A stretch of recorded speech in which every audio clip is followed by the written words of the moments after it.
They brought us to this country as a labor force. We built a foundation and they hate us for it. They hate us for it. We built a foundation and they ain't pay us for it. They ain't pay us for it, but they gon' pay for it.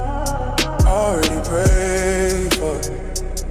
Non-believers didn't pray for us. Non-believers didn't pray for us. We're black and we built a foundation. Stone by stone, generation to generation. Vultures said we had no culture. Them vultures got a Jay-Z poster. Them vultures got a lacy culture. Vultures eat what they didn't kill. Vultures sleep what they didn't build. They brought us to this country as a labor force. We built a foundation and they hate us for it. We built a foundation and they ain't pay us for it. They ain't pay for it, but they gon' pay for it. Already paid for it. Nobody paid for it.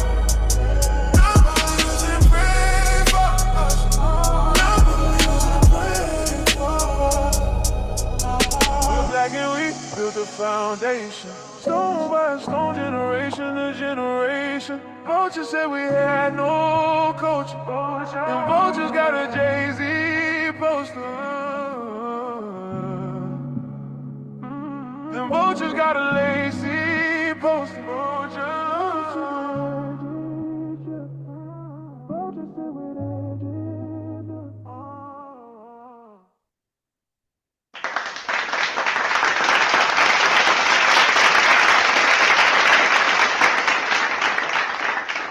The customer reach. Truth be told, that exposed these gatekeepers as really being obsolete. I keep telling y'all, we don't really need them. I've said that a million times. And guess what? Guess who else been saying that? Debates. I got recorded debates arguing the industry, the music industry. Yeah, your boy. I've been, like I said, debating this for years. I'm like, yo, why do y'all feel like y'all need the industry? You need corporations. Why you just can't do it yourself? But again, people who never work for themselves, I'm talking about not just some petty bullshit. I'm talking about work for yourselves, and that particular work you did, sustain your lifestyle, paid all your bills like I did. Like when the pandemic kind of ruined my shit, I'm about to get it back going. But when I worked for myself, my self work, my LLC paid for everything. It was not a hobby. It was a career. So unless you have done that before, you don't know. People just out here guessing. But I'm telling people that you don't need what people think they need. People giving too much power to the dominant society. When there is moments where you do need them. So we're not saying you don't need them at all. You got to know what you need and what you don't need is what I'm saying. You got to know that. So the debate I had with old boy was about the rap music industry. A lot of people believe white tea supremacy owns the rap industry, right? Owns rap industry, right? I'm like, no, the hell it doesn't. Like, how do you own rap?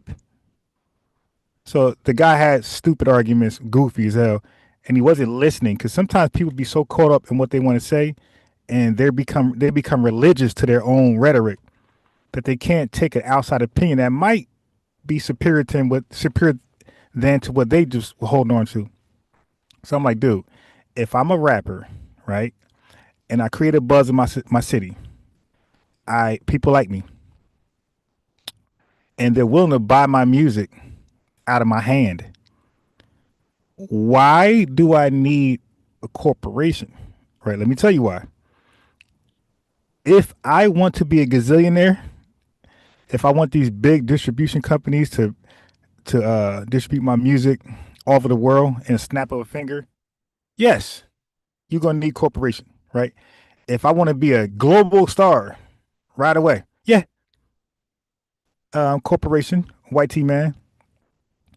But if I just want to live a good life, owning all of my stuff, a majority of it, I don't care to be a gazillionaire. I just want to be able to provide for myself, family, take care of my needs. I do not need the corporation. I can make a cool 600K a year, a cool 2.5 a year million. I can make a cool, who knows, 80, 100,000. I so my thing was, you don't need to be a gazillionaire, my guy.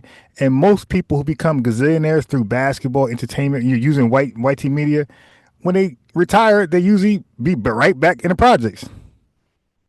So it's like it's almost like a string attached to that money. It's like, yo, you can't sustain this lifestyle unless you stay in this industry, which we know you're not going to stay there because you didn't build it. It's not built for you to stay there.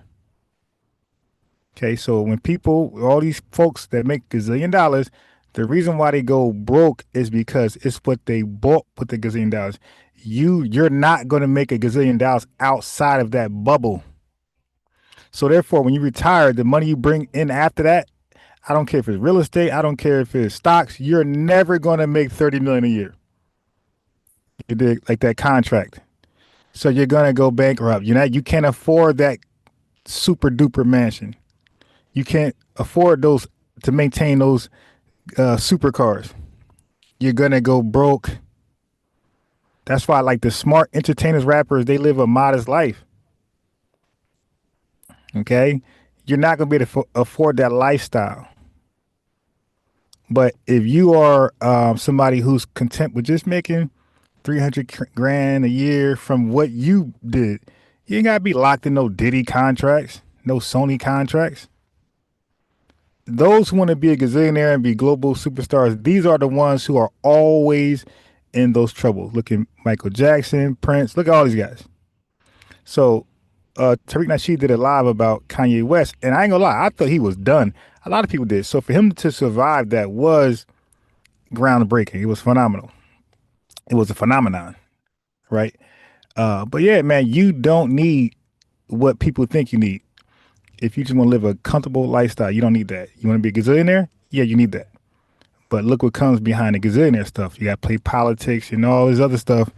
And again, in the day, once you get out of that industry, you go broke anyway. So it's just like it's a fake life. You dig? Like it's like leasing a car. It's not really yours. You gotta give it back.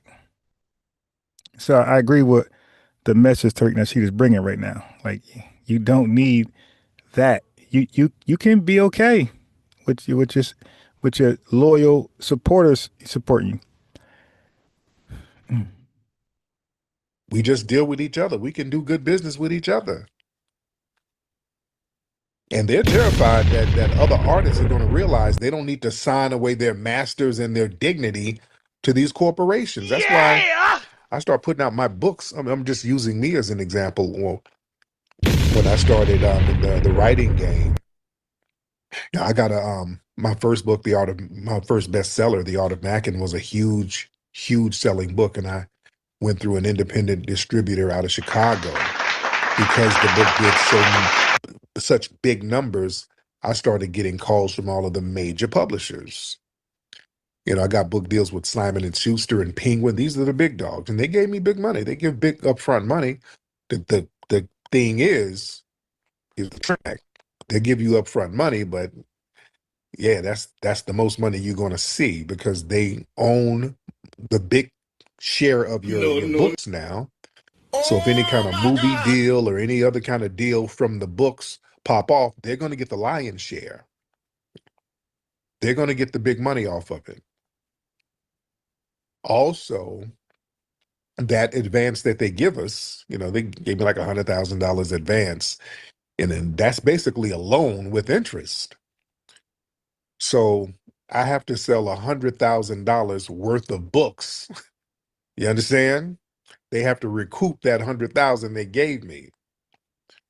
And then, I'm still making like 8% per book. So every few months, they might send me a check for $500-$600. And they've been doing that for the last 20, 25 years, whatever. But my other books that I own the full rights to, I get like a couple of $1,000s a month off those books. And I own them outright. If I make any kind of television deal, which I did with one of my books, The Art of Gold Digging, we did a pilot with VH1 Damn near 20 years ago, we did a pilot, but I owned everything about the book. So I was able to go to VH1 and they gave me a big check, even though the show didn't get picked up at the network. They just gave me a lot of money for the pilot because I owned it outright and they didn't have to go through the publishers. So I was learning early on, owning your shit is way more profitable. And you really don't need the corporate sector because dealing with some of the big dogs, it is cool. I don't mind doing business with them. Sometimes, I may not, maybe I just want an advance or whatever, and I just write another book or whatever. But I realize they're not doing anything that I'm not doing. Basically, they're tapping into my audience. I've already sold hundreds of thousands of books without the corporate structure, and they were learning from me. I noticed when I would go to these big publishers, they're asking me, "Hey man, how'd you sell all those books?" And they got their pens and pads out. I was like, "Oh, they're trying to pick the game from my ass." And that's exactly what they did. I'm talking to them, and then all of a sudden, a whole bunch of copycat books of my shit start coming out. That's when the up all this stuff started happening. These dudes were damn near plagiarizing my shit. Yeah, they're learning the game from me. They're trying to see how I marketed everything and how I got the book out there on the grassroots, and they're trying to get the template. That's why I Right. Hold on one second. Let me close out this application. It's freezing my computer up. Hold on. It's my editing software. I had it open. My computer is freezing. Okay, here we are. Yes, this is a good game right here. This is a good game. People shouldn't miss this right here. Should take every bit of information that's given to you.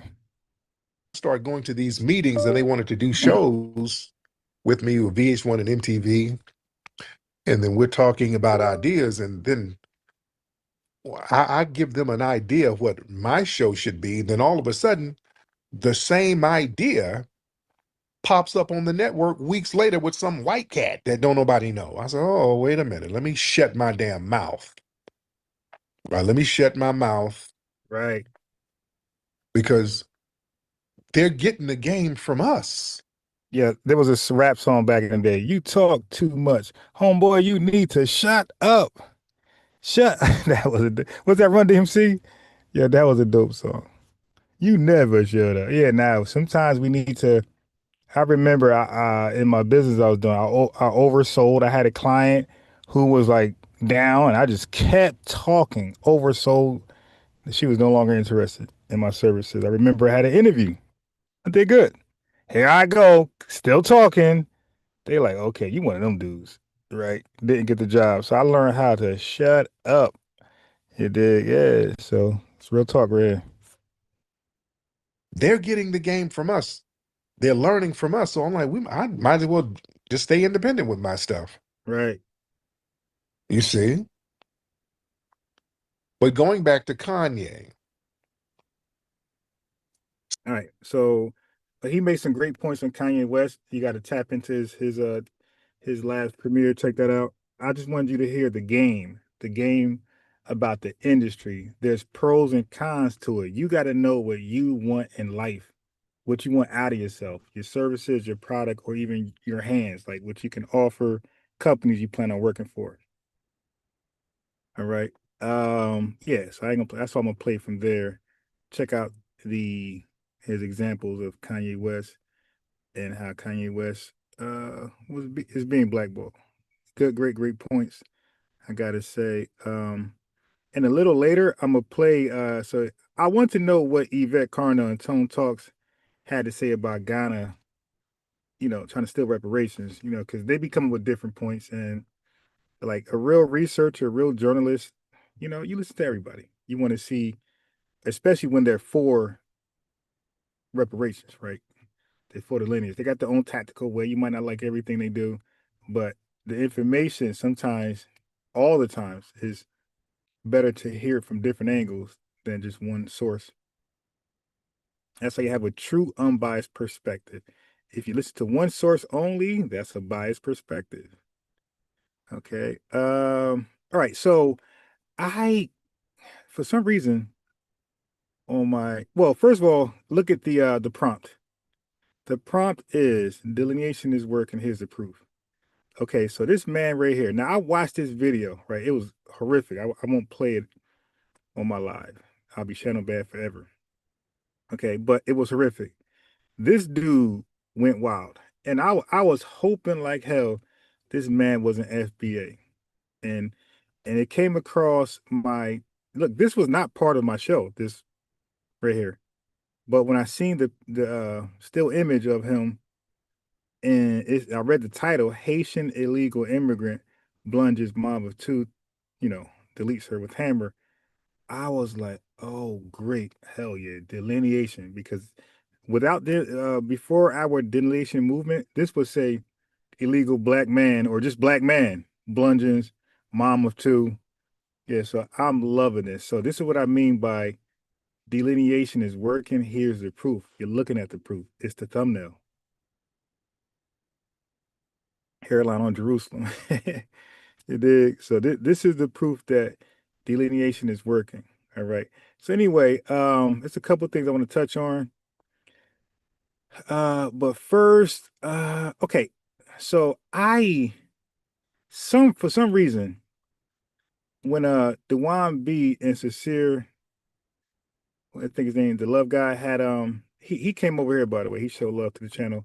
He pulled up. But when they were talking to those Pan-Africans, um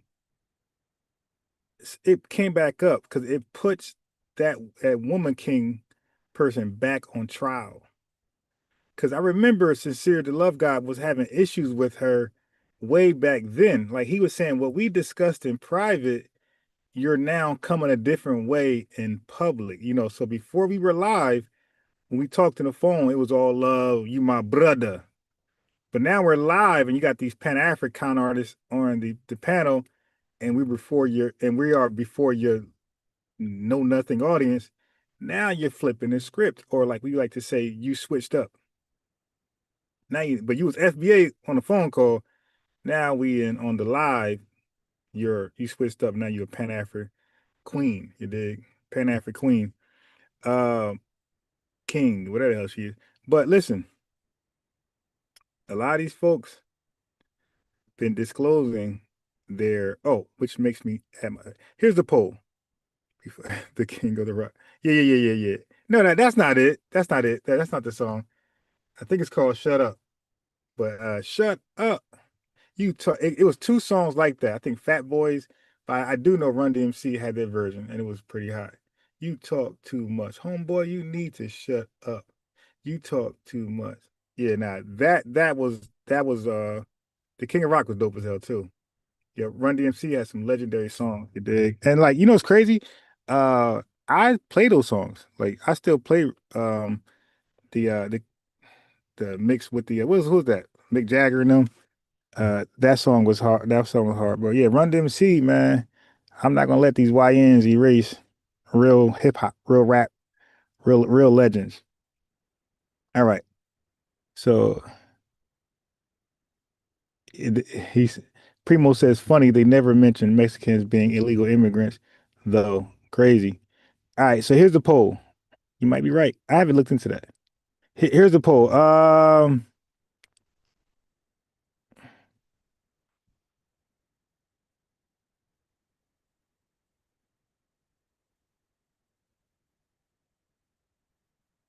Okay, real simple poll. So I'm gonna explain it first before you vote.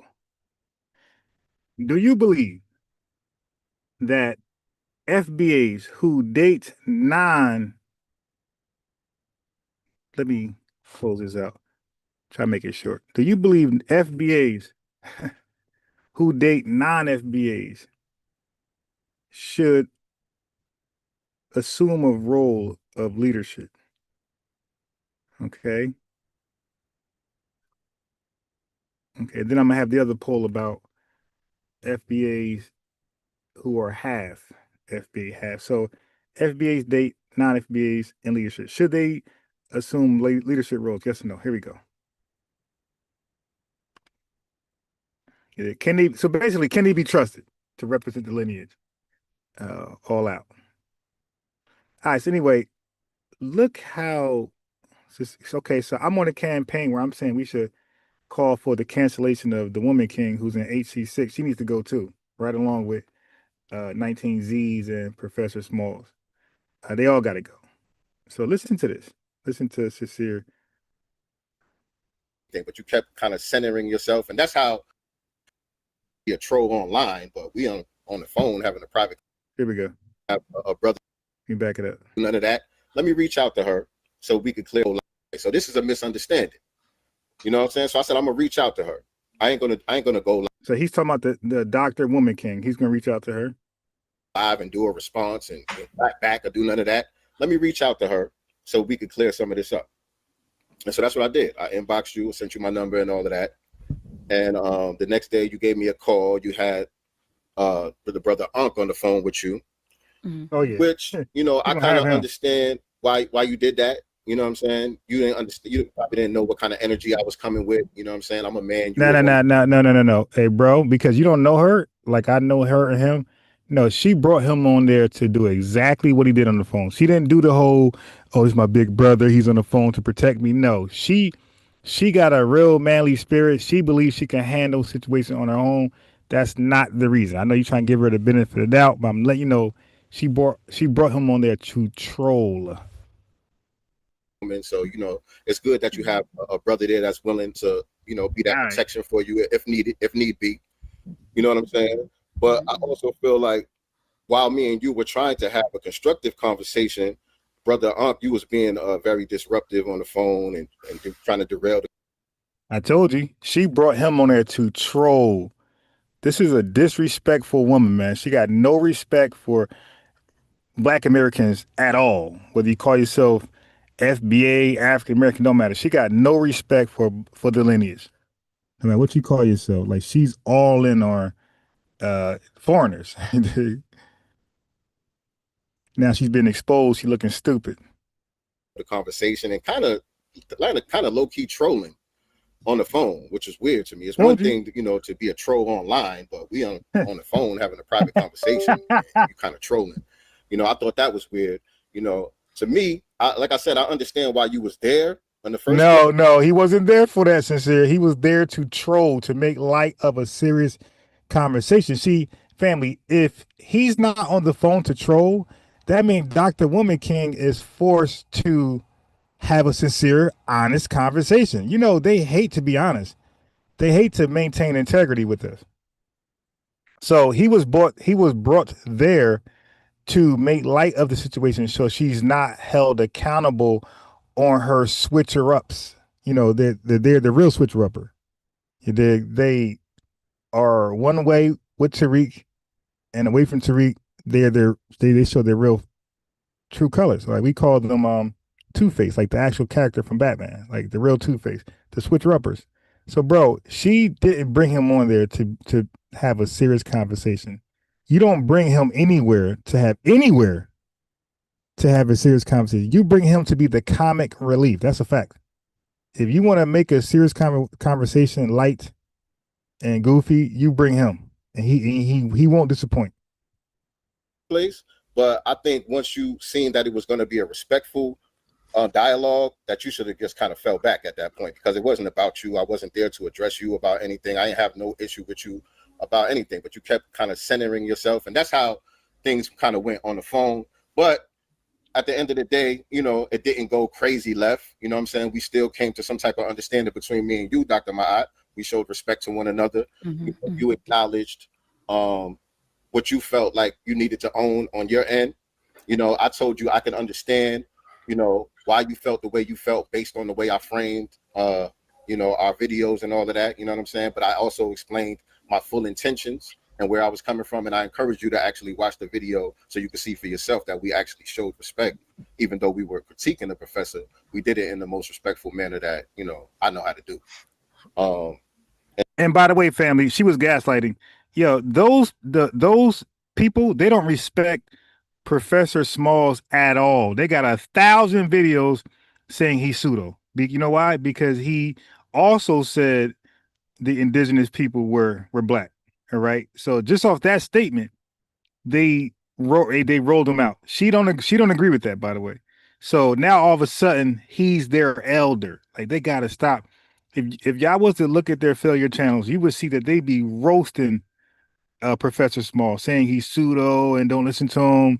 You know, he's giving misinformation. That is their background. Now that we called them out, they clout chase so much, they try to come into, oh, we're defending him. That's y'all never called him your elder. That's those other folks who calls him their elder. So like they were clout chasing and trying to get attention off the back of Professor Smalls. And then, you know, you said, you know what, let's do a joint broadcast together and build on it. And so here we are. Okay. All right. And I think that what you just conveyed to the audience was pretty accurate. But a lot of you all, and I know that people say, oh, she didn't push back on what Professor Jane Small said. She didn't give him any pushback. Having him. Okay, so that's it. I want you to hear how he was calling her out way back then. I don't care for what she got to say. Right. I want y'all to see, I want y'all to continue to hear the receipts. Like it wasn't just me exposing her now and before. It's the FBA's already exposing her, showing how she switches up. Like she's two-faced like a mug. All right. Anyway, so people got a problem with delineation, right? FBA's delineating, right? As soon as my computer unfreezes, it's been freezing like crazy lately. All right, so as soon as my computer unfreezes, I can hit y'all with this right here. So there is fake outrage of us delineating, as we already know. As we already know, many tribes in Nigeria has delineated from each other. Many countries in the West Indies have delineated from each other. Many African countries has delineated from each other. So delineation is a normal process. It's normal and it's inevitable. All right.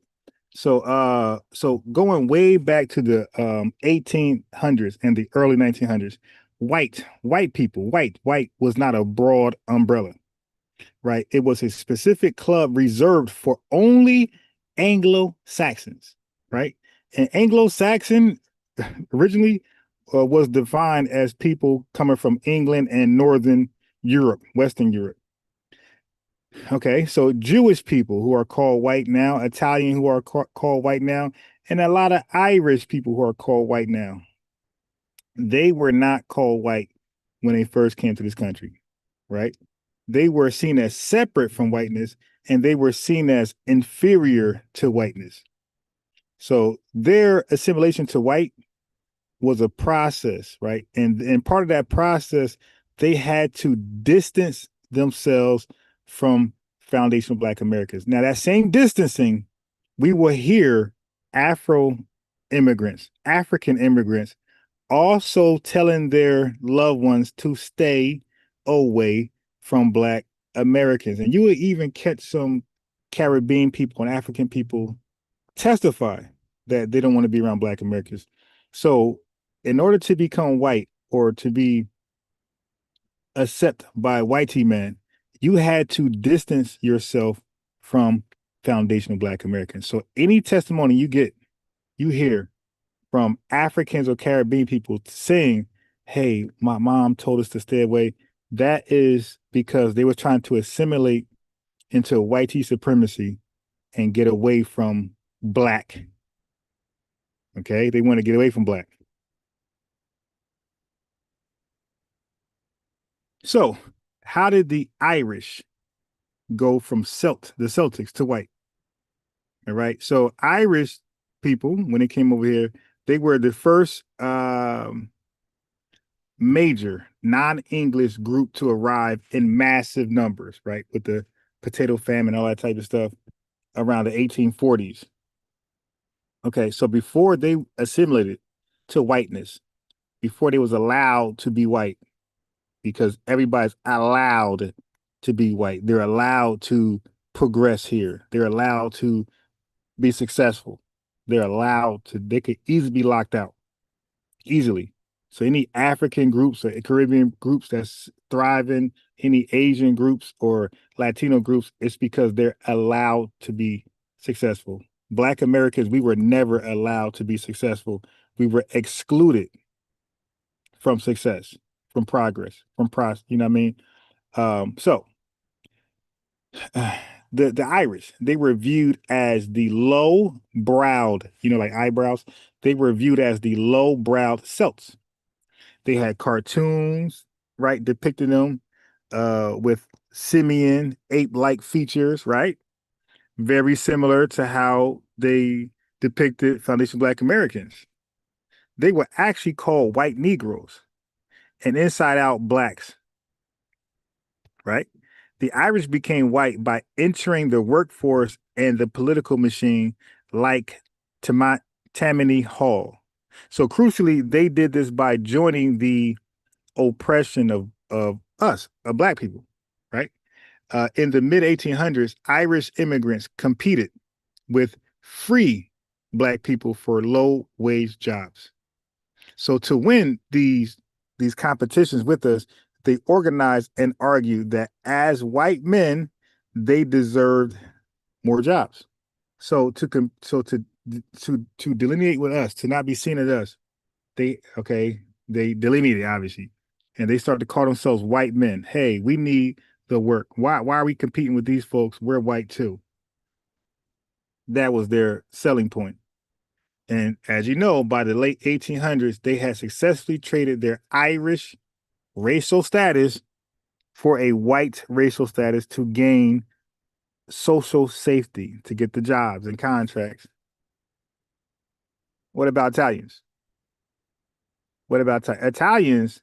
And we're saying particularly those from southern Italy and Sicily arrived in bulk so a little later than the Irish, they arrived around Black Reconstruction and around like the Harlem Renaissance. They came into the country from 1880 around 1920.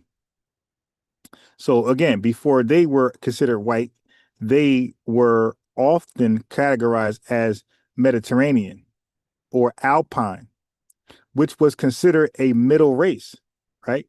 So in some southern states, Italians were forced to attend black schools or live in black neighborhoods because their skin was darker and they were viewed as polluted by proximity to Africa.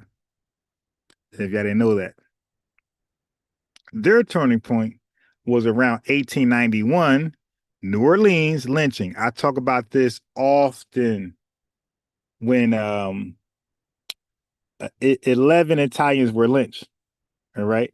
So I talk about that. I talk about a couple of Italians were convicted of or charged. They was charged for deleting a one male white officer. 11 guys beat the charge. Right. Whitey man came to New Orleans in the hundreds of thousands and said, "You ain't gonna beat no charge. You were charged for deleting a whitey man officer, and we're gonna deliver mob justice." So he lynched all 11. The Italian government, right, from Italy, was outraged, right? So to smooth things over, the U.S. government began celebrating Columbus Day as a way to honor Italians and signal that they were officially part of the Western white civilization. And they got compensation. I think they got $50K each, something like that. But they got their reparations for that. The people who were involved, the loved ones, got on behalf of them, right? So as a result, they were solidified. They solidified their whiteness after World War II, moving to the suburbs, Levittown, and benefiting from the GI Bill. So they were included to the GI Bill. They were not excluded, right? So when they had the HOLC, the FHA, the GI Bill, these Irish people who were once seen as non-Anglo, they were included in the HOLC, FHA, the GI Bill. Okay. What about Jewish Americans, right? Jewish people, Jewish immigrants arrived in two waves, actually.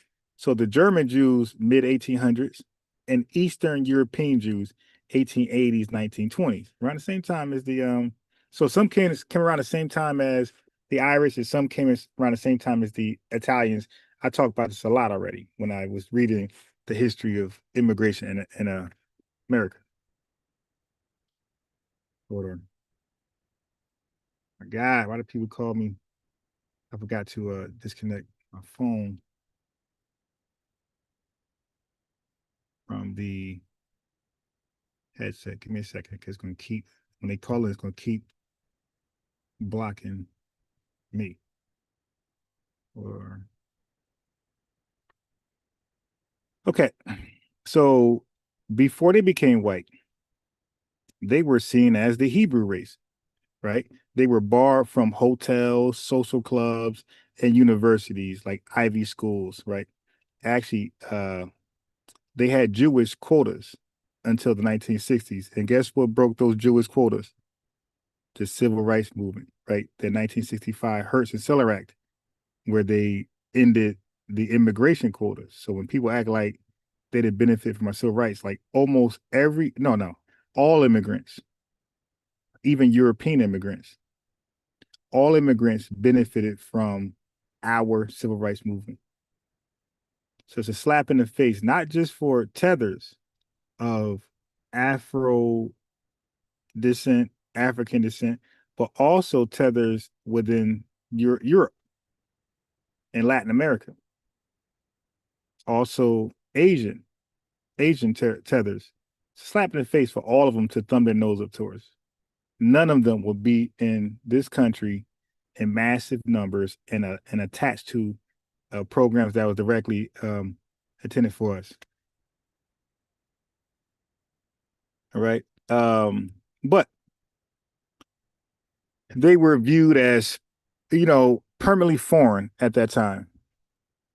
But unlike Irish and unlike the Italians, the Jews didn't use labor to become white. They used education and economic success. So after World War II and the horrors of what we know now as the Holocaust, the term Judeo-Christian was created to bridge the gap between Jewish and Christians. As a matter of fact, I know some FBAs who go to a Judeo-Christian church. So they effectively moving Jewish people into the white tent for political unity against communism. So by the 1950s, by the time the 1950s, the Jewish race category was dropped, and they were classified simply as white Caucasian foreign government forms. You see that work? So on the form, they check the box Caucasian white to get access to white America. All right. So that's that. All right.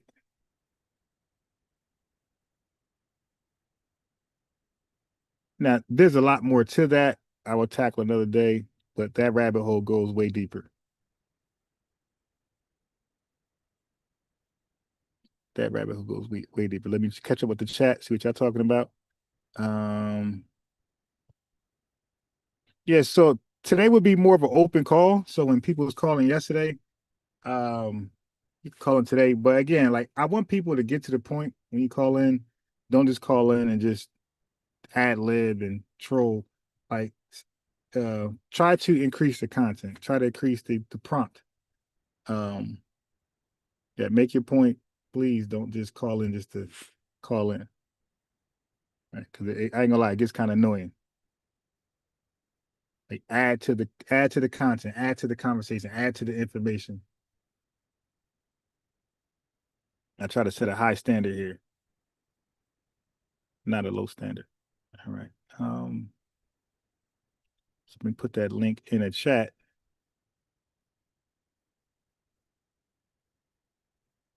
And once you feel like you can't add no more to the conversation, hop off, drop back down. but really, really add to the conversation. People want to learn, and they want to learn. That's the standard I set over here. So once you're not adding to the information where they can learn, drop back down. Okay, let me see. Any trolls in the chat? Anybody need to call in? Let me see. Oh, BNE77. He said no one. No. Is that to the poll?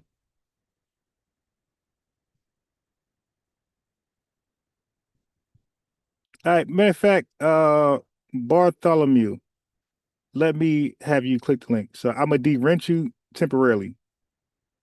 Just click the link first, because I think you're coming off as you're trolling, and I got zero tolerance for trolls in the chat. So I de-wrenched you temporarily. You have a opportunity to get your wrench back by calling in. All right. If you don't call in, you'll be a guy supporting with no wrench. That's all. But it comes off as you're trolling.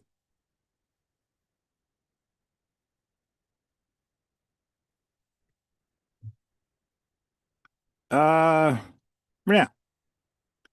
before those groups I named were absorbed fully into whiteness, talking about the Jewish people, the Italians, and the Irish, the government used specific laws to rank and exclude them. So they were that, but this is early. I talk about this in my other lives when I break down the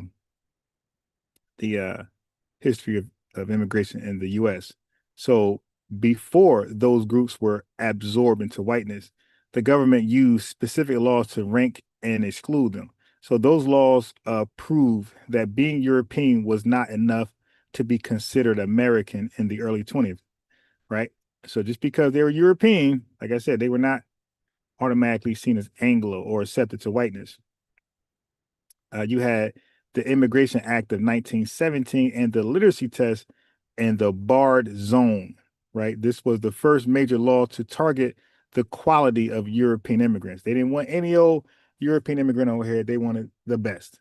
And to them, the best was about being Anglo. So this was the first major law to target the quality of European immigrants.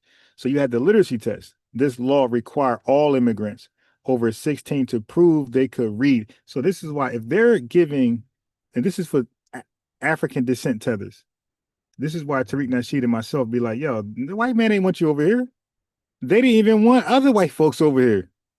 So, but only a tether who doesn't know the history of immigration in the United States will make that dumbass comment. Yo, they were excluding, they were setting quotas for white Europeans. You were an afterthought at this time, and you were not thought about. They didn't think about your ass until the Hart-Celler Act of 1965. That's when they thought about some damn tethers, and not even then, because that was for Europeans. Like they ended the quota officially with the Hart-Celler Act. That was really for Europeans. That wasn't for tethers like that. Anyway, that law, 1917 Immigration Act, it required all immigrants over 16 years old to prove they can read. It was specifically designed to stop Southern Italians and Eastern European Jews, who often came from poor regions where they hadn't been allowed to go to school. They called them the undesirables. So that law expanded the list of people barred from entry to exclude what they call idiots, epileptics, and anarchists, right? So in the 1920s, Jewish and Italian immigrants were often stereotyped as political radicals and mentally inferior. We're talking about Jewish people, Jewish white people, and Italian white people. They were seen as mentally inferior.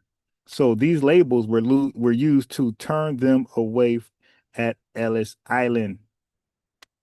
It separated the old immigrants, Protestant, English, German, from the new immigrants, Catholic, and Jews. I talk about that a lot over here. The old immigrants, new immigrants. Old immigrants were the immigrants that were accepted over here. Like they had a high demand for old immigrants. Those were they seen as Anglo-Saxon, and the new immigrants were seen as non-Anglo upon first arrival. So then you had the 1924 Johnson-Reed Act, R-E-E-D, not R-E-A-D. The Johnson-Reed Act It was the eugenics law. So this is the most famous law in the delineation process. It was based on eugenics, the science of racial hierarchy. So the 1890 census trick. In 1924, the government wanted to stop the flow of Italians and Jews. Instead of using the most recent census, 1920, they used the 1890 census to set quotas. So they didn't want to use 1920, the most recent. They used 30 years ago, 1920, to set quotas. Why? Why 1890? Because in 1890, they were few Italians and Jews in the US by using that old data. So the government could legally say, we only want people from countries that were already here in the 1890s, meaning the British and German, right? So again, they barely wanted Europeans over here. Tethers. Folks didn't want you over here, stupid. So Great Britain and Germany, like Great Britain and Germany had huge quotas, thousands allowed, right? At Italy and Poland, their quotas were slashed by over 90%. So for example, Italian immigration dropped from 200,000 a year to less than 4,000. Again, I talk about this all the time. We talk about the Nordic versus the Alpine Mediterranean. Those architects of this law, like Albert Johnson and Mattis Grant, argue that Southern Italians and Jews were a different race of white people that would pollute American blood. Right? So you go back to the Naturalization Act of 1790, which is the foundation. While this is an older law, and look, when you look into the birthright citizen argument between the Superior Court and Trump, they kind of tackle some of this right here. It's important to know this stuff or have some type of conscience towards it. Anyway, the Naturalization Act of 1790, so we're talking about delineation, right? So white America was delineating from the Southern Eastern Europeans, right? So it stated that only free white persons could become citizens. So now, family, now you see why the Moors, called the Black Moors who in America who call themselves Moors, they also try to take this Naturalization Act of 1790 and apply it to them because they understood only free white persons could become citizens. So they was like, all right, well, so they call themselves free white persons. Like they try to make it something else than what it clearly was. No, the free white was literally white people, my guy. It wasn't some Moorish bullshit doctrine, some plebiscite babble. All right. So because of this law, every group, Irish, Italian, Jewish, had to prove they were white in court to get the right to vote or own land. So family, once again, now you see why the Moors go to take everything to court and try to prove that this don't apply to them because they are free white persons. But this had nothing to do with them. They was doing plebiscite babble way back then. Well, not, it ain't like a long time ago. But yeah, but actually that's kind of new. So they were doing this plebiscite babble. The Moors started doing this in the 80s. This is like fairly new. This wasn't the original Moorish doctrine. A couple of plebiscite babbles introduced us to the Moorish sovereign citizen bullshit.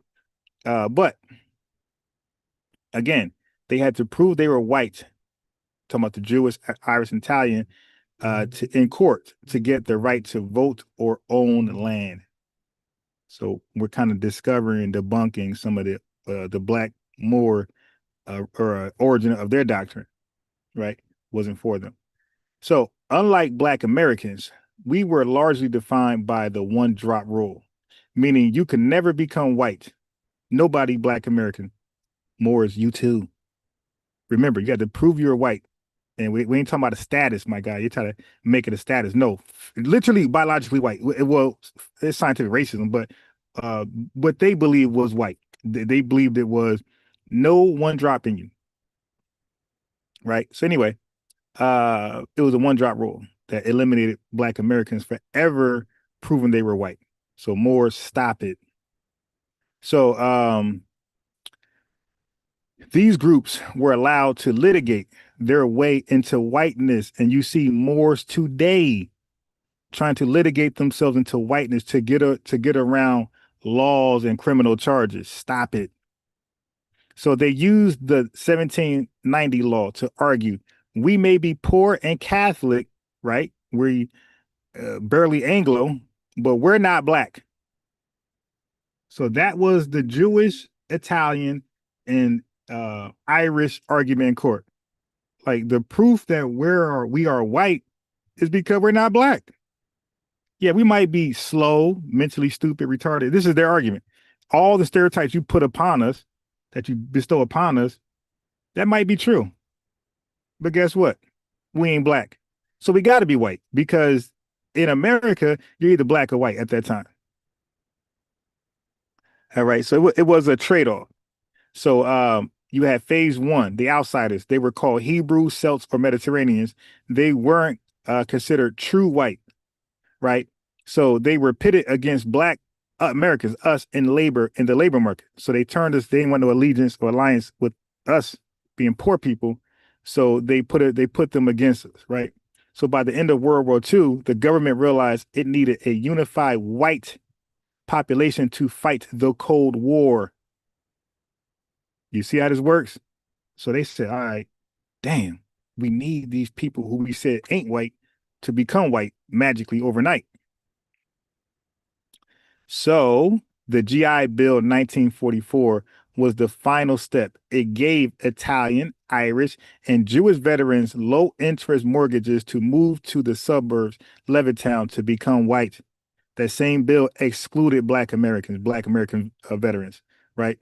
So by moving into white only neighborhoods that Black Americans were always excluded from, I talk about the zoning laws, and we talk about the FHA, the HOLC, which was the beginning of redlining, that we were not allowed to. But by allowing Irish immigrants, Jewish immigrants, and Italian immigrants to move in all white neighborhoods, what do you think happened? They felt like they were white. So their ethnicity, Irish, Italian, Jewish, became a nickname rather than a racial barrier. They say, yeah, you might be Irish, Jewish, and Italian, but we see you guys as white. So that's how they became included into whiteness. Right? So tethers, that's not your story. You got to stop. Got to stop. They didn't want your ass over here. So as you can see, these people became white to sabotage and undermine Black Americans so they could never align with us or march with us or fight with us. So they made them white and to compete against us in the job market, not debate or argue with us for fair employment. They said, no, let's leave those Black Americans by themselves. So you'll see the same play they do on tethers.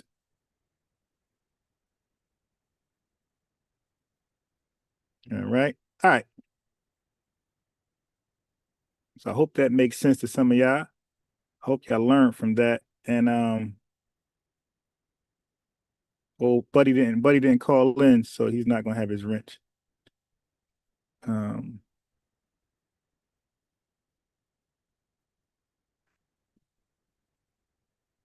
check it out in a second.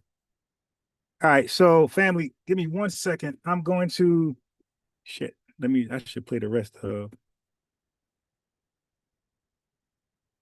Hold on. I just clicked your link, by the way, the HuffPost. I'll read that a little later. Let me get back to Tariq talking about Kanye West just briefly. I gotta make a phone call, and then we're gonna get to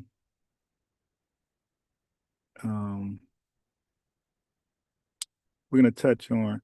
I'm interested to see Yvette Carnell position. Well, I know she disagrees with Ghana, but I want to hear some of her arguments. All right, against Ghana. But let me first finish go back into a little bit of Kanye West thing, and then make my phone call, and we're gonna get busy. See, he bypassed all of those corporate gatekeepers, and they don't like that. So what they had to do, they had to weaponize the state. Look at the escalation that happened with Kanye. The corporate people kept pulling out, Pepsi and Diageo and PayPal and all these people. And you know what? that didn't force the festival to drop them. You see how the festival's like, hell no, we still keeping them. I mean, shit, we gonna make big money. I know they were selling tickets hand over fist. The festival was still gonna go on. I want y'all to understand that. All these big names kept dropping out, and the festival was like, oh well, I guess we won't be drinking Pepsi, but we gonna have Kanye. They knew they were gonna still make money. I bet the ticket sales was still going through the roof. That's the thing that made them panic. So hell, they had to get the goddamn government to step in. You know how deep that is? The damn government had to step in. And the Home Office had to revoke his travel. So that shows when that corporate leash fails, the state comes in right along with the corporate sector. The corporate sector and the state, they're damn near one and the same. When it comes to stopping us, oh, they work together. See, the Wireless Festival, that was going to put Kanye on a stage in front of 150,000 people over 3 days. So that's massive, unfiltered global influence. And the idea of an independent Black man holding a microphone in front of that many people without their corporate PR team screening and editing and filtering the message. And what we're seeing, family, is the destruction of the permission matrix. See, a lot of Black men in this system, they're conditioned to believe that they need a white cosigner to be successful or to bounce back from controversy. And Kanye basically greenlit himself. He didn't wait for a corporate board to establish him as being rehabilitated. And by him refusing to ask permission from the dominant society to exist and create, he shattered that psychological mold that they use to keep us dependent. And they don't want this to be contagious. See, it's the contagion effect. They know that millions of young Black men watching this, they might get some ideas. If young men see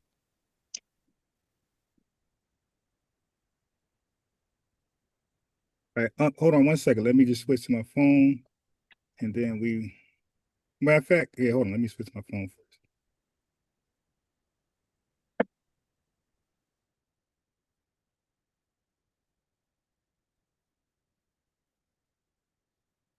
One second. Okay.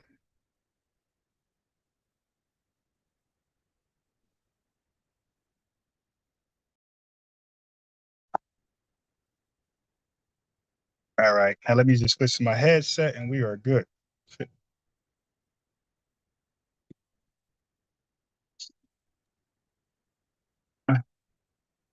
Got the damn tether next to me listening to everything I'm saying.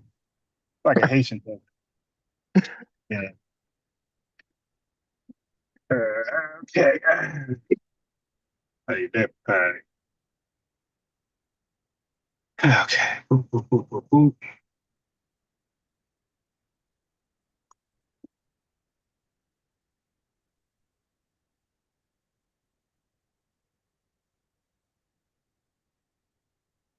All right, you go ahead. I think I can hear you now. You hear me, nephew? We good? Maybe I can't. Hold on. Yeah. Okay. 1 second.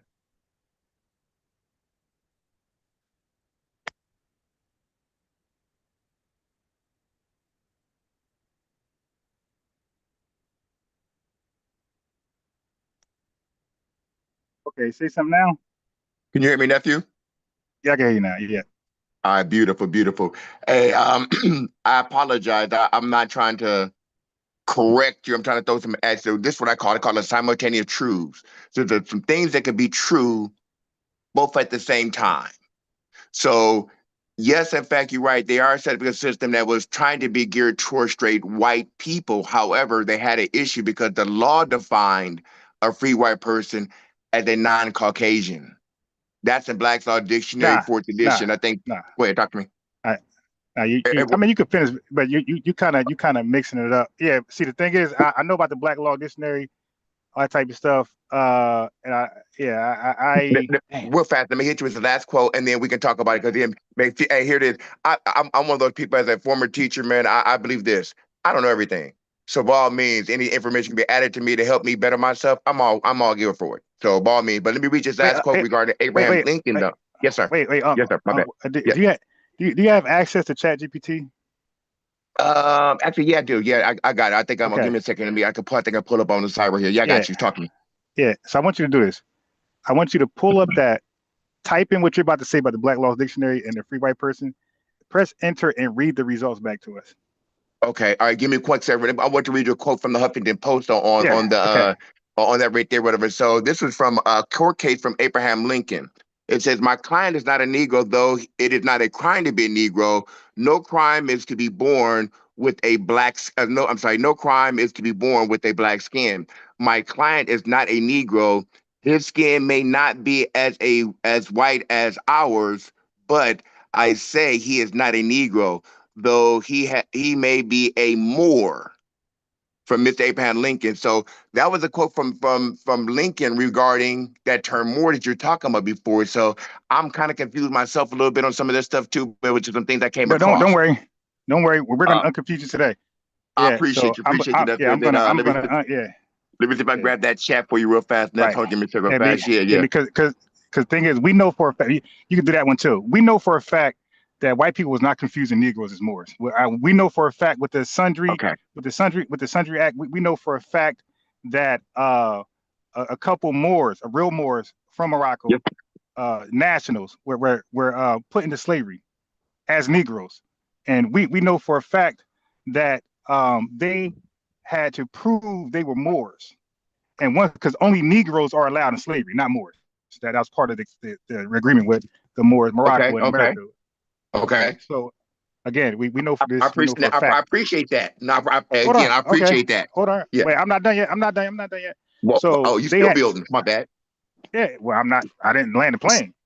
Okay. So anyway, they had to prove that they were actually Moorish Morocco nationals, that they actually had citizenship in Morocco. If that's true, then they cannot be a slave, because that means they're not Negroes. So Moor and Negro is not interchangeable. So and once they did that, they were allowed out of slavery, and they were sent right back to Morocco. That's a fact, and that's the Sundry Act. I forgot the actual year, but that's the Sundry Act. And I forgot the year too. I know what you mean. Okay, that's what that totaled out to, because again, I read it, but I didn't fully understand. I guess I didn't fully comprehend all of what the implications actually was of it. Let me see. Type this in the chat for your fast. All of this can be verified through a simple Google search or ChatGPT. So that's the thing about me. The thing about me is that I'm not against AI. I love AI because most 99% of things I say is going to agree with AI. So I'm one of those guys that love AI. See, when people hate AI because it's going to debunk their bullshit, I'm a guy who loves AI because it normally always agree with what I say. And so that means that I can be effective in the Black community. I could be really effective without any, Wikipedia says this. No, it usually agrees with everything I say. So I'm able to be successful in the Black community because I have my resources, my research, and I have AI tools that normally agrees with everything I say. So I'm not one of those, AI. No, I love AI. Okay. So go ahead and type that in there. Yeah, so check out if it didn't really give me a whole bunch of said free white person term used in early United States. No. Hey, brother, listen. You listen. I want you to type in there the same thing you said to me. So you're gonna pretend ChatGPT is me. You're gonna say, hey, the word more was it was this and the free white persons, all that shit. Type in the free white person, and that applied to my bad. Nobody. My bad. I thought you wanted me to type in there what the definition of free white person from chat. Okay, let me a second. Hold on. Hey, go ahead and build while I'm typing in. Go ahead and build while I'm typing. All right, go ahead and build. Go talk while I'm typing. Right. My bad. Okay. I'm putting myself on mute. But the type and slow down, because I want you to see how to fact check yourself before you start misinforming people. I want you to, if you have an idea and you heard it before, you never researched like that, put that in ChatGPT and try to see what ChatGPT has, see if it condones what you say or condemn what you say. So go in there and say, hey, I always knew this about that. I believe this, and I believe the more thing, the free white person meant it was nothing to do with race, had everything to do with status. So therefore, a Black American, a Negro, a former Negro, a former colored person can also fit that shit.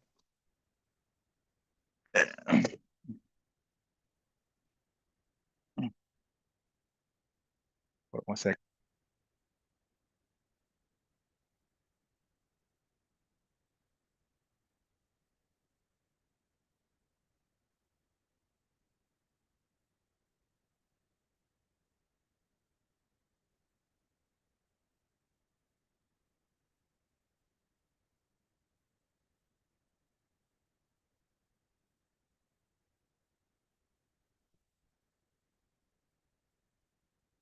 All right. So let me know when you're ready with those results. Okay. So what'd you type in ChatGPT? What'd you type in there?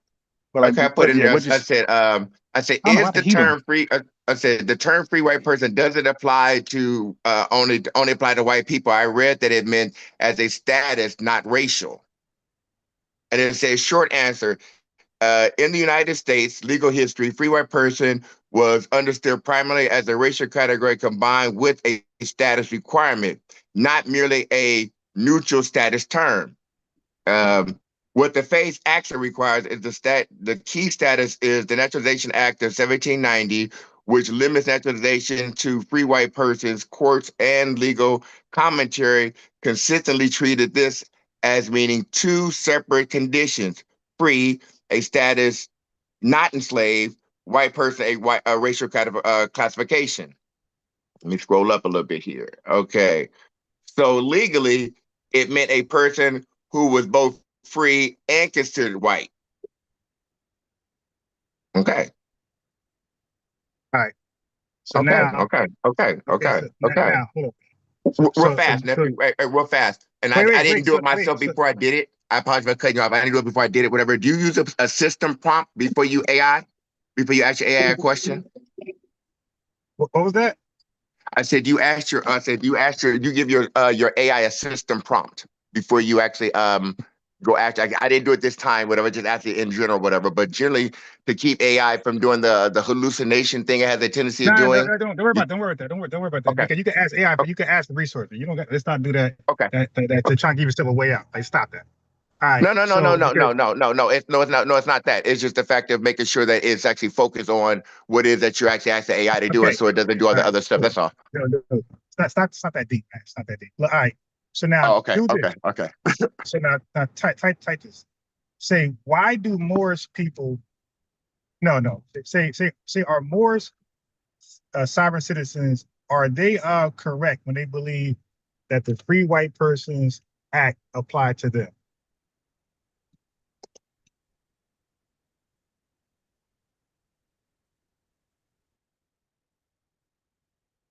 Will they apply? Okay, right. I say, are more sovereign citizens in the United States when they apply? No. Listen. Okay. More sovereign citizens in the United States, they believe the free white status thing applies to them. Are they correct? Why? Or if not, why? Got you.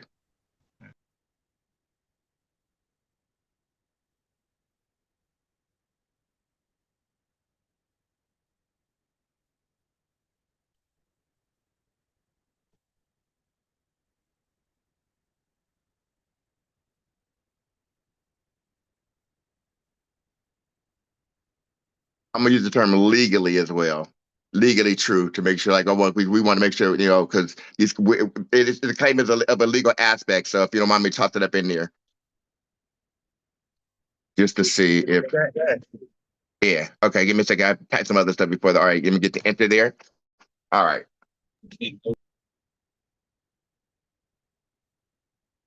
It's a short answer, no. That claim has no validity in modern U.S. law. Period. I mean, it goes on to some other explanation about it, but that in of itself tells me everything. No, but can you read? No. Yeah, but listen, I'm not just talking to you. I'm talking to the whole chat. So I want the whole chat to be my bad. And plus 1,000 afterwards who watched the video. Go ahead, read the whole thing. Yes, sir. Okay, so it says short answer, no, not U.S. law. It says number one, What the claim refers to, some individual associated with the Moorish Science tip of America or loosely labeled as sovereign citizens assert that they are free white persons to claim special legal status or immunity. Number two, why this is not legally valid.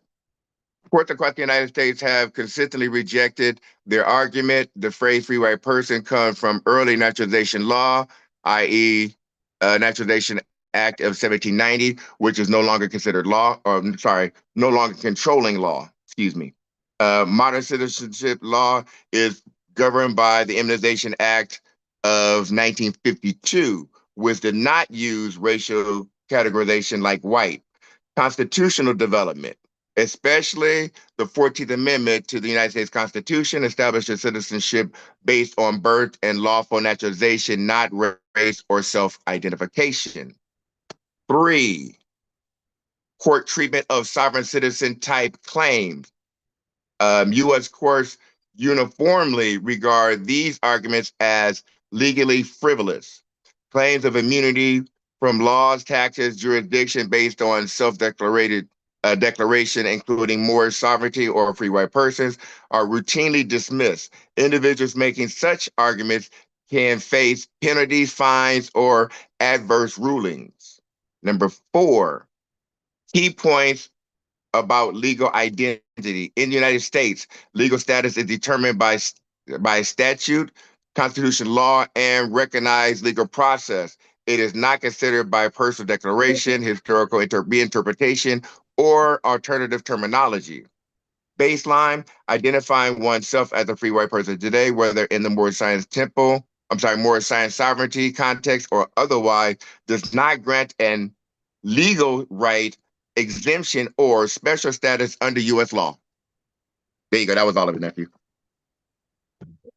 All right. Did you get it? So, yeah. Nah, did you get it? Okay. No, it's not that. I want to make sure everybody heard what you. I didn't break it up. That's all. Yeah. No, I got what it said. Whatever. Yeah, you got any rebuttals to that? You mean myself? I didn't have any rebuttals at all. I'm just trying to figure out, figure all this stuff out. So again, like I said, I'm not one that's coming. I'm not coming with contention. I'm coming with, with questions. They're trying to figure it out. What I understand. So if I understand it, it can be, yeah. If it's incorrect, it's incorrect. I mean, that's grown folk. You grown, so you understand. If grown folk wrong, we make corrections. We ain't tripping on nothing. On that. We need to make sure we get the right stuff and move on. But I appreciate that. I didn't recognize that what you got, that was that either side chat to just put that up in there, because I hear things about chat in regards to some of the stuff that gives out, so I don't typically use it for for things like of that connotation. But hey, bro, what's up? Hold on. Listen, the exceptions you're talking about, that rarely happens. And what they're saying with people who use it often will run into that occasionally, like every so often. But yeah, that's because you overusing it. So it's working itself too much. Like someone like me, okay. But I have an account with Gemini as well, so I don't just rely and I use Grok, so I don't rely on just one. But then you can also ask it for sources. You can say, hey, give me the sources where you pulling this from. So like the research, and then they have something called deep thinking. They have different when you have an account with it, a paid account. There's deeper research analysis you do with it, where you don't just go with the general what you just read. It gives you a book worth of information. You know what I mean? But now, yeah. But the people who run from AI are the people with agendas. The people with agendas. They want to stick with their religious doctrine, and they don't want to be debunked. But all that is old news. It's fake news. But what I was reading to you earlier was the history of immigration in the country. So this is stuff that predates some Moorish person. But even those Moorish people, like I could go into that Morocco American treaty The another peace and day. friendship. But do you know what was the root of that peace of friendship? My understanding is that was part of the doggone slave trade and stuff. Well, because the Queen Elizabeth had a relationship, a business relationship with the Empire of Morocco. And as a result of that relationship then transferred to the United States so they can get their foothold in there, because the U.S. at that time, in my understanding, they were already bankrupt. Okay, from after the doggone all right, you're doing too much. The Moors control the seas, like the transatlantic route. So they needed see, I know it's that the simple. Moors. I ain't know it's that simple. Yeah, I didn't know it's that That's all. simple. Yeah, so the Moors provided the route open, like the transatlantic slave trade route open for those ships to go through without pirates and people like, attacking them. So they give them that protection. And ever since then, the United States thanked them for that. So that's where the treaty began. And then, Okay. as 203 years later, when the United States became a superpower, they protected that same Moorish people from that carving up of Africa, right? Because the Berlin Conference, they wanted to carve up Africa and like Yeah, remember that. decimate it. Yeah, remember reading that. Right. Okay. But United States protected more Morocco from those European countries. So like they paid them back, and ever since then, like they had diplomatic relationships like straight till now. Like they have great relations with each other. Yeah. Man, good looking out, nephew. Matter of fact, I think don't they renew it every so often, whatever, too, as well. I believe it's, if I'm not mistaken. Man, hey, man, I appreciate the build, man. Thank you. That's love, man. I appreciate that, nephew, and I appreciate that, sir. Again, I told you I catch you from time to time. I jump on, whatever. So, I just kind of heard you right now. I was like, hey, well, what about this? We're here to holler at you. I appreciate you, man. Yeah, well, thank you for calling in, man. Because every time we dialogue, I learn a little more as well. Hey, as you speak the things that you're speaking, you solidifying your knowledge, whatever, which also helps, to everybody else to understand it better too. So, hey, if you need to chop a few heads, whatever, man, or cut a few heads to get it done, it is what it is, nephew. Right. I appreciate you, man. I'm gonna drop out, man. Hey, blessings, man. Appreciate the knowledge. All right, thank you. Thanks for calling in. Yep, love. All right, peace. All right, so now let me play the video I was gonna play. Give me 1 second, family.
Because while I was away, some very dastardly things were happening.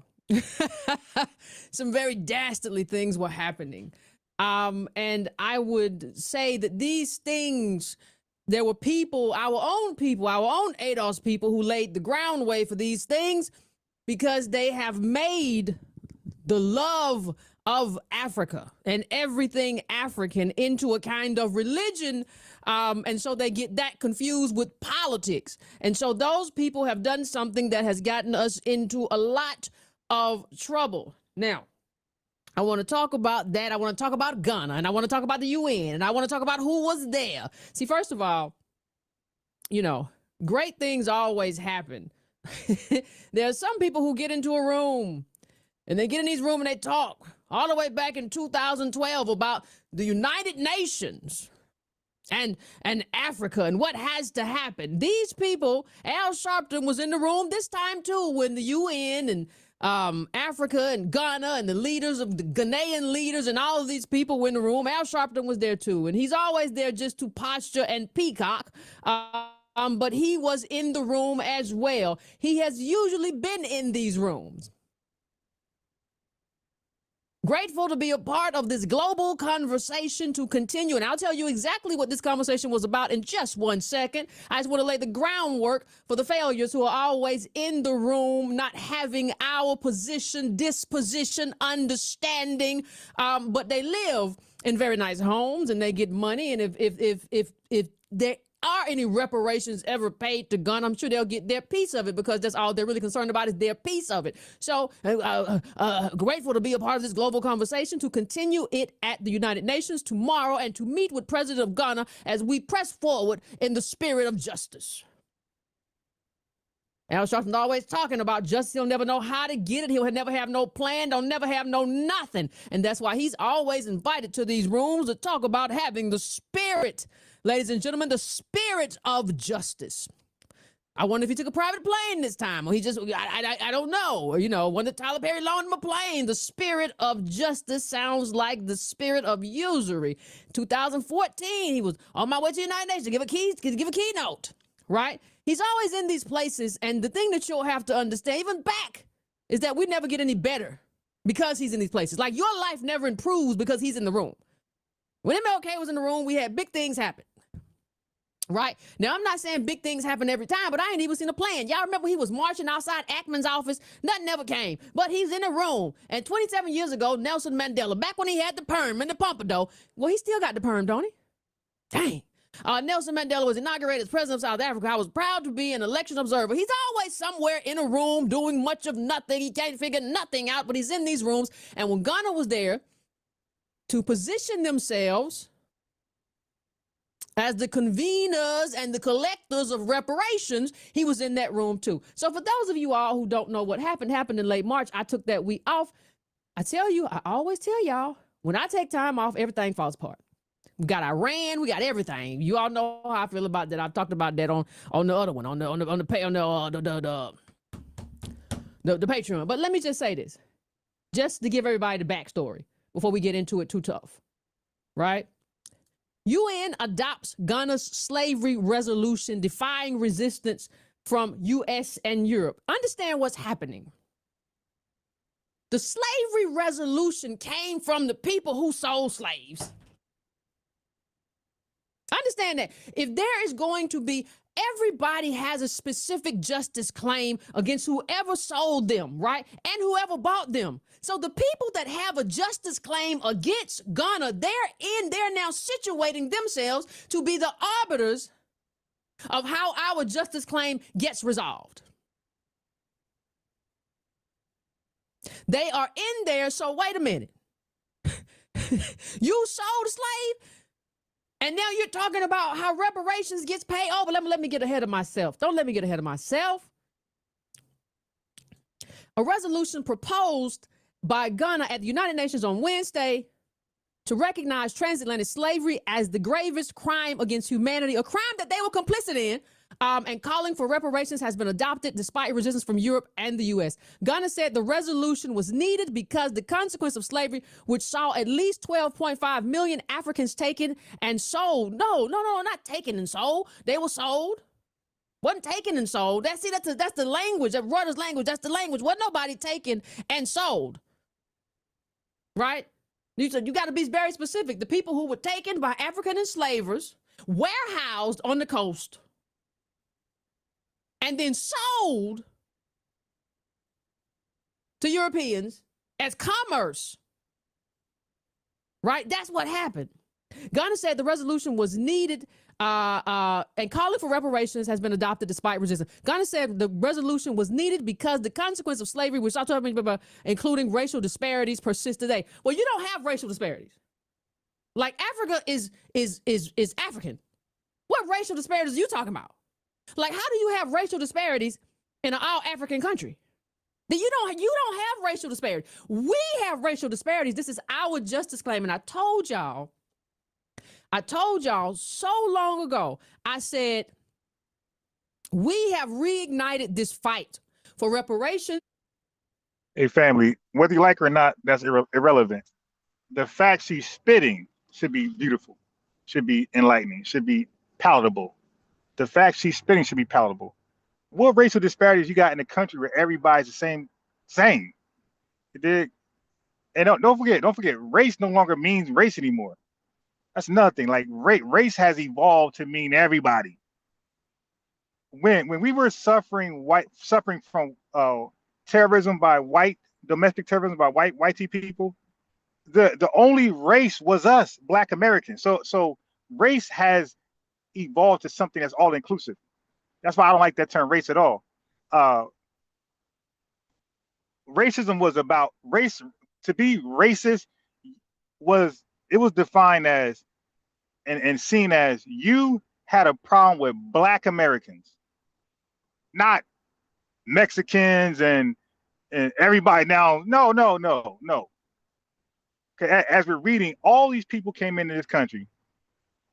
White people still reserve their racism or their hatred towards Black Americans. Even when Indians were over here, Chinese was over here, Mexicans over here, the Irish, as you see, the Italians, the Jewish, most of their hatred. You see, and they didn't get excluded, by the way.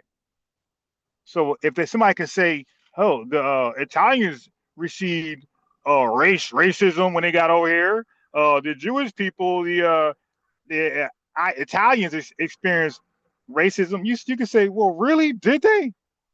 Or was that discrimination? Because you guys were included into the GI Bill. In the GI Bill, whoever got excluded, they were the only people receiving racism at that time. So if you face racism, then why were you included in a racist bill? And you scratch your head. Exactly. You were not receiving favoritism. You might have experienced discrimination, but you never knew what racism was. That's why I like that. That's why I call it anti-FBA or anti-lineagism.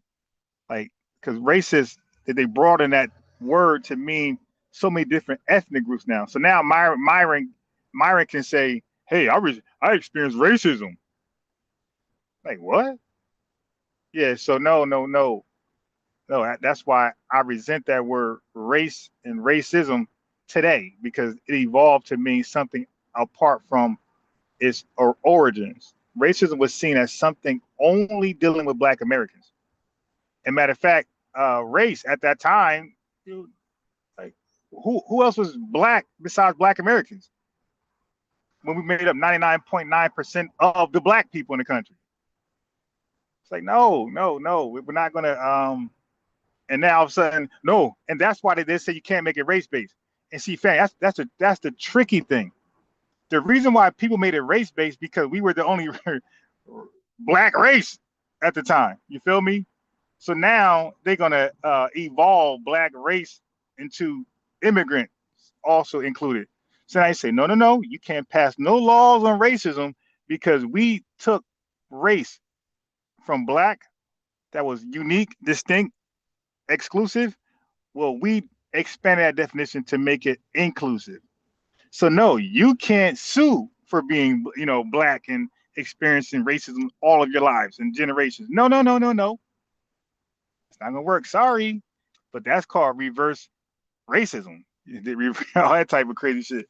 So we had to become clever as we did and say, okay, got you. Well, how about lineage? And you got a lot of people, and you would think most of the people would be white, right? Nope. The people who are against lineagism are Pan-Africans and tethers. When we moved into lineage, you didn't really get too much pushback from the white dominant society. The pushback came from immigrants. Oh, you're being divisive. You're delineating. Okay, so we're gonna stay with the race where we're always we can't make a claim. So if we stay with the race thing, we can never make a claim because you can't make a claim based on race. Anyway, and I said the Pan-Africanists are trying to steal it and give it to Africa.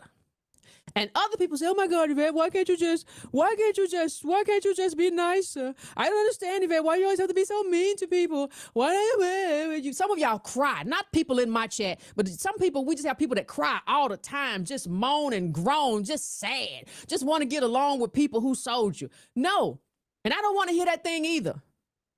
Well, not every Ghana wasn't even a thing, and not everybody there sold slaves. I can say that about America. America wasn't a country. We built America. America wasn't America when the first slaves arrived here, and every white person didn't own a slave.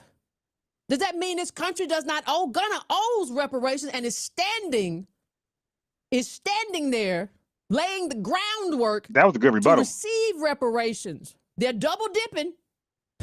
You sold a slave, and now you're gonna get the money from the harm that was caused to the slave over the multi-generational oppression. And I don't listen. It could be us. It could be anybody, Jamaicans, whoever. All these people are crazy if they allow Gunna to get in the driver's seat. Let me ask you a question before we get into the rest of this. Have y'all ever seen a situation where a Nazi takes control of Holocaust restitution for the victims of the Holocaust and their heirs? Have y'all ever seen a situation where Wild. when the Japanese Americans got their reparations for internment, did all Japanese get reparations, or was it just reparations for the ones who had been interned? Was it all Japanese people? Was it all Chinese people? Was it all Asian people? You see how stupid this is to try to make it about all African people? This is the dumbest thing in the world. But this is what happens when you sit to Mama Africa and you say, Mama Africa, that's our mama, and we they cheering. That umbilical cord was cut a long time ago. And people who love you won't ever try to take from you. The people who love you won't ever try to take your power. See, this whole thing proves to me that these people are who I always said they were. If you really wanted to help us, you would get there and say, listen, we're not even going to take space up in this room. Because this has to start from an American, it had to start by American descendants of slavery. We will support you, but we will not stand in this space, in your space. This is a sacred space for you and what your people have went through, and we were a part of it. We participated in it, and the only thing that we will do is help you however you see fit that we help you. That's not what happened, though. At the UN General Assembly, UNGA vote, 123 supported the resolution, which is not legally binding but carries political weight, while 3 opposed it, including the U.S., Israel, and 15 and Argentina, I think, and 52 abstained, including the European European Union and Britain. Ghana's Foreign Minister Samuel Ablakwa, said the resolution called for accountability. It should be accountability for you. You sold a slave. Like, how can you call for accountability for yourself? That's like me setting somebody's house on fire and then coming outside and saying, somebody ought to catch these doggone arsonists. They running around here and we need some accountability for these arsonists who are running around here wreaking havoc. I set the fire. How can the person who set the fire, who was a part of the flesh trade transaction, then come in and say, we need accountability? Hey, it could be me. I'm not putting up with all of this. I don't know why everybody's so quiet about this. Ghana's Foreign, Justin Hansford, a law professor at Howard University, said the resolution was significant as it represented the furthest the UN has gone in recognizing transatlantic slavery as a crime against humanity and in calling for reparations.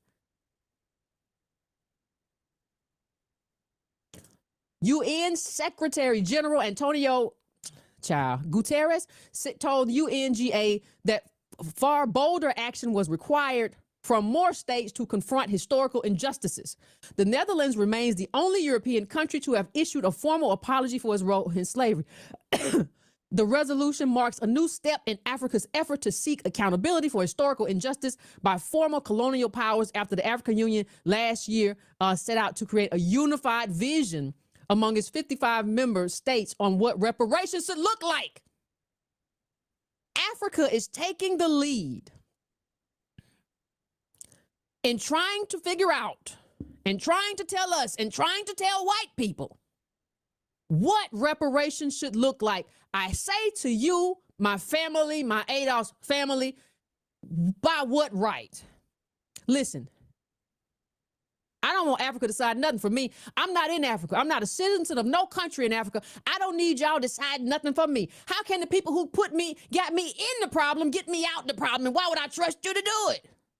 You walk me around the forgetting tree. But that's what you did to our ancestors. Before you sold them off, you walked them around the forgetting tree. Then forget. Forget. Can't come back now and try to get extra money. You gonna get to decide. We have agency. You don't get to decide. I don't care what them other people told you. You don't get to decide what happens to us. You don't get to decide what reparations look like. And that fight has to come from here. This is a fight about creditors. This is a fight about lineage. This is a fight about the harm. This is not a fight about melanin. This is not a fight about all African people in this together. And this Pan-Africanism has got us so confused. I've never been happier than right now that the UN is a paper tiger. Because Pan-Africanists would watch these people get all of our reparations, and you know what they would do? They would cheer. These wild and idiotic and delusion Pan-Africanists, these dashiki shell wearing twits. If right now, today, if they gave Ghana 20 trillion in reparations, if they gave it to Ghana and Ghana got to decide what to do with it, they will go outside and light some sage and start saying, I say, I say, I say. Hold on, family. Let me switch back.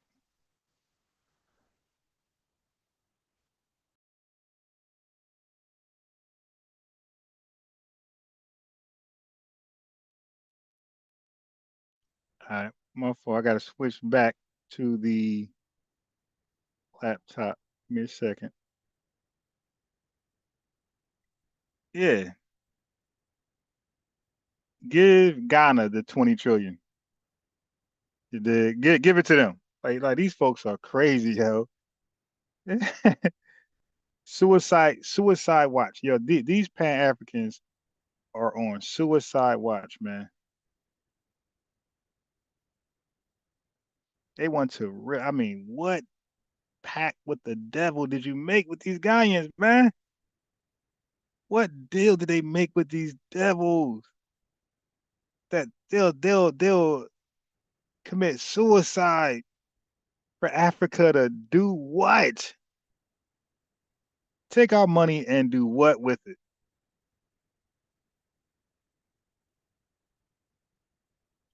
Cannot make this stuff up, yo. Hold on.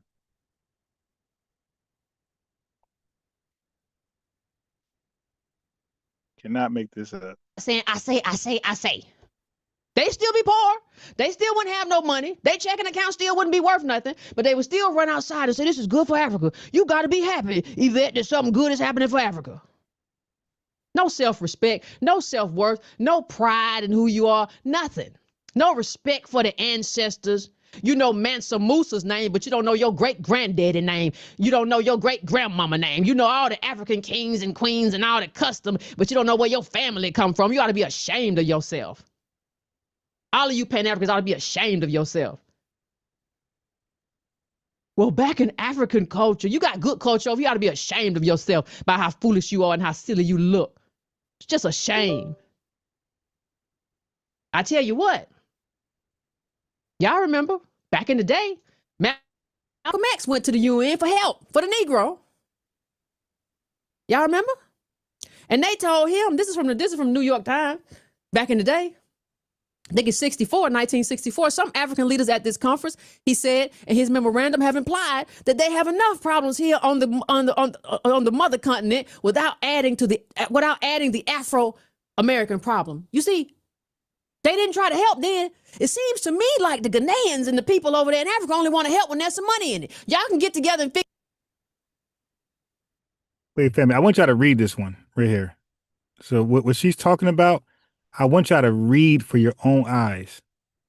When Malcolm X, because they always brag about Malcolm X going to the UN, going into Africa. Let's look at this. You got to see this one.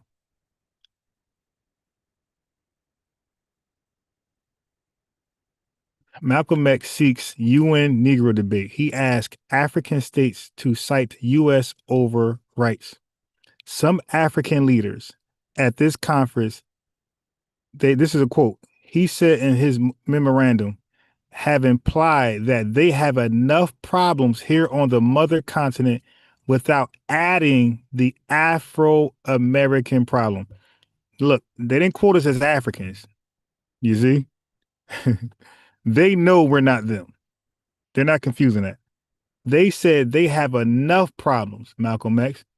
We were not about to entertain you. You dig? Kick rocks. You got to see that quote for yourself.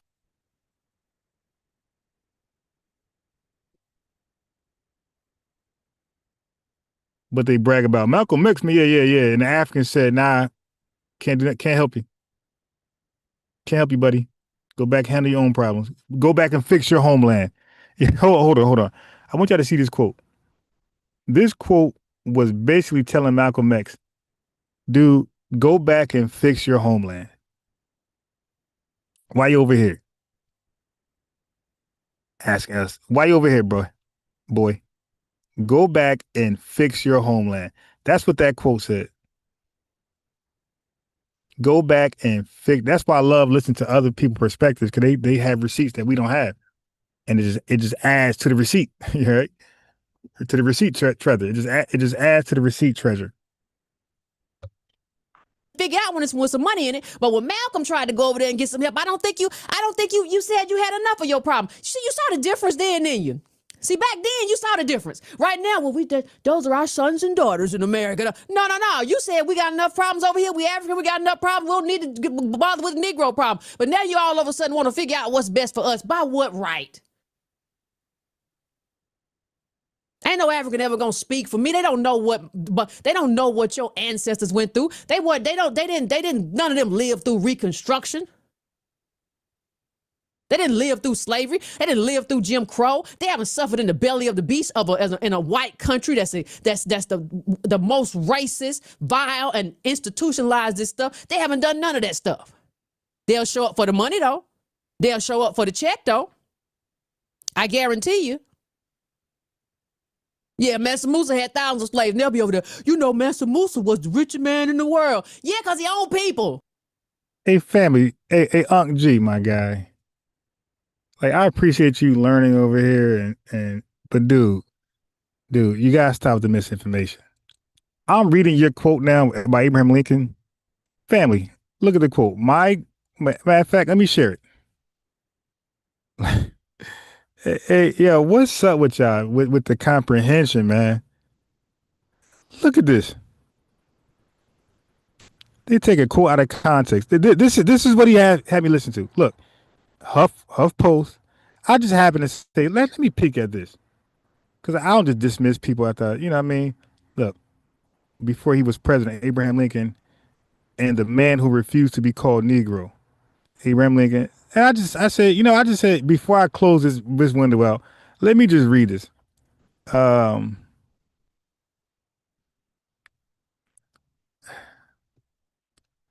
said, my client is not a Negro, though it is a crime to be a Negro, no crime to be born with black skin. So he said Negroes are a criminal by birth, but not everybody with black skin are a Negro. It says, but my client is not a Negro. His skin may not be as white as ours, but I say he is not a Negro, though he may be a Moor.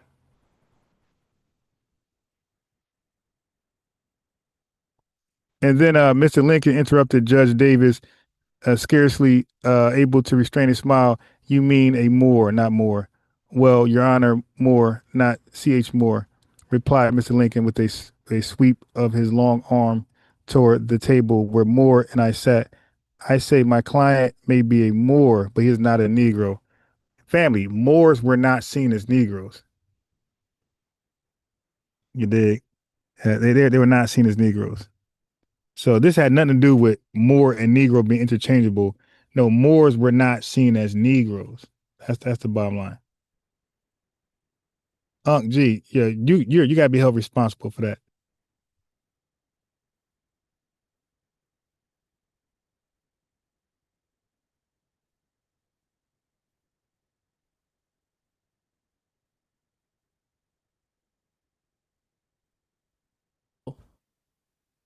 How come y'all don't know? Oh, too many of my people just don't know right from wrong. They can't see that this is a heist.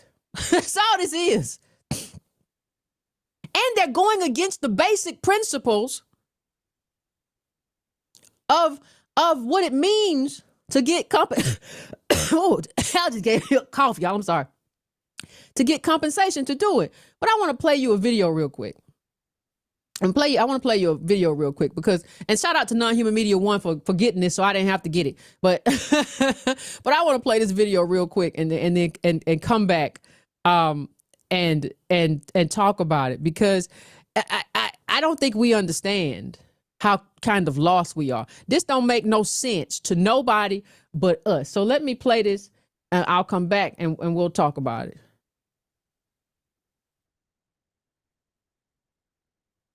There's those who benefited.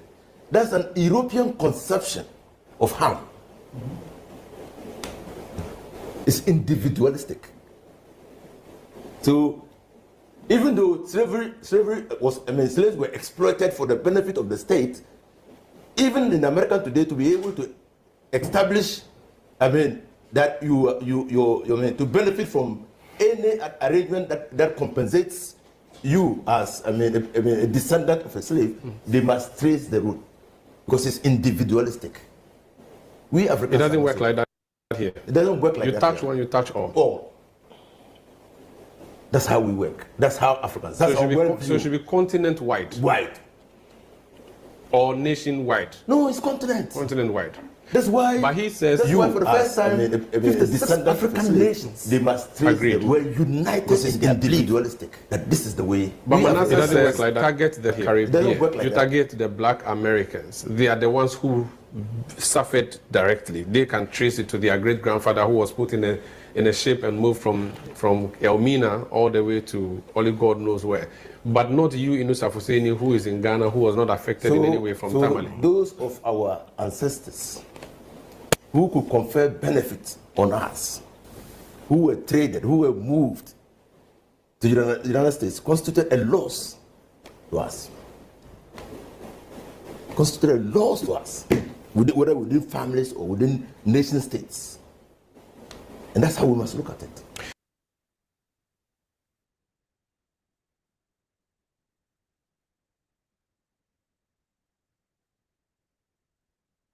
Let me tell y'all something. let me tell y'all something. He said, "This is the way we do it in Africa. This is the way. This is the way." Listen, no. It's one continent. No. The way you're talking about individualistic, that is European. So they have decided that we don't get cash. Somebody say, what is he saying? They have decided that we don't get cash payments. No, that is the European way. That is that. No, I beg. That is the European way. How come somebody don't know when you, how you don't know when somebody picking your pocket? That is the European way. All the African countries have a creed. So you have to stand up and tell these people, you're not my mama, you're not my daddy, and you don't speak for me. But they get Al Sharpton in the room, and all of a sudden, everything gets real crazy. When you get Al Sharpton in the room, right? All of a sudden, what? That's not how we define harm. In Africa, if you touch one, you touch all. That's not true. If that was the case, you wouldn't have touched my people and put them on a boat and mailed them over here.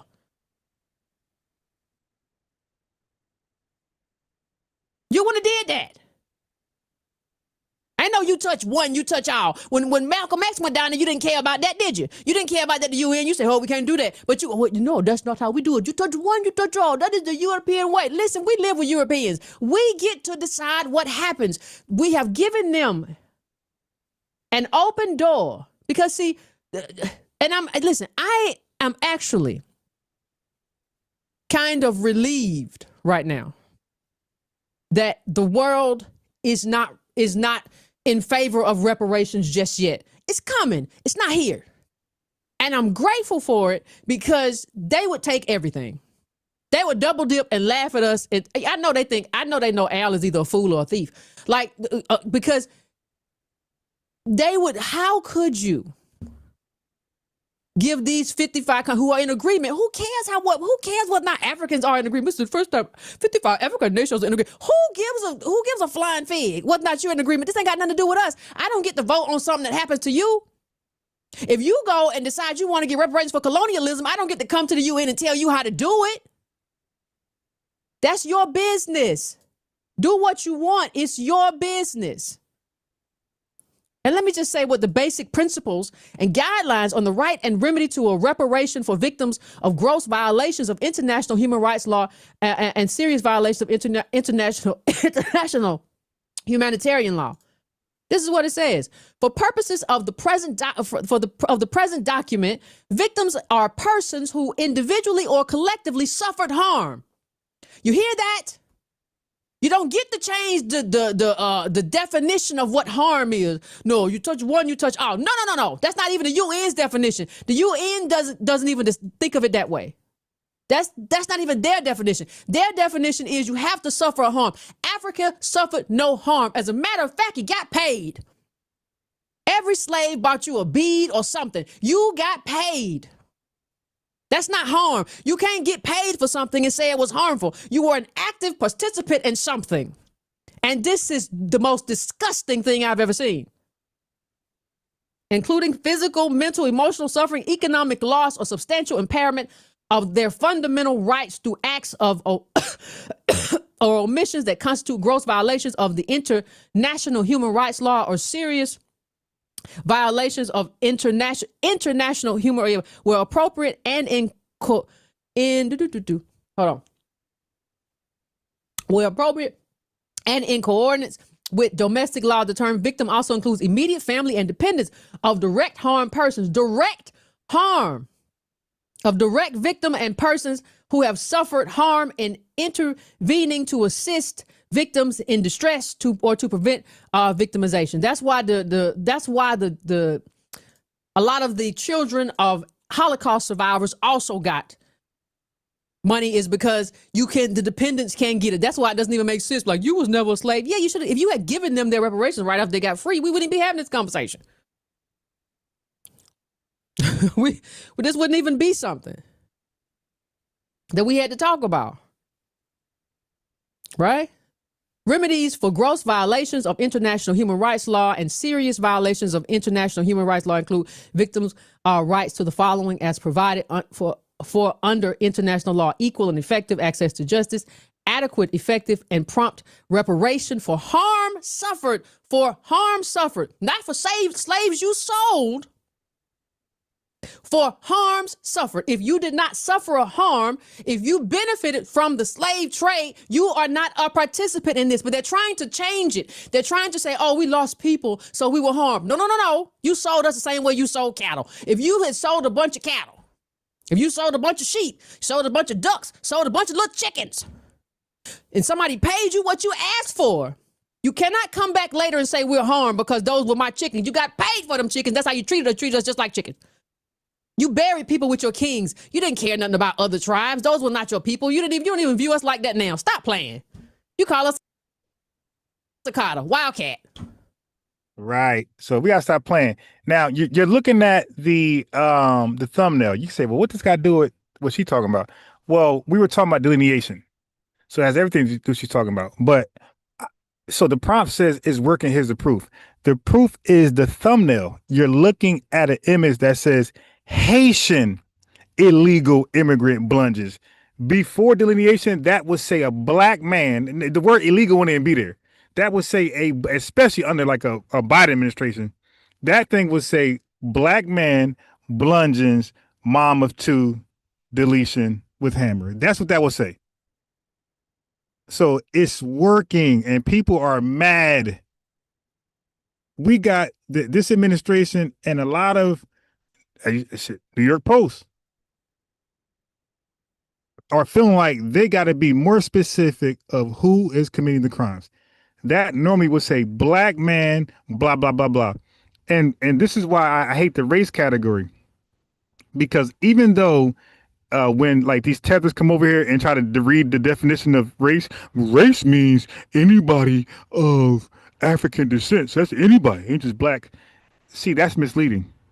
Because when you think of race in America, you think of, well, if you think of the black race in America, you only think of black Americans, good or bad. So like, let's say if it said the black race is doing great, you're going to think of black Americans. You're not going to think of immigrants. Okay. And this is why they don't want the word black there when it's something positive, because you're not gonna, because the credit won't go to the Haitian man or the African man. It's gonna go to Black Americans because we are the face of the Black race. So likewise, the opposite, when it's something negative, that's why we got to delineate and disaggregate the data, because when it's something negative, we're the face of that too. And in this country, when you hear the Black race and its news tied to it, it's normally always negative. So the Black race, not the Haitian ethnicities, not the Jamaican, not the African ethnicities, the Black American race gets the stereotype of all of the negativity. And we even had tethers come over here and try to read crime stats to us, like the negative ones. I'm like, wait a minute, aren't you in that? Like, bro, it's a Black racial stat. Why do you believe this don't apply to Jamaicans and all you tethers? You in there too, stupid. Do you know where you at? You at FBA News and Updates. I'm a wise guy. I know about that. You ain't gonna do that semantical shit with me. When you bring up the unemployment or so and so, and you mention Black race, I know you're in there too. You're not gonna pick and choose when you're in the Black race and when you're not. No, sir. All those negative stats you brought up, you're in there too. And matter of fact, I believe it's more of you in there than us. Prove me wrong.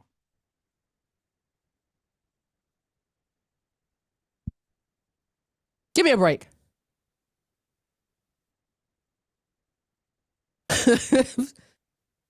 Come on. I honestly am in sort of disbelief at the boldness with which some people would try to pick your pocket. I am in disbelief. But I understand also who participated in it. I know who participated. Y'all remember when Ron Daniels was running around Ghana? A Ghana reparations summit agrees on a global fund to compensate Africans for the slave trade. Y'all remember? He was running around with his cowrie shells and his little African hat and his kente cloth. The funniest thing about him is that if you look at pictures of him in the 80s and 90s, he didn't wear all this African stuff. It's like he just all of a sudden became Pan-Africanist because America made him lose his mind, because this don't make no sense. So and who elected this man? Like when NARC and Cobra were doing their thing, there was no momentum behind reparations. It took, I'm sad to say, smarter people to come along and say, hey, this is not just about the white man bad. Hey, Nirvana, I'm going to block you, but you could be unblocked if you call in. So family, what I'm going to do with these tethers and these mad Pan-Africans, if you feel a certain way, like we're wrong and you're right, click the link. All right. But this is the wrong chat to express that. All right. There's no such thing as freedom of speech over here, freedom of expression. You will get timed out and blocked from your expression. All right. You don't have that right over here, but you can call in and exercise your freedom of expression and speech. But there is no freedom of expression in the chat. There's no freedom of speech in the chat. You will get blocked and timed out. You want to express those rights, you call in. So the link is there. If you disagree with us and you think Ghana deserve reparations and whatever else you disagree with, click the link. But we're not going to read your hate in the chat. You will be timed out and blocked.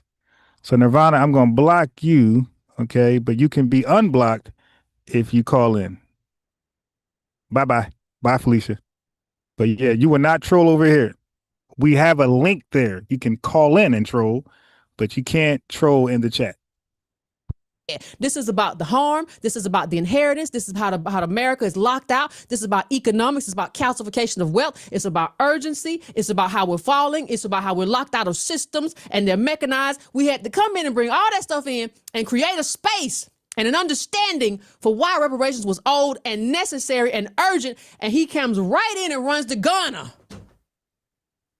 and says, y'all can have it. We took all that momentum. He wouldn't even be at Ghana were it not for the ADOS and the ADOS movement. He took all of that momentum and ran it over there and handed it to them. This is just no self-esteem. There are some people, I think we hate ourselves. Either we hate ourselves or Africa. Bartholomew, you too. I'm blocking you, but you can be unblocked if you call in. All right, let me get you up out of here. Yeah, I'm looking. Normally I don't look at the chat, but I'm looking now. So Bartholomew, bye Felicia, you out of here. If you trolling, I catch you. I'm blocking you and forcing you to call in to get unblocked. By the way, family, like the video, subscribe, hit the notification bell. The Cash App is there. You want to donate to the channel, and the super chat feature does work. By the way, matter of fact, let me see if we got any super chats. Let me see. Let me see. Okay, not yet. All right, but it's all good. Like the video, subscribe, and do the more important things. There are some people, I think we hate ourselves. Either we hate ourselves or Africa really is a religion for a lot of us. It really is like a religious belief. We really believe. Hold on. She's the third person to come to that conclusion. As far as on record, I was the first to say that. Tariq Nasheed second, and now Yvette Carnell is third. On record, publicly, I was the first to say Africa, that whole thing is a religion. Then I heard Tariq Nasheed say it, and then now Yvette is saying it. And it is. That whole belief in it, because there's no way that you will replace yourself. Who the hell replaces themselves without a religion? A weird religion to believe in? Who would drink the Kool-Aid and all these crazy cult things, suicide, unless you're in a religion? So what these guys are doing with Destiny Swap, this suicide action they're doing, it's because they are in a religion, and Africa is the religion. But just for the record, I got to toot my own horn. I was the first to publicly say that in these spaces. Tariq said it second, and now Yvette is saying it. But I got to toot my own horn because they got much larger platforms than my own, and you'll never know that. So I got to just let you know that. And I bring exclusive thoughts over here and content sometimes. And I need some flowers. Believe that instead of worshiping God, we worship Africa. Right? They really believe that. Like everything will be all right if Africa's all right. Who told you that? Like these people in these countries don't even trust their own government. It's a lot of good Africans who like, why in the world would y'all give y'all money to these people? We know what they do. They don't trust their own governments. Oh my gosh. And let me just tell you a little bit about the conference. Ghana delegates at a reparations summit in Ghana agreed Thursday to establish a global reparations fund to push for overdue compensation for millions of Africans enslaved centuries ago during the transatlantic slave trade. The Accra, reparations conference adds to the growing demands for reparations after about 12 million Africans were forcefully taken. They never say sold. Forcefully taken by European nations from 16th to the 19th century and in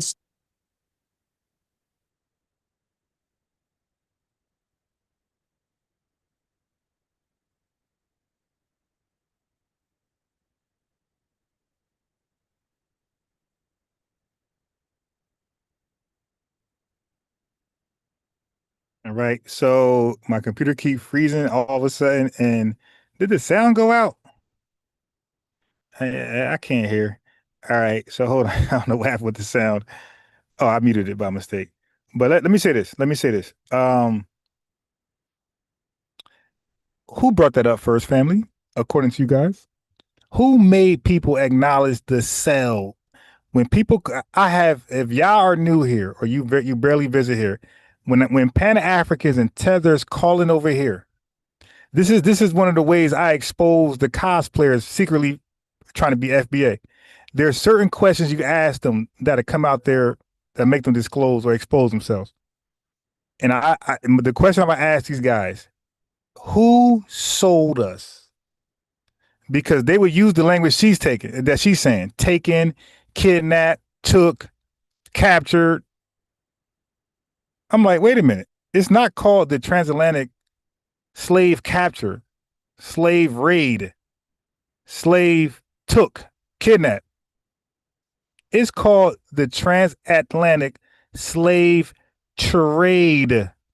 Don't you leave with a taken, capture with me.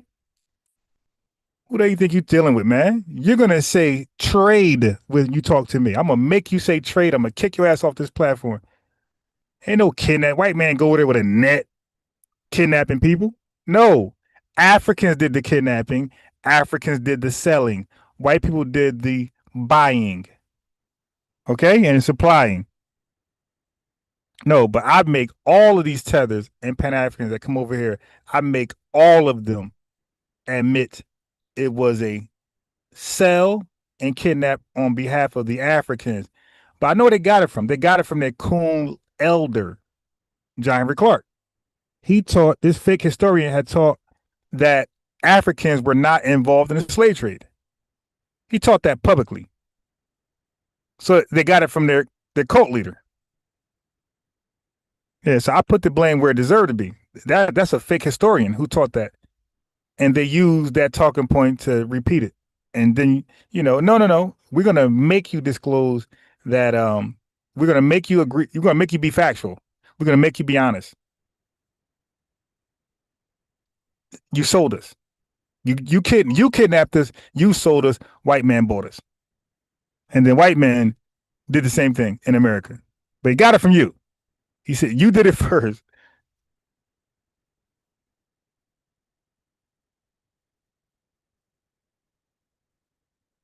All right. Somehow I muted the all right, here we go. Their own governments. Oh my gosh. And let me just tell you a little bit about the conference. Ghana. Delegates at a reparations summit in Ghana agreed Thursday to establish a global reparations fund to push for overdue compensation for millions of Africans enslaved centuries ago during the transatlantic slave trade. The Accra, reparations conference adds to the growing demands for reparations after about 12 million Africans were forcefully taken. They never say sold. Forcefully taken by European nations from 16th to the 19th century and enslaved on plantations that built wealth at the price of misery. Yes, that's us. And they never tell the truth. Like, even white people never tell the truth. Hey, these were not forcefully taken. I need everybody to understand, and I know y'all understand, but Africa created warehouses along their coast. Those caves were warehouses to store slaves to be sold, and they were kept there because, the Europeans had to sail on the water. So it might be a little late. So we're going to take them on there and keep them there until the Europeans get here to get them. You created an infrastructure for the flesh trade. That's what you did. This was not anybody coming in with nets to snatch anybody. You created an infrastructure for the flesh trade. And now you want to come back and say people were forcefully taken. No, people were sold. You had more babies. You fine. You did that. You told us to walk around the forgetting tree. Now you want us to remember and say, Mama, me don't cut it. No, we're not doing none of that. I'm so sorry about it. No, we're not doing none of that. We're not doing none of what you're talking about. And listen to what they say. I want you to look. Centuries after the end of the slave trade, people of African descent around the world continue to be victims of systemic discrimination and racialized attacks, concluded a report by the Special UN Forum which supported reparations as a cornerstone of justice in the 21st century. It's time for Africa, whose sons and daughters had their freedoms controlled and sold into slavery, to also receive reparations. Hey, here's my problem. I'm not your child. I mean, if you look at us, if you look at ADOS, we got European, we got a lot of stuff that we don't claim. Don't nobody claim that. I don't claim African either. We are a unique amalgamation. You are not, I'm not your child. Stop talking about sons and daughters. You don't sell your children. We're not yours. Everybody who was sold into slavery, I don't care where you ended up, you have a unique claim against the person who bought you and the person who sold you. So we all have a claim for us, the claim is against America and whoever sold us from Africa. All them slave coasts. We have a unique claim against Ghana. We have two unique claims, one against the country that sold us and one against the people who bought us. We have a bigger claim for America because we built this wealthy country and this country continued to oppress us. But these people have a claim to nothing about our sons and daughters. Imagine selling your children into slavery and then coming back later talking about, hey son, hey daughter, you remember? And you know what's crazy? When parents put their children up for adoption early in their life, like months old, a year old, 2-3 years old, when they do that, when they discard their kids like that, and that kid grows up with their adopted parents and have a great life, like that kid really, some of those kids really don't want to meet their biological parents at all. Like they don't acknowledge, some of them don't want to acknowledge their biological parents at all. I think Shaquille O'Neal got some type of story like that. His biological dad tried to come back in the picture, something like that. But the point is that when you are sold by your alleged parents, like there's really no comeback for that. There's really no explanation that a kid is really waiting to receive, especially if that kid's going through trauma or some misfortunes in their life, whether it's drug addiction or alcohol abuse or prostitution or whatever, criminal background, because they're gonna know this is most likely a result of not having those biological parents in their life. They're gonna meet their mom some 30 years later, like, "What's up, mom?" "Nah, I'm good. I'm good." Remember me? Hey, why don't you? Yeah, but Africa, we're not your sons and daughters. Stop. Like, they got to stop this wordplay, this finesse. It's disgusting. It's disgusting. But you got women kings like the woman on HC6 who thinks this is appropriate, who thinks this is something to cheer for. Y'all just leave us alone and let us figure out how to handle our business and how to do it our way. We're not your children, and that's the problem. Everybody want to treat us like like we little kids. And some of these Pan-Africans want a mama and a daddy so bad. You better go hug your regular mama and daddy. These people ain't your mama and daddy. They don't love you. They love the money that they see coming down the pike, and they're laying a framework. See, the funniest thing about this is I think these greedy Ghanaians or whoever this was, I think they believe in reparations more than ADOS do. Because they've been laying the groundwork for it. They have been laying the groundwork for this to happen. So if you ask me, well, Yvette, what you think? I think they believe. I think they believe in it. But the whole time gaslighting us, telling us that we are begging. They believe in it so much, but then tell us we're begging. Then turn around, gaslighting us. Oh, you're begging for the white man crumbs. You want to be laid up in a master. And now they come with this lie, this finesse. Now all of those Pan-Africans who was telling us we're begging, we want to be close to master, they all supporting this Ghana finesse. Like, yo, y'all got to stop, man. Yo, listen, we're not your sons and daughters. We're not your brothers. We don't have no connection with y'all at all. Y'all just what did Abraham Lincoln say about that Moor? He said, yeah, they're dark skinned. They don't have white skin like us, but they're not a Negro. They're a Moor. So Abraham Lincoln was able to distinguish. Abraham Lincoln delineated a dark skinned Moor with a dark-skinned Foundation Black American, and said, in spite of that skin color difference between white people and Moors, he said he acknowledged the Moors having more in common, more of a friendship and alliance with white Americans, even though one is dark, one is light, than Negroes at the time we were called, and Moors. We're both born with dark skin. He said, in spite of that, we are befriending the Moors, not the Negroes. So I keep telling you guys, it's not about skin color, man. We're not black because we're dark. We're black because of our ethnogenesis, our unique experiences in America. That's what makes us black.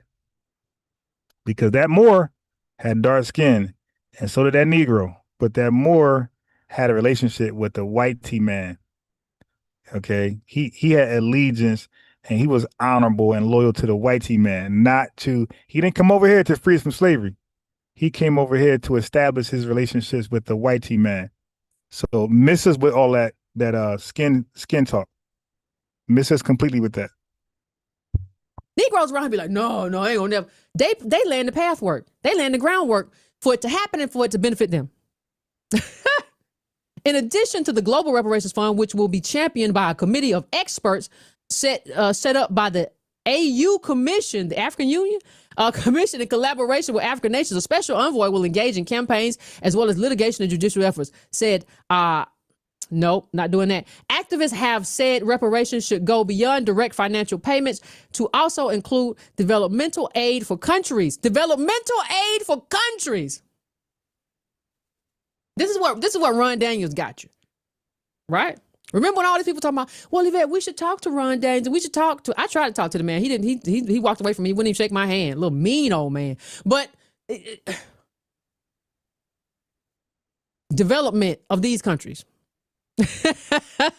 Experts on what? Like y'all didn't do when y'all had it. Y'all had the ball on reparations for decades and never moved. Never moved the needle. Time we move the needle, you snatch it. You 85 years old. I be goddamn if you ain't over there making a mess. Won't ever step away. Won't ever stand up. Activists have said reparations should go beyond direct financial payments to also include developmental aid for countries. Yeah, I read this part. The return of colonized resources. See, here's the part. I'm gonna get to that though, because stop trying to put colonization together with reparations. No, that's not. No, whatever you reparations. I mean, slavery in this country lasted 246 years. The colonization of Ghana, I think, lasted 80-some years. That is not the same. And colonization and slavery is not the same either. And that's your business. That's your business. The required amount of compensation will be through a negotiated settlement that will benefit the masses in Kichi. Okay, I forgot to uninstall that damn thing, man. I know my thing freezing. It's that Chat GPT thing I had installed. How the hell do I get to my? Yeah, it's that's taking all the space. I installed the app like a dumbass. How do I get rid of that? Microphone keep falling. Add. There we go. Okay, I just seen it. Add and remove programs. That's what's making my computer freeze. Give me one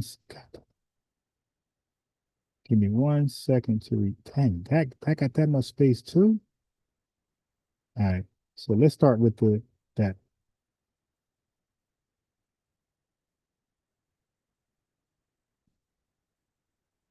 So I installed two things, but it might be causing my thing to crash.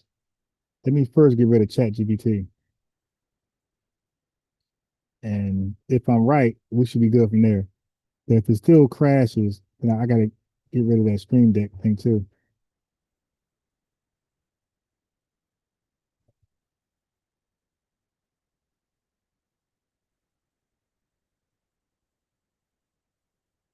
All right, let's get back to the content.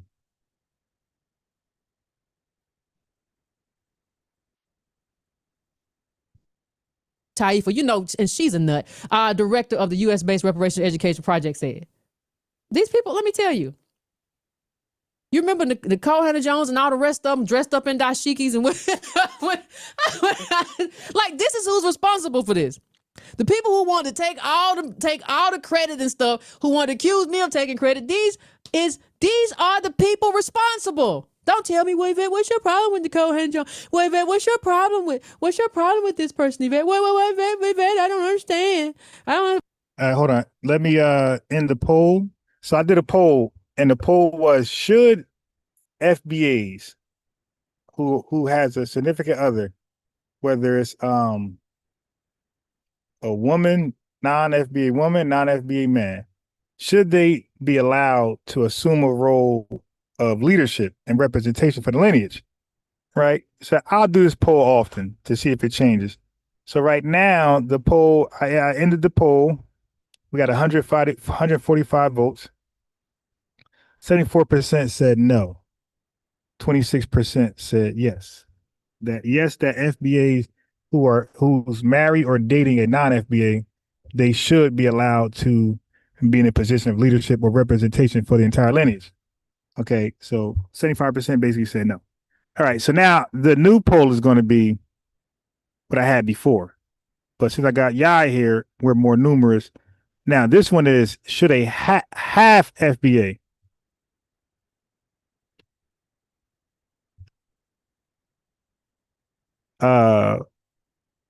be a leader, be in a leadership role.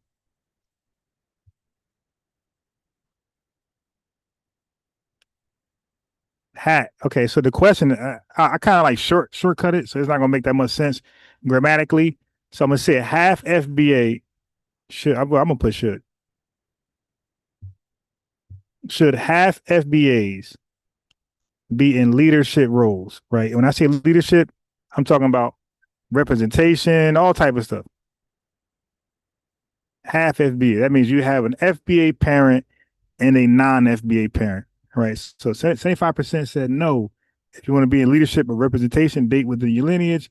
So now should half FBAs be allowed to be in roles of leadership and representation for the lineage? That's the next poll. So let me get your honest assessment or honest answer, is what I should say. What's a lot you probably don't understand?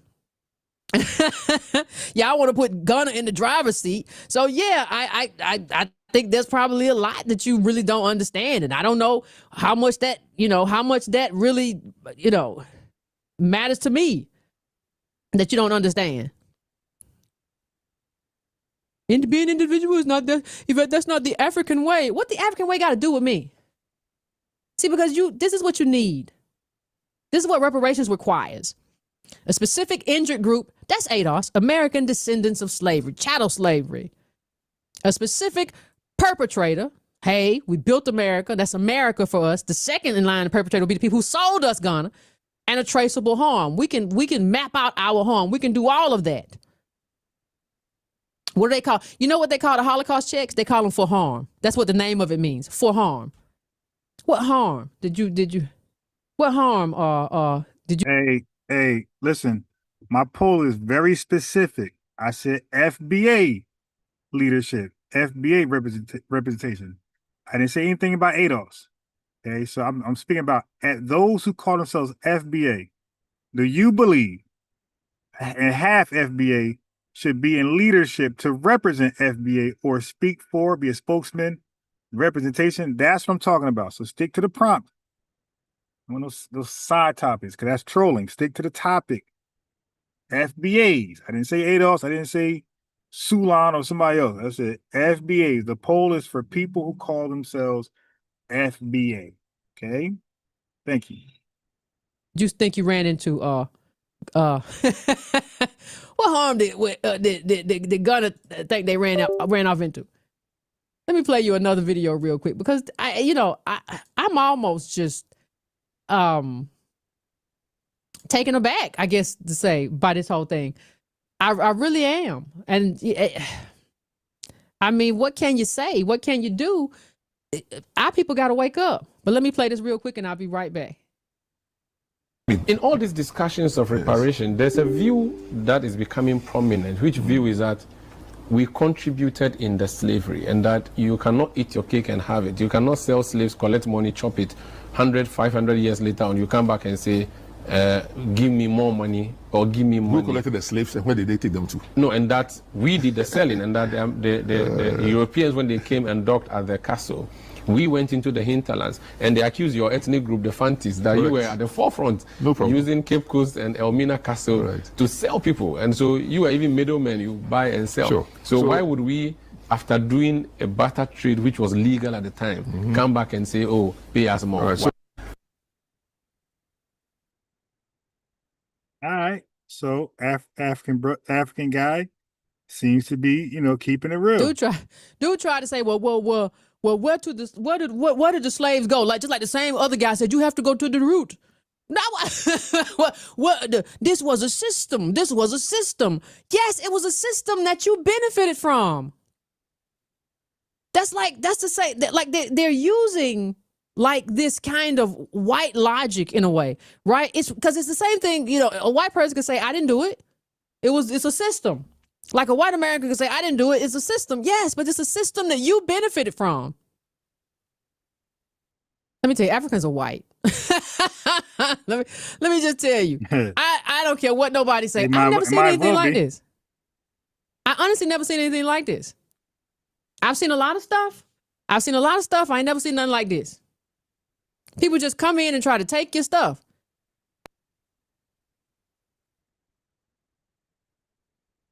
If y'all seen something like this, please let me know, because I ain't never seen nothing like this. Hold on, let me get this together. What? Was there anything in there that made sense to y'all? Huh? let me keep going, because I didn't listen. I did not see anything. I did not hear anything that made sense to me in what he was trying to say. Now, I'm not trying to be mean to nobody. I'm not trying to have no attitude with nobody, and nothing like that. But I got to be honest with you and tell you that they're trying to run a heist. That's the only way that I think that I could describe it, is that this is a heist. And however you deal with it is how you deal with it. But we better wake up. That's one thing I know for sure. We better wake up, because let me show you how this whole thing should go. Right? Let me show you. And let me show you what I believe happened. I have no evidence of this, but to me it's apparent. I don't think I need evidence. So I believe that everything Ghana has been doing, that with Ryan Daniels was a strategic move, but they laid the groundwork for it with the year of return. Right? They set themselves up. Year of return was a strategic move to center Ghana as a reparations authority and African leader. I believe it. Ain't nobody else got to believe it. Yeah, RB, the problem is with your statement that you added no context. What do you mean this discussion should be bigger? Like, that could mean anything. That could mean we're not making enough noise. That could mean all our efforts are for naught. Like, that could mean it is big. And, so that statement could go pro or anti. So you got to add more context. I don't fault nobody for timing you out. You made a vague statement. Like, be very clear when y'all type in the chat. All right. What do you mean it could be bigger? Click the link. The link's there. What do you mean when y'all give vague statements and the chat interpret it as disrespectful and they time your ass out? That just means be more clear next time. Like, add context to it. Explain a little more. We wanted to be bigger. We wanted to be global, but not led by an African. You dig? We wanted to be global, led by the lineage. But I believe it. I believe that's exactly what happened. I believe that's how they set themselves up. It was designed to claim moral authority, to lead the reparations conversation, to build political capital. I think to drive economic benefit, to position itself. And let me tell you something, you can't trust nobody that engages in slave tourism. You can't. Hey, RB, look, dude, sis, whatever you are, click the link or they're going to time you out, because you're just saying things, dude. You're just saying things, or do that. I don't know if you're a man or woman. You're just saying things and it's coming off as trolling. Like, okay? You're just saying things. No context. You're just saying stuff randomly. You dig? Like, this ain't that type of chat where you just say any old thing that come to your mind. It got to make sense. And it got to be adding on to the conversation. Like, you just saying reckless stuff. Yeah, they're going to time you out. But you could click the link and explain what you mean. That's like torture tourism. You can't, and you making money off of it. You don't just try to do it and say, hey, we setting this up. Anybody can come. It's free. We just want to teach what everybody learn. They position themselves as a gatekeeper to shape the narrative. Ghana continues to present itself as Africa's moral and political leader on reparations. It hosts the conversation and signs the participants and speaks at the summits. But the ordinary African, they don't have no role. Reparations, it's reparation without distribution at this point. If it ever is distribution, it's going to be them. It ain't going to be us. So they set this whole thing up from the year of return, where these idiots was over there crying in the K and giving money and over there drinking bad liquor because they had put something in it that made them sick and stealing from their bags. Went over there. That's what the year of return was. Come home, invest. Everything is about you. You setting up a strategic move, and it was about getting money to your country. Understand that when these people do stuff, it is never about us. It is never about what is good for us. It is never about something that is beneficial to us. It is never about us. We are still the harvest group. Like if you can keep harvesting from the same crop, you're gonna keep harvesting from the same crop. Right. If you squeeze the lemon and get lemon juice and you keep squeezing it, keep pouring out more lemon juice, you're gonna keep squeezing. So let me just acknowledge the super chats and the super chats and the super stickers. Mad Man, $5. Fresh Always, $4.99, and Iconic FBA $1.99. Thank you all the same. All right, so RB, you gotta mute your background.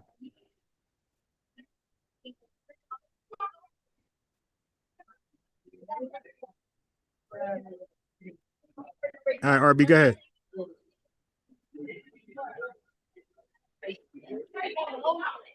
Yeah. RB, you're on the platform. You're on the panel. Go ahead, brother. Well, I'm working right now. I can't really say too much. I agree what y'all are saying 100%. I'm just saying that we're not making enough noise about this issue. We're not causing enough problems for Africans and Caribbeans. So how do we make more noise?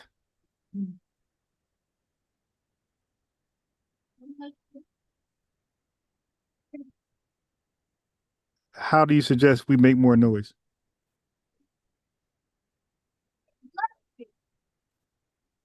Well, unfortunately, they took away our music. Unfortunately, they took our music.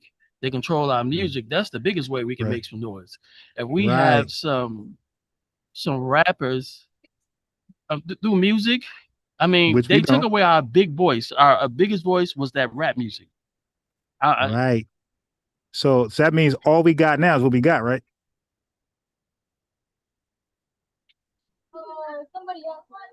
Right. So we're making the most noise we can with what we got. I'm sorry, I can't really engage the way I want to because no, you don't need to. But I'm saying you just said something. You said we can't do it through music. So I says, okay. So that means all the tools we got to make noise is just all what we got today, right? Which is social media. Like we don't have anything bigger than social media. And then we're being shut down. We had CBS News reported, and then they got it pulled right away. So, bro, we are making the most noise we can with devices that's muting us, that's censoring us. So we are being censored. We are making a lot of noise, but we're being censored. CBS was censored, right?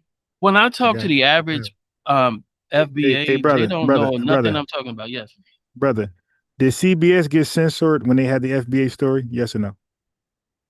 I agree with everything you're saying. Look, I can't really talk right now. Hey, brother, you don't have to. Hey, bro, you're talking too much. No, you're doing good by not talking. You're not listening. You're just babbling. You made a statement, and then you said the average FBA don't know about FBA, and then you just acknowledged we're being censored. That don't make sense. That the tools that can reach out to FBAs, they're being censored and being told don't talk about it. You don't think that's why they don't know about it? CBS, that's a big network. They had a story. It was pulled immediately. Yeah. So we're being, I keep saying we're being censored, and yet like going past that fact, we're being censored. That's why folks are not hearing about it. So now all we have now to signal boost the message is social media. And you're on it now. So sir, I'm sorry, sir. I would love to continue this conversation with you and give you some ideas, but right now I have to get back to work. It's I was just trying to join in. Okay, I'm sorry. Okay. Thank you. All right, just call back in a little later. That's all. Okay. And you off of work. All right. Damn. Now I'm gonna love these old ideas. Now like when you got older people to give you new ideas, it's gonna be some 1960 shit. Yeah, we need to go march. It's gonna be something new. We're in 2026, my guy. That marching shit does not go viral and reach as much people than online. MAGA became an international word, right? Acronym in 24 hours because of social media, not because there was boots on the ground. MAGA became a complete talking point in 24/7 because they were not censored for one, and they use their Twitter fingers. That's the fastest way to spread a message, my guy. Social media and media. Media is out the question because they are censoring us. They're not letting your party isn't letting us spread the message. Your party that you vote for is helping the message, be stumped. Okay. So yeah, so that statement you said in the chat was goofy and you couldn't really defend it here. And I can imagine your idea is gonna be 1960. We're doing the best we can on top of being censored. That's the whole point. We're being censored. He didn't want to acknowledge that fact.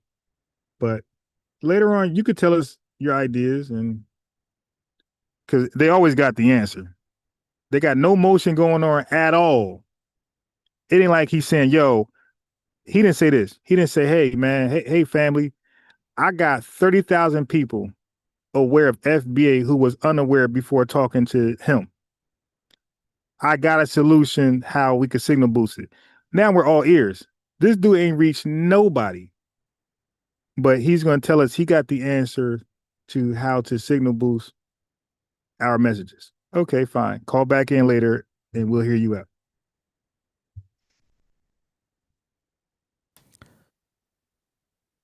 Right? If you can. If you can keep harvesting from the same crop, you are going to keep harvesting from the same crop. If every year or every 2 years, a bunch of potatoes or something crop out or whatever, you're going to eat the potatoes. We are the harvest group. And they are making a play, and they're making a play over something that your ancestors died for, and they're telling you that we don't get cash reparations because it's not the African way, but I'm not African. We are a unique amalgamation, a mix of African, European, whatever, but we made our way here. We are our own people, and you don't get to tell me about what the African way is, and I shouldn't care. That is not my culture. That is not my life. Deciding for me. Being stupid. Deciding if I get paid and saying I can't get paid because that's not the way you do things. I tell you how you do things. The way you do things is to sell people off. Let me tell you something. Even the UN does not recognize third-party claims. And this is part of the problem too. The UN does not recognize third-party claims. And what they're putting forth is a third-party claim. See, here's the problem that they're running into. Reparations are not designed to be a moral gift. They are a legal obligation based on a specific debt. Somebody is owed for a harm, and somebody owes. So the UN says that reparations are only to be paid for people who are harmed, not third parties.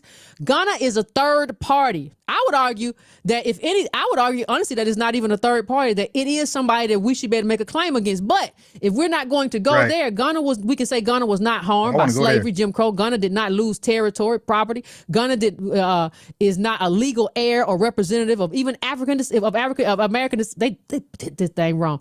They put that wrong. Everybody likes to put, I can tell somebody's playing around with this stuff. They playing around with the AI. They keep trying to put African in there. But and here's the thing that I really need them to do. If you want to have a claim, Ghana or any of these colonized countries, you have to do your own claim. So the same way we say we have a unique claim and we are American descendants of slavery, you have to do it that way. So why is it you keep positioning it as ADOS instead of just colonialism? Colonialism is your thing. That's something that did happen to you. Pursue your own claim for what happened to you. Stop trying to use us. Something happened to you. You should pursue. And I say colonialism is their own fault. So I would go further and say they don't even got a claim with that. I would say they created their own monster. That's like the mad scientist who created Frankenstein being injured by Frankenstein and trying to take Frankenstein to court for any charges or any liability. I'm like, yo, how do you do that? Like, you make your dog crazy as hell to intimidate neighbors, and your dog maul you, and you trying to have a claim against your dog. No. I say they don't even got a claim for colonialism. I say, well, colonialism. I say that is something they created. They helped create colonialism. They helped create that because that could have never happened without the slave trade. So your colonizer, the colonialism that exists in Africa is your creation. The people you created. They created white folks as a superpower first, superpower people, because they created that. I guess it's indirectly because they handed their laborers, us, over to white people. White people forced us to build their nation as a first world superpower, richest nation ever, and then they came back with smoke. It's like, no, you created that, my guy. We would have never been enslaved. Think about this, family. We probably got a greater case against Africa. We would have never experienced transatlantic slavery. We would have never experienced chattel slavery over here in America, plantation slavery, Jim Crow, all of the harms, the exclusions we talk about. We would never face any of that mass incarceration, all that, if we were never sold by Africans. So we like, wait a minute. If you're circling around saying white folks, looking back, saying white folks and their colonizers and their colonial system is the reason why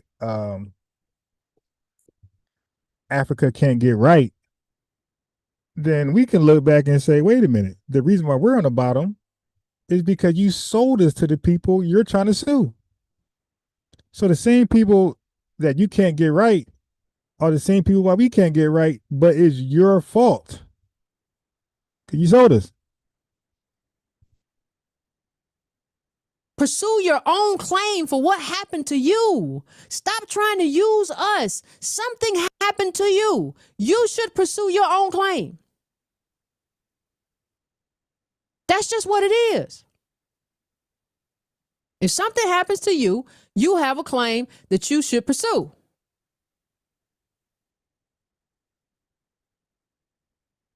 But the real problem is we got stuck in this idea of global blackness as opposed to lineage. Global blackness doesn't really have a purpose. Pan-Africanists like to do it and say, oh, it's focus and it's power and it's strength and all that stuff that's on the left-hand side. I don't believe none of that's true. It ain't never, show me the proof of concept. Lineage has purpose, focus, example, strength. We're not, hey, dude, this has all been so stupid. James Brown, I blocked you, but you can call in and prove you're not a troll and have a good dialogue with me, and I will unblock you. Right now, you're blocked. And it really comes down to what you value the most. Do you value our justice claim, or do you value the idea of an African identity? Because if you value the idea of of African identity over your justice claim, then you will have your African identity and they will call you son and daughter and you won't have anything else. Even your self-respect. So I think it all comes down to that. I'm going to play another video too, because I want y'all to hear this one too. This is my last one. And this is the one which is interesting because he kind of mocks us. So I want to play this one and come back. A few of our people, I don't know whether for attention or popularity, criticized the achievement and tried to belittle it. And they made all kinds of infantile arguments. They say, so, but Africans were involved. I mean, the crime was systematic. The ships that carried the slaves were insured by reputable insurance companies that are some of the richest in the world today and profited from the slave trade. The ship owners made money. Reparations, and listen to the important one, reparations were paid to slave owners for letting the slaves go. When they abolished slave trade and said the slaves could go, they compensated the person who has enslaved somebody for loss of property. As recently as 2015, compensation was paid to people for losing their slaves. And you come and tell me that we recognize this as a grievous crime, and you say, oh, but Africans were involved. This was a whole system. They built ships, and they built the ships with measurements to make sure that the cargo can take the maximum amount of slaves. And you tell me that, you know, Africans were involved. So, if you build a ship to maximize slaves. Now, family, I think many people don't realize when we say transatlantic slave trade, when we ask you why the word slave is there, okay, you ask a tether that, they're going to be in silent. Hey, Revenue, are you around? Click the link, Revenue. I need somewhere listening. Click the link, or any other tether that has a problem with FBA Adolf Freeman. Click the link. Click the link. Click the link. Let me ask you a series of questions. Clout chasers. Not Tether Dream. You can't call in, dude. Not the other weird guy that's against us saying we're black. But the revenues that called in before, or if there's any new ones out there, click the link. I want to ask you, why is the word slave in the transatlantic slave trade? Why is the word slave there? Okay, I would love to get your feedback from that, because that pretty much exposes y'all as weirdos. So anybody who disagrees with FBA, our position, our talking points, anything we're doing, disagree with us saying Ghana need to mind their business, anything like that, that link is there for you. It's pinned. Click the link. Let me let this tether finish. Whole system. They built ships, and they built the ships with measurements to make sure that the cargo can take the maximum amount of slaves. And you tell me that, you know, Africans were involved, so we shouldn't talk about reparations.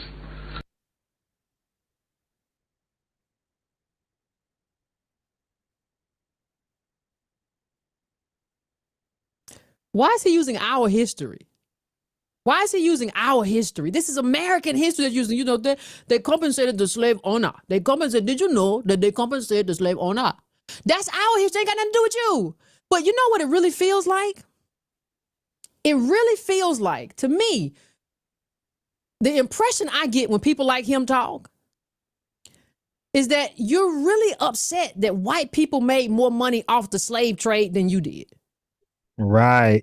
Hey, let me acknowledge two Cash App donations, one from Max and one's from Charles, right?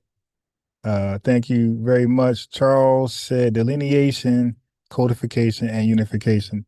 Max, $5 Cash App donation, and Charles with an $11 Cash App donation. Appreciate it very much. Donating to the channel because they believe in the channel. They believe in what I'm doing is beneficial for the lineage. Thank you very much. Like when you talk about it's a system, and you know, did you see the ships that they built, and did you see what they did in their banks that are built off of this slavery? I think they're really upset that they sold these slaves and they got money for the slave. Right, and family. Okay, hold on. Slave, right?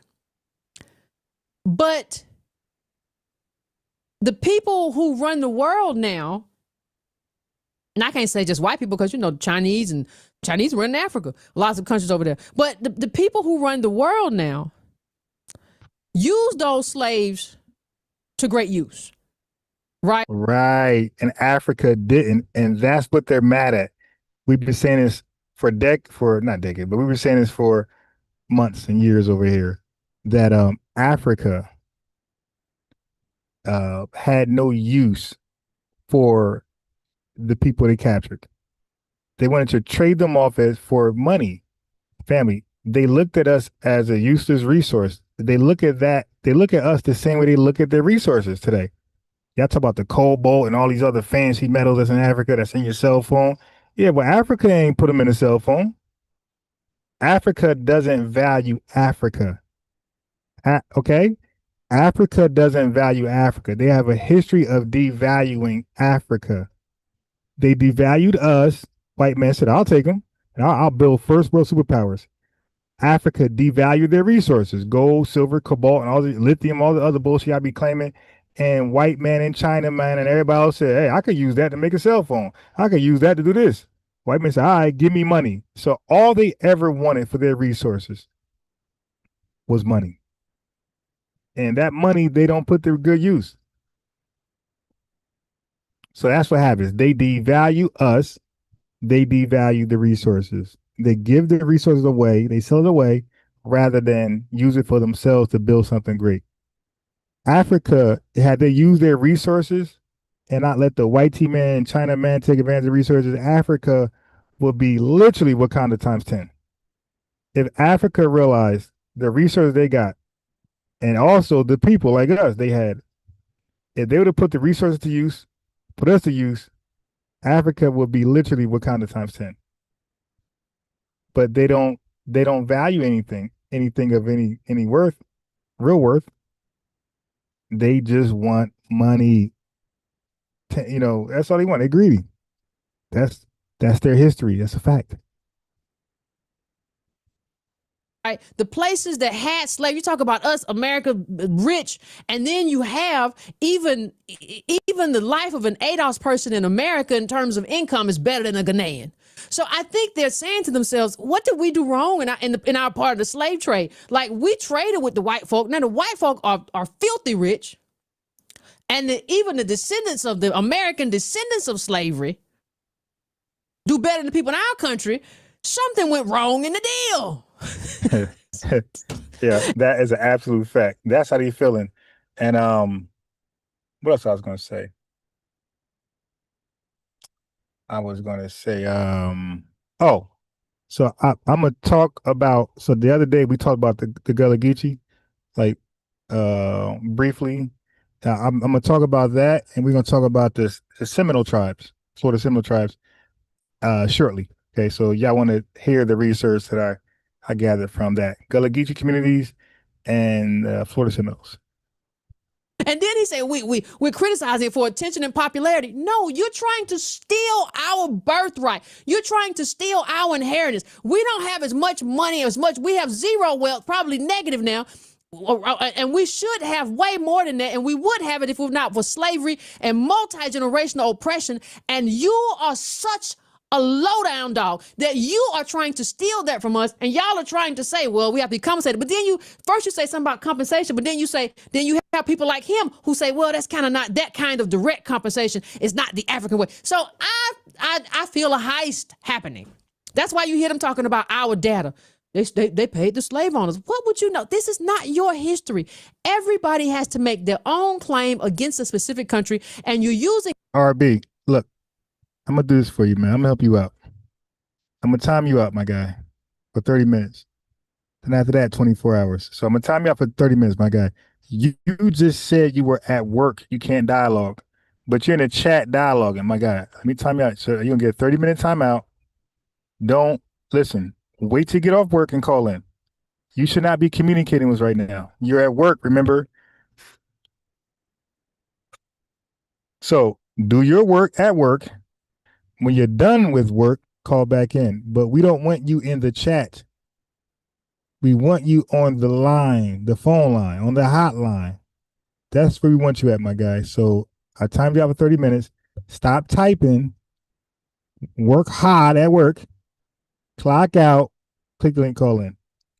We got a FBA Chosen by God, $20 super chat. Lineage love.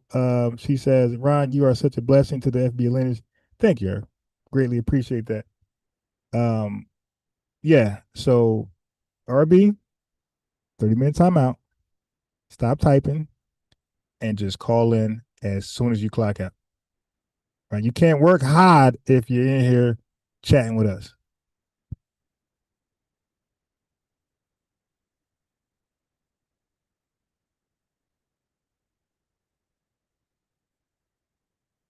All right, hold on. My screen keeps freezing, even though I uninstalled a gazillion things. Oh, okay. All right. So I think it's mad at my tabs. Gotta get rid of some tabs. Hold on. Let me Unfreeze it.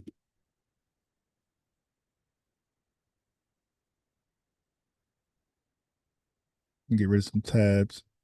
Our information because you don't have a specific country to make a claim against. So you're stealing our claim. And people are not outraged. This is ours. It don't belong to you. None of this stuff belongs to you. And you say, we call us infantile.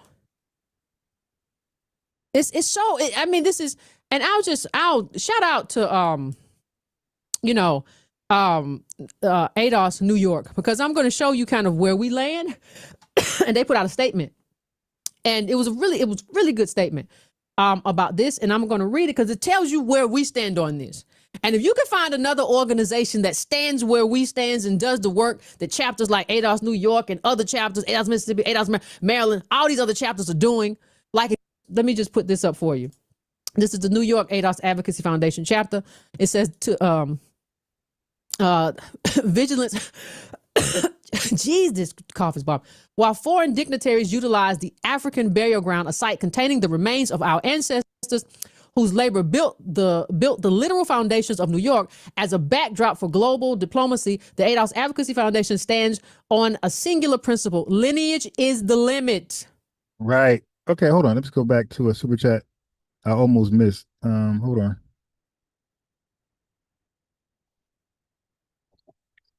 Okay, so we have politicians are not heroes. $5 super chat. Lineage love on fleek. Politicians are not heroes says, if mathematics and science started in Africa, why did they regress? How were Europeans able to see the usefulness of their resources and they didn't? And this is why I don't believe the bullshit where they be saying, oh, the Europeans learned at Africans' feet. Stop lying. Stop that damn lie. I don't let no Pan-African tell me that. Well, now the Europeans, they taught these. Stop it. There's no evidence of you doing nothing remotely close to what the Europeans did. Now, the Europeans did go to Africa to level up. We know that. But y'all ain't teach them shit. They went there and did it themselves. They seen what you guys were not making useful of, and they did it. The same thing with politicians are not heroes is saying. They learn at the feet of this. Stop it. Romanticize. Learn at the feet for them. But it's funny that the teachers never applied nothing. Isn't it called applied math? Why don't you apply the math yourself? Yeah, like stop with the romanticizing. Stop it. Learn at your damn feet. We recognize the historic naming of this crime, but we reject the ongoing Pan-African project that attempts to use flat blackness as a tool to whitewash the machinery of the trade, a strategic erasure that obscures the specific partners who facilitated the extraction of our lineage. Hold on. Okay, so we got the super chats rolling in. Thank you very much for the lineage love. That means you believe in the channel, you believe in the work I'm doing. And it's funny because I had a friend you might hear in the background. I had to take him to get surgery, and I got to wait around because he can't drive. So, yeah, so I'm over here, taking a friend to get surgery, and I'm waiting around at Dunkin' Donuts or at the car or whatever, in the car, online, because in this neighborhood, there's a lot of white tea people and East Indians. So I'm trying to lay low over here. A lot of Asians too.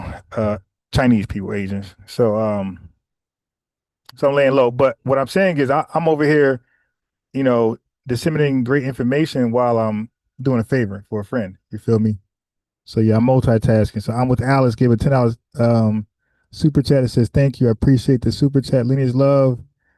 Just Breathe says the rest of us became POWs. I don't really know. I'm not sure if you're responding to the video. I'm not sure. You got to bring more context to that. I don't know what you mean. Was it only 2% of us that got traded in the translation? The other 90 was already here. I'm not sure. I'm not sure. Hey, yeah. So Just Breathe. You might just okay. Your name is Just Breathe. You might just gotta click the link. Because I don't know what you're saying. All right. So yeah, you might just gotta click the link.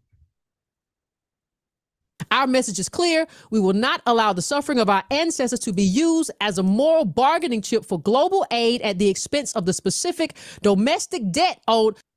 Oh, I'm just catching some chat. So we got my screen froze again. Okay. I think I'm gonna transfer to my phone and just restart my laptop, because I think when I uninstalled those programs, I think for the for it to go in effect, I think I gotta restart. So hold on, let me just Mr. Honey Afro said full FBA blood doesn't mean they will not turn on you. So the fact you are looking at half FBA born and raised in the United States is crazy. This makes sense if they were outside the community. And they, I mean, but Mr. Honey, that's why the poll is there. The poll doesn't say 100% no. The poll says what it says about the last question. It says 70 something, 75% no, 25% yes. It's just a poll, right? And you gotta do polls. This is how you gauge the community. This is how you know how we're thinking. You don't just polls are necessary. Like, that's why the government wanted data. The OMB, they want data. They want to collect data all the time, because that means a lot. The more data you collect, you can get a feeling of where everybody's at, and it makes it easier to be on code. I can't be talking some off code shit. I can't be talking some bullshit and the lineage at 75% saying no. So you do polls to see where everybody's at, and you speak to that. You speak to that. You know, we are dimmer. You know what I mean? This is democracy. So the majority wins. You feel me? Everything, this is like a vote. Like, some people say half FBAs can represent, and some people say no. So you throw a poll. You throw a poll. This is how you vote to determine what we doing. But at 75%, 70%, that's a large majority. You dig? That's not even a debate at that point. That's an absolute no. And the same thing with an FBA dating a non-FBA, same thing. 75% said emphatically no. Like that, what I think doesn't matter. It's what the masses think, and the majority wins. Everybody know that. So yeah, all you can do is just express what you believe, but don't be like Roland Martin. Don't be calling people dumb and stupid. You're stupid because a full FBA, a full FBA. Nah, you cast your vote, and you hopefully more people think like you. And unfortunately, over here they don't. They're saying no, and don't cry about it. That's just how people feeling right now. If you think differently, then what you should do is go on your social media platforms and make an argument why a half FBA should be qualified as much as a full FBA for all of these things: leadership roles, representation, spokesman, all that type of stuff. To the American descendants of slavery, we move with the professional posture of rightful creditors. We are not a symbolic backdrop. We are the descendants of a specific American estate. The multi-generational wealth, labor, and human capital extracted from our ancestors through centuries of state-sanctioned dispossession. Creditors critique Evanston as a warning shot. The ADOS Advocacy Foundation New York chapter asserts that. All right. For one, Mr. Honey, you're not even sending a super chat. So I'm reading your comments just out of respect, because you're new here, but I'm not going to debate you in the damn chat. It's not even a super chat, but you can click the link though. You can click the link. We have another $20 super sticker. First Enoch, thank you, $20. Lineage Love is definitely in the building today. But yeah, so Mr. Honey, there's a link you can click. I read your comments. You're new. I read them. But if you want to dialogue further or bigger, the message, you can send a super chat message, or you can call in. But I'm not going to acknowledge nothing you say in the chat going forward until it's a super chat, or you call in for free. Super chat, $1.99, whatever, 99 cents, or whatever. Or a free dialogue, just call in. So the call-ins are free. Messages to be acknowledged in the chat, like you, new people like you, no wrench, super chat. That any honest reckoning with the history of the transatlantic slave trade must account for the entire machinery of the Atlantic system. We reject any global narrative that seeks to obscure. Okay, so Mr. Honey Afro, either, okay, so there's some issues right now. If you're of the lineage ain't free to call in. Like, we don't flee. We don't flee from controversy, diversity. We don't flee from anything, obstacles. You got time. You're watching. Okay, you're mad at something at the poll. Let's call in and let's talk about it. Now, you most likely got either a non-FBA significant other or you're half yourself. All right, no problem. That's your bias. But you can also just call in and, express your grievances or your disagreements, and that's okay. If you're afraid of a little pushback, then don't call in. But that's just giving non-FBA vibes, though. The documented roles of specific coastal brokers who functioned as active partners in the trade. Brokers, exactly what they were. Exactly what they were. Right? Let me get this back right. It's always something. Hold on one second, y'all. It's always something. Hold on. Oh, gosh. That thing right there just went. Let me read this one for you, too. Hold on. Stuff just be acting up. Today is going on. A bad technical. Then it just jumped back. Ain't nothing. We point to the recent federal challenge. Hold on. Let me get that up. Hold on. Get it up. We point to the recent federal challenge to the Evanston, Illinois reparations program as a definitive warning to the state of New York. By choosing race-based policy over lineage-based law, Evanston created a legally vulnerable framework that invited challenge and stalled the progress for descendants. New York must choose, this is what we're talking about in terms of their reparations, Bloom-proof lineage settlement, one designed to survive the strict scrutiny challenges popularized by litigators like Edward Bloom, or a race-based legal disaster that leaves the creditors with nothing. We move with unyielding zeal of judgment creditors against those who... All right, yeah, so Born Enemy, we really ain't talking about Indians. And matter of fact, they don't call themselves Indians, you dig? So that's kind of like trolling. But again, the link is there. The link is there. If I think they call themselves indigenous people. They don't call themselves Indians at all. They call it indigenous people. But some don't do that. Some call themselves FBA. So I don't know who you're actually talking to. But if you call in, I can have you talk to a person who believes they're that. You dig? See, for me, I'm about dialogue. I'm about conversation. So if you wanted to talk to somebody who believed they were already here, and you believe you could debunk some of their facts and arguments, I will set the stage for that today. Because I did it before with people, and they get cooked. The people who disagrees with them, they don't really have a strong argument against them, so they usually get cooked. But I remember I had Lex on here versus Sheffrin. Like, Lex cooked the dude. It wasn't even close. Mr. Honey Afro, what's going on?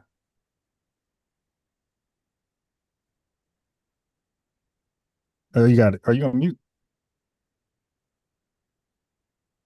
Let me see. Yeah, okay, he's not on mute. His audio is not connected. So, Mr. Honey Afro, if you hear me, you got to connect your audio. I don't see no motion, so you might have to go back out and come back in and select your audio, but your audio is not showing up. So when that happens, people normally go back out and come back in. I see them do that often. Yeah, but back to that. So this ain't a indigenous you're that or not discussion right now. It's like deflecting from what we're talking about. But if you wanted to have that conversation with an indigenous person, I can make that happen today, now, actually. Right. So, Mr. Honey Afro, what's going on? See me, whatever I believe, I engage people who may disagree. I stand on everything. I say, Mr. Honey Afro, what's going on? Oh, his audio's still not, okay, still janky. You gotta fix your audio. Your audio still ain't connected. Yeah. So, yeah. That's me. I give everybody a fair chance to present their argument of what they disagree with or what they agree with. See, Honey Afro, whatever his name, he's here. He's here. His audio janky. But when you get your audio right, just start talking, bro. Owe us who owe this debt, seeking the full execution of a settlement that is long past due. Furthermore, we issue a clear warning to any foreign entity or non-profit interloper attempting to co-opt our history or dilute our claim. This is our lineage's private estate, and we are its sole and aggressive guardians. All right. Born Enemy, at this point, I'm thinking you're trolling, my guy. And you've been a good supporter, strong supporter prior to now. You said Indian FBA and African FBA. My guy, there's no such thing as an Indian FBA and African FBA. So at this point, I think you're trolling. I don't know if you sipping on some wine or you got some booger sugar going on, but dude, you took some hallucinogens, some mushrooms. But right now, you're tripping. You just said Indian FBA and African FBA. There's no such thing as that. Right? So listen, you got to stop trolling in the chat, my guy. Right? I got to get you out of here. All right? So stop with the trolling or I got to get you out of here. Yeah, y'all, my name is Unbiased Ron. I'm not biased. I don't have favorites. You could be cool today, but if you off code tomorrow, you're out of here. Right? I don't have no favorites, my guy. You stay on code, stay 10 toes. Once you one toe down, you out of here. So you just said Indian FBA, you said African FBA. There's no such thing as that. So if you keep that up, I gotta get you out of here. Hold on.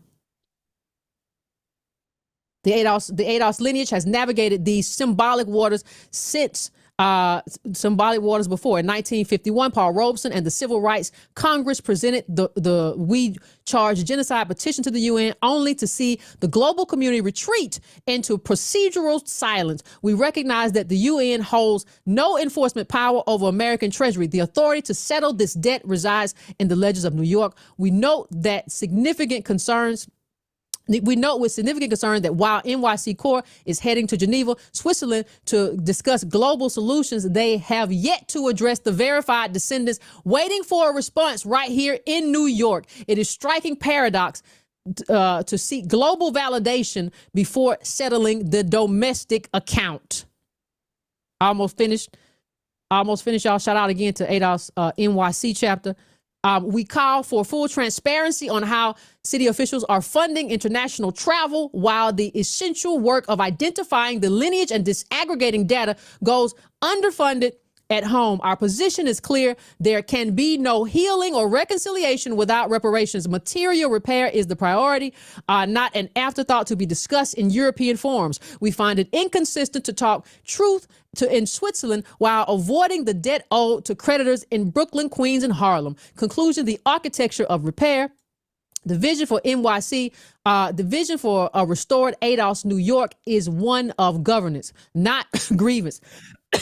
We recognize that the administrative invisibility of our lineage has served as a shield for the state's unwilling. Yeah, Mr. Afro, just call back in, bro. Your audio was janky. Call back in, select your audio the right way, and let's have a conversation. Is to provide proper compensation for documented historical and ongoing injury. We seek precise data collection, not as an end in itself, but as the mandatory first step in identifying the rightful creditors of a debt that has been deferred for centuries. And you all and fam, listen, as a call to action, I would like y'all to send this out too. It's linked up on my site. It's linked up on the ADOS New York chapter. Please send this out and get this into the hands of people who need to see it. When the state's records finally reflect the reality of our lineage, and when our unique history is protected under the laws and as a distinct status, we move from being victims of history to full and free individuals. We stand firm against symbolic measures that offer wreaths instead of wealth, against co-optation by global actors who did not share our injury but seek to share our settlement, and against being invisibilized by a bureaucracy that refuses to name the heirs of the American chattel system. We are here leading our fight, protecting and stewarding our history and securing our own future. The UN has named the crime. Now the state must settle the account. Restitution is a charitable gift. It is illegal. Restitution is not a charitable gift. It is a legal obligation. This is a fight of our history and our exclusive justice claim. It's Claudio Simpkins, ADOS AF, New York. So if you all could read that, it's on my timeline, and please share it far and wide in terms of our position. If you have a radio station you listen to, if you see it on the news, if you could attach that and send it to make it clear to everybody involved, or everybody who wants to be involved, that this is not our position, and this is not, and ADOS, American descendants of chattel slavery in this country, are not in favor of what they're talking about. Right? That's not where we are. If you could get that out there, we are not favoring the people who sold us to get that, and any kind of reparations due that we are not involved in, and none of us elected Ron Daniels to be in charge of that. None of us. I don't remember ADOS America electing Ron Daniels to be the president of ADOS America. I don't remember any kind of election. I tell you the truth, I think most people don't know who that is. I think if you ask most people, hey, Ron Daniels say this. At least when Jesse Jackson was the quote unquote president of Black America, at least everybody knew who Jesse Jackson was. Nobody knows who Ron Daniels is. So who is he to go over there and negotiate a deal on our behalf? Right. Hey, Money Afro, I'm gonna put the phone number because your audio, maybe you ain't got the right stuff for Zoom. So I'm gonna put the phone number in the chat for you, okay? Hold on. I'm gonna put the phone number in the chat. All right, so hold on. I'm gonna put the phone number in the chat. Who? Like, how? You can't do that. And so I think this is a con. I think this is a heist.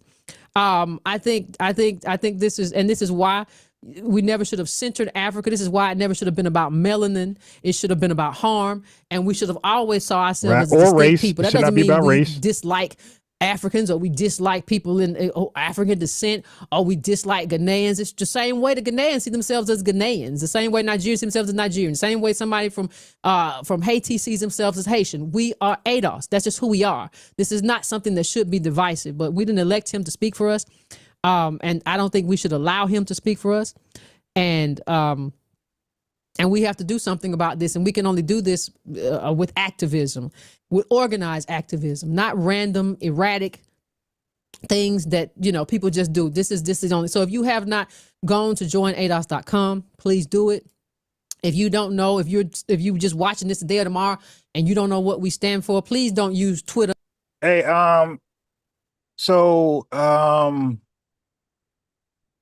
put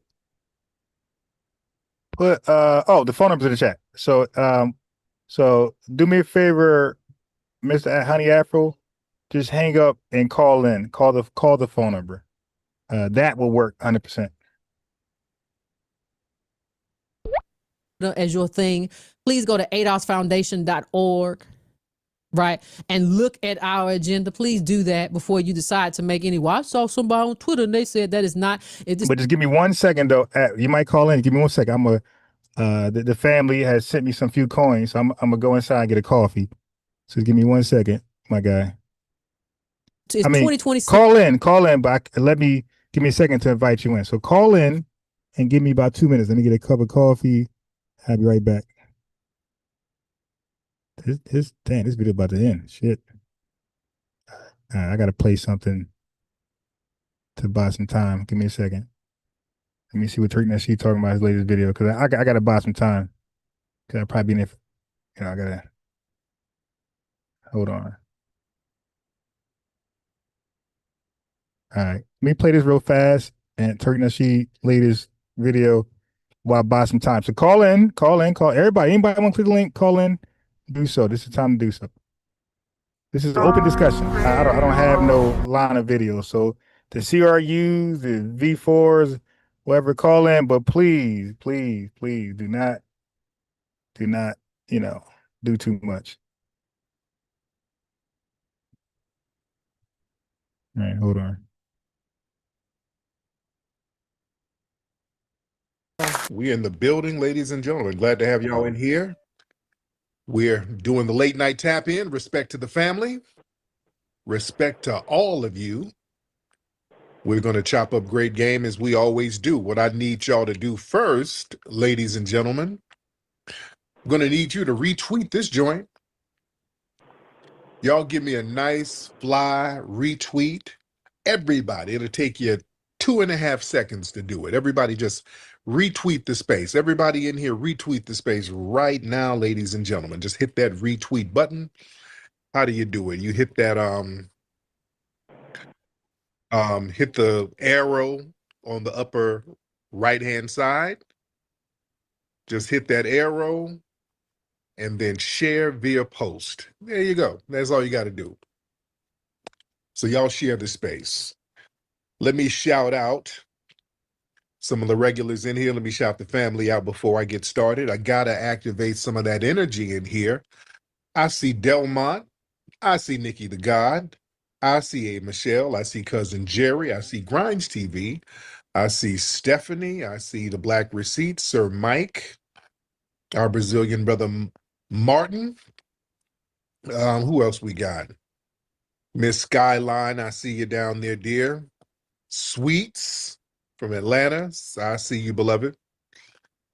Tierra Dynamite, Percy Earl, Monisha, Mr. Breeze, respect to you all and respect to everybody in here. Round of applause.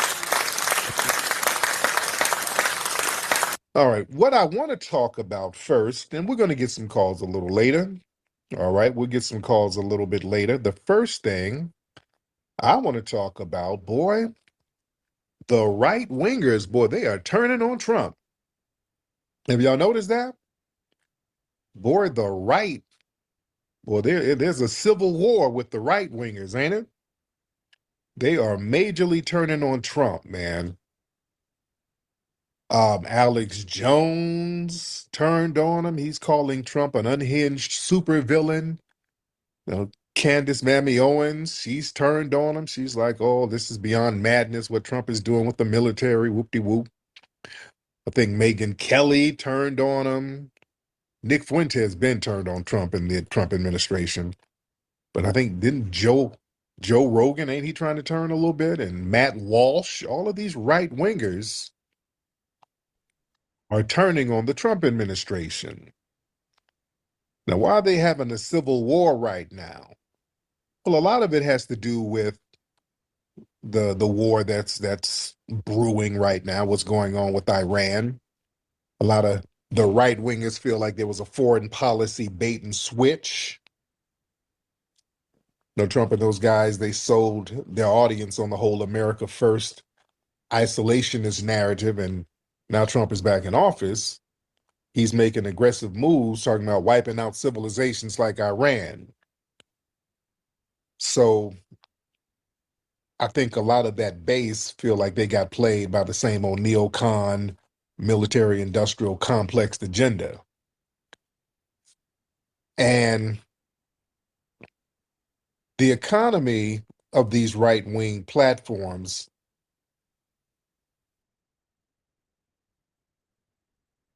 My God, the patience you don't have. Yeah, thank you. Man, he keeps hanging up. All right. Mr. Afro-Man, what's going on? Hey, how's it going? Great. How yourself?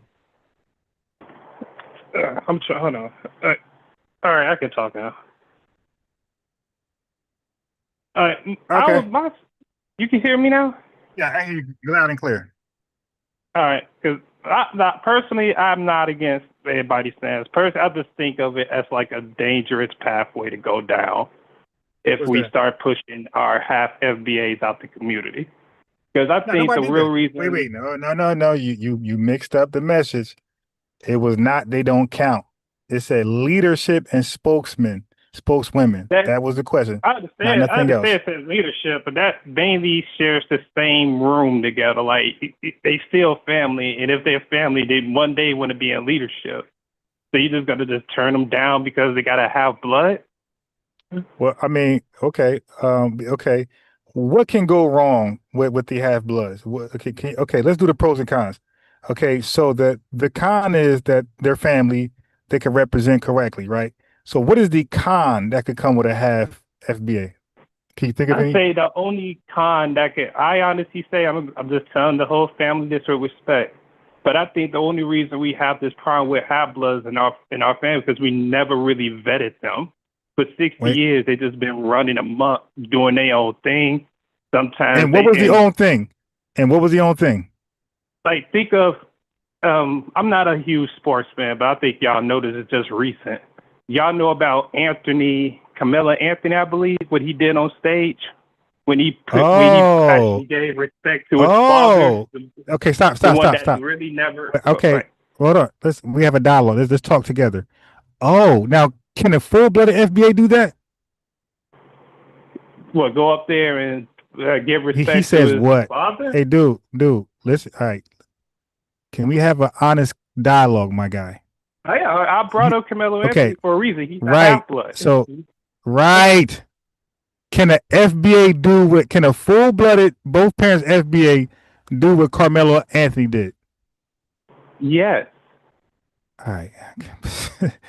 I'll get what you're asking. If they're both full F-blood, hear me out. If they're both full-blooded stop. FBA, No, I'm not. And they got a full-blooded Carmelo. FBA. Dude, stop talking over me, my guy. I'm trying to. Dude, you're babbling on purpose at this point. Carmelo Anthony's fine. Like, you're the one getting lost here. I don't know what you're saying. I'm not even against everything you're saying. I said, FBA. What are you getting at? You said both FBAs. So why don't you be quiet? So why don't you be quiet so you can listen? Hey, my guy. Why don't you be quiet so you can listen, man? You're just babbling. Right. Carmelo Anthony's dad is what? Hispanic or Latino, whatever. So now I just asked you a question. I said this is why people think you're a troll. I just said, can a FBA with two FBA parents pull what Carmelo Anthony did? And you said yes, my boy. How? If both their parents are not Hispanic, how can they do what Carmelo Anthony did? Go. Because both of his parents are FBA. You answering your own question. They're both. How is the Hispanic? And no. I got a question. How is the Hispanic that? Dude, you're being a fool on the platform. Dude, you only let me talk for 10 seconds. I ain't even get to my part yet. Is Carmelo Anthony dad Hispanic? Yes or no? I just said yeah. What the fuck you think I brought him up for? Right, but you're stupid because you're not. So how can an FBA? I'm telling you, I brought him up for a reason. He picked his dad, who was a Hispanic, who was dead, who never been in this life. His dad was dead when he was at the age of 2. He never knew his fucking father. So okay, yeah, I'm gonna send you back to the chat. You too stupid to have a dialogue with me, man. yeah, you won't get me too much upset. All right, go back to the chat. Don't call it no more. All right, yeah, you see what happens, family? Cannot have an honest dialogue with people. He said Carmelo Anthony can pick it. So basically, he can pick and choose who he is a spokesman for and who he gives credit to. He can pick and choose. It could be FBA. It could be non-FBA. I said, can a full two parents FBA do that? He said, yes. You're stupid. Is whatever parent we give the credit to, wouldn't they both be FBA, dummy? So they cannot do that. Just stupid. Just stupid, man. Family, you cannot have an honest conversation. I was going to hear him out, but I wanted him to be honest with the cons. He's honest with the pros, honest with the cons. Carmelo Anthony, dad is Hispanic. So Carmelo Anthony, out of nowhere, all of his life, he's been known as FBA Carmelo. All of his success in NBA is FBA Carmelo. He's retired. He's looking back at his legacy as an NBA player. Legend, and he going potential, Hall of Fame or whatever. Then he go ahead and give it all to his Hispanic dad, none of it to his FBA side.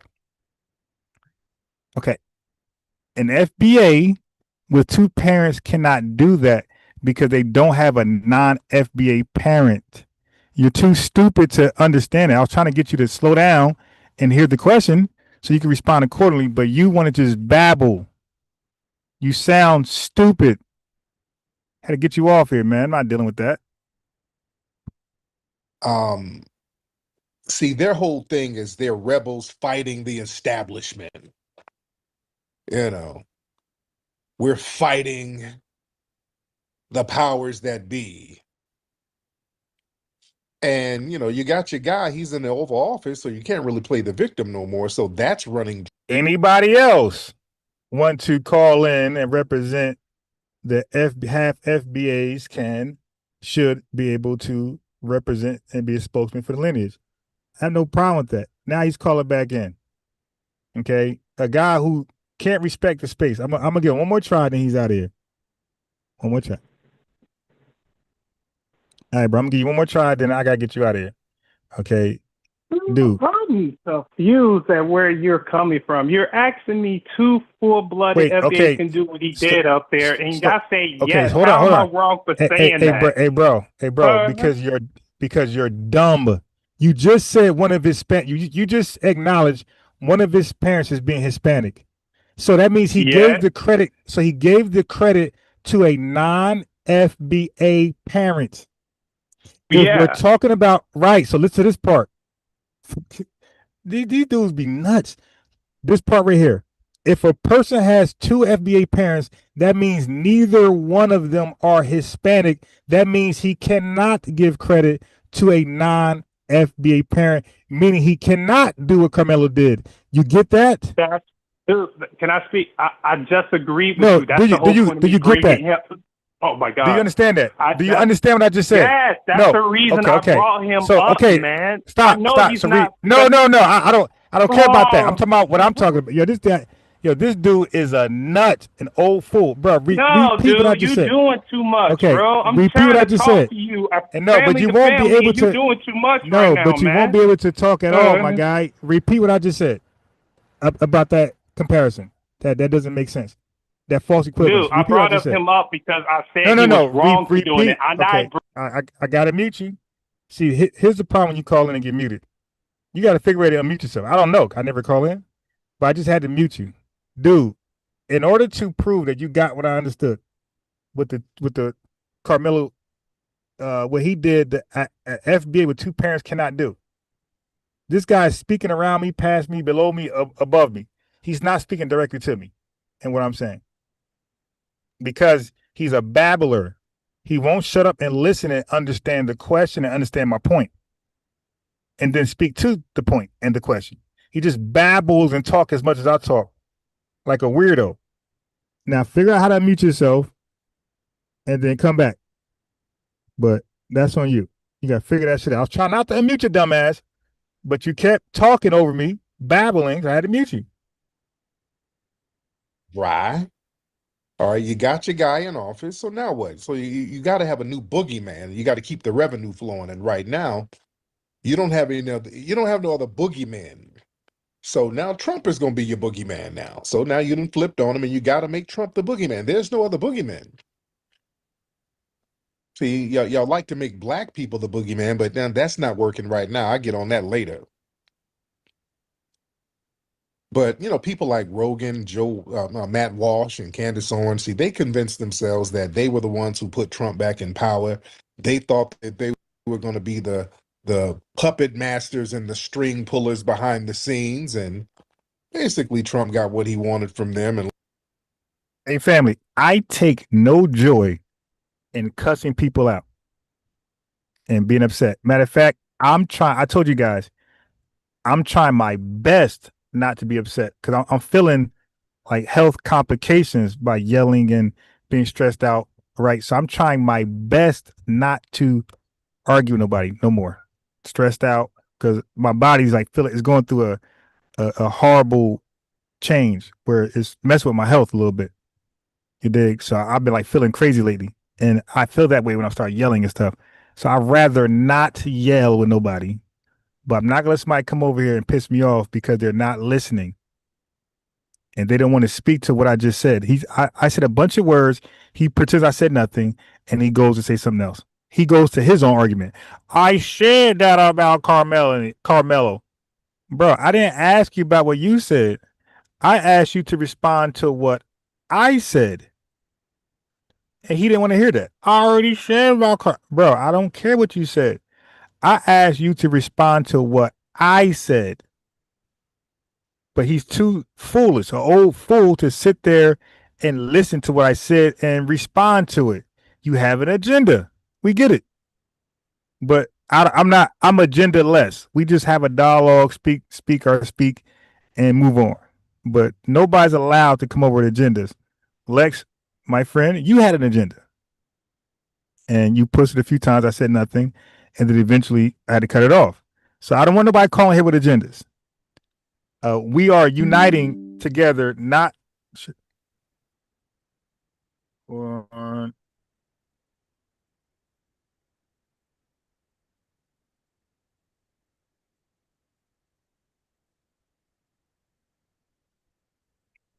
second.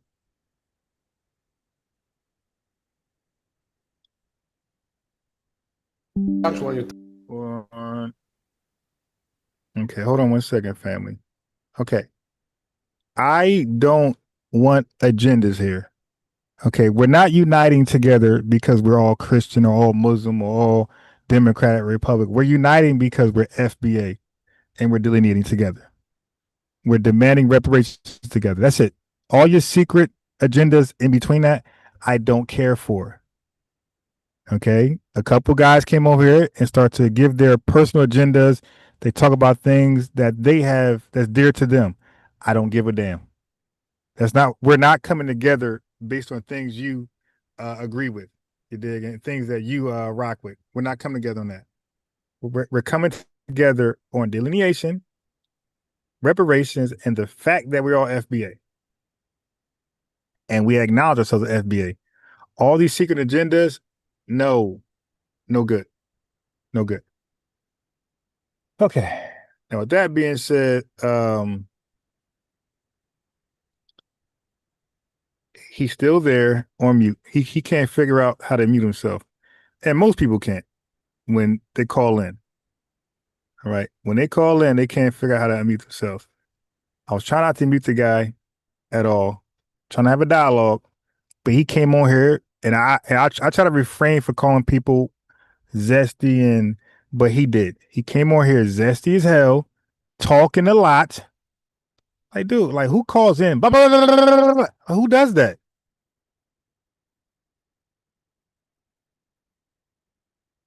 We're not doing that, man. We're trying to avoid doing that. So now Tarina, she's making a great observation on the Trump supporters who turned against him. And to me, my antennas raised. It's like, do they feel like Trump is just a question? Do they feel like Trump is leaning towards Black Americans' ear too much?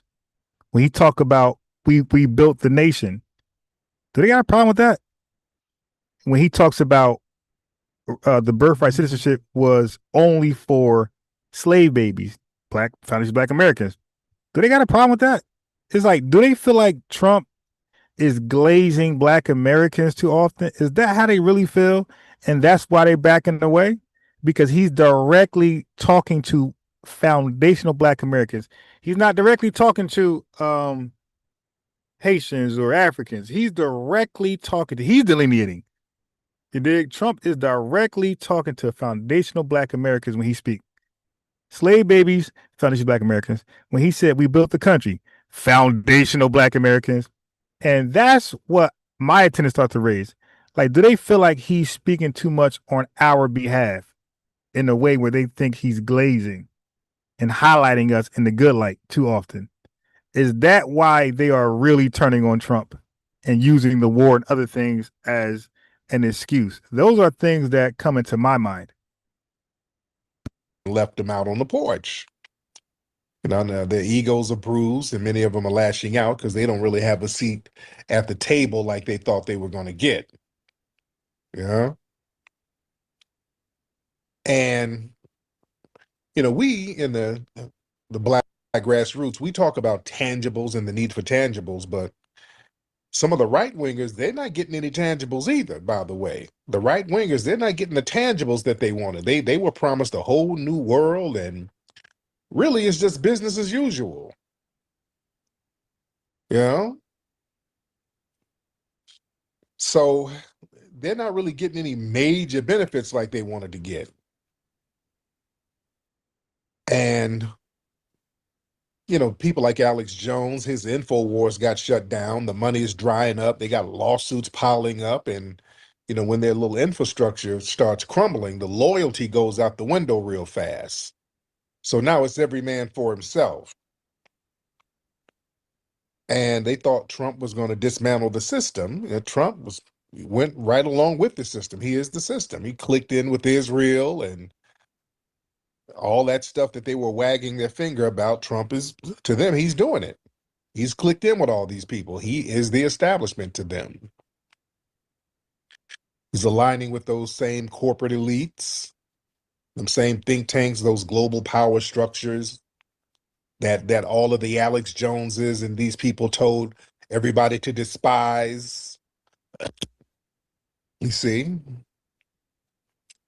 So that's the whole compromise of their whole anti-establishment brand. And understand, a lot of these people are very opportunistic. They know that this is Trump's final term. This is his final term.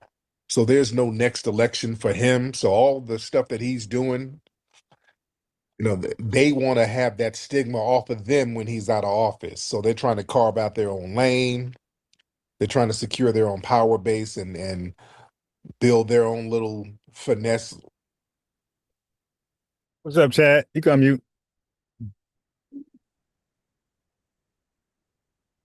In tears over here, man. I mean, I'm about to you die got me, from man. stress and high Yo, blood man, pressure, man. I'm just letting you know. Try not to take it too seriously, man. Before you mess around and do an Elvis. Yo, Yeah, oh man, my it's God, coming to yo, that. yo, you funny. Oh my God, yo. All right. That's all. I just wanted to give you your flowers and beg you to calm down a little. Don't take it so serious, man. All right. But God, yo, All to right. do what, yo, there's certain buttons, man, that just drives me crazy. And one is like, dude, slow down. Why are you calling just babbling? Just calling just I'm trying like, oh, bro, we're speaking apples and oranges. Let's speak the same music, dude. Same thing. He didn't want to do that. He just kept going. I'm like, so you don't want to slow down and get along and communicate? You don't want to do that? You want to have two different lectures? I give a lecture, you give a lecture. You don't want to have the same lecture? And that's what drove me crazy. Like, so you don't want to talk to communicate. You just want to talk just to talk. Yeah, unfortunately, And then, some people. and then what made me even more crazier, because he's gaslighting me to believe I'm the one wrong. That would really That's the part that had me dying. That was, this but guy yeah, crazy, yo. no, I'll let you continue. I'll let All you right. continue to cook. And I just wanted to also say Yvette Carnell was on fire, yo. Yeah, yo. Like I said, like Yo, you she don't was gotta agree. You spitting don't on that gotta. one. Yeah, bro. She spit a lot. That's why I say like we don't have to agree with everything by somebody, but Mm-hmm. the good or the meat of the message, take whatever you don't like, let it go. Yeah. Right. But the meat that's facts that's going to help your argument, help your mind and your position when tethers come at you, and you got double information. Now you got information for here, Tariq, this person, that person. That makes you invincible. You dig? You got arguments from everybody. That's why I listen to everybody. I don't give a damn. Look. Me and Lex had like a little issue online, but let Lex be dropping some heat. I'ma listen and write down, take notes. As you It's not should. that serious. It's not that serious where I hate somebody. I don't hate nobody. And matter of fact, if I do hate you, you got good information, I'm gonna listen and get that too. Because I'm trying to have the irrefutable rebuttal. You dig? I'm trying to be the best on the scene. So wherever I gotta go, I'm going. And wherever I get it from, I'm gonna get it from that person. And that's it. Yeah, but I appreciate it, man. Now, Afro, you want to call back in, but only one condition. Slow down and stop and own. And when I say answer to what I said, answer to what I said, my guy. Because then there could be no dialogue between me and you. Okay? A dialogue is we're both talking and we're both listening to each other and we're both responding to what each other is saying. I responded to what you said about the dad and all that stuff. You didn't respond to what I said afterwards. You gave an answer, but it had nothing. It was a contradictional answer. It was contradictory. It made no sense. And so I'm trying to slow you down to let you understand why it makes no sense. And you didn't even want to know that. Like, God damn, this dude just babbling.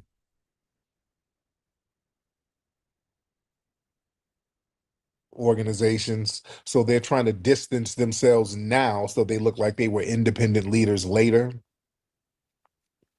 And there's also a Frankenstein effect, man. These people spent years building up their political movement and their political base on unhinged grievance and conspiracy theories. But you can't really train an attack dog to bite everybody and not expect it to turn around and bite you in your ass. You see, you can't contain chaotic energy. When you try to instigate chaos, you can't control chaotic energy. So it's very interesting, man. There's the civil war with these people is inevitable because they were trying to run on white supremacist principles, and white supremacy is a cannibalistic ideology. It's all about domination. It's not about harmony. Nobody can really get along. When you subjugate all of the non-white people, then the white people start fighting each other over who gets to dominate. It's just non-stop fighting. It's non-stop conflict. That's the nature of white supremacy.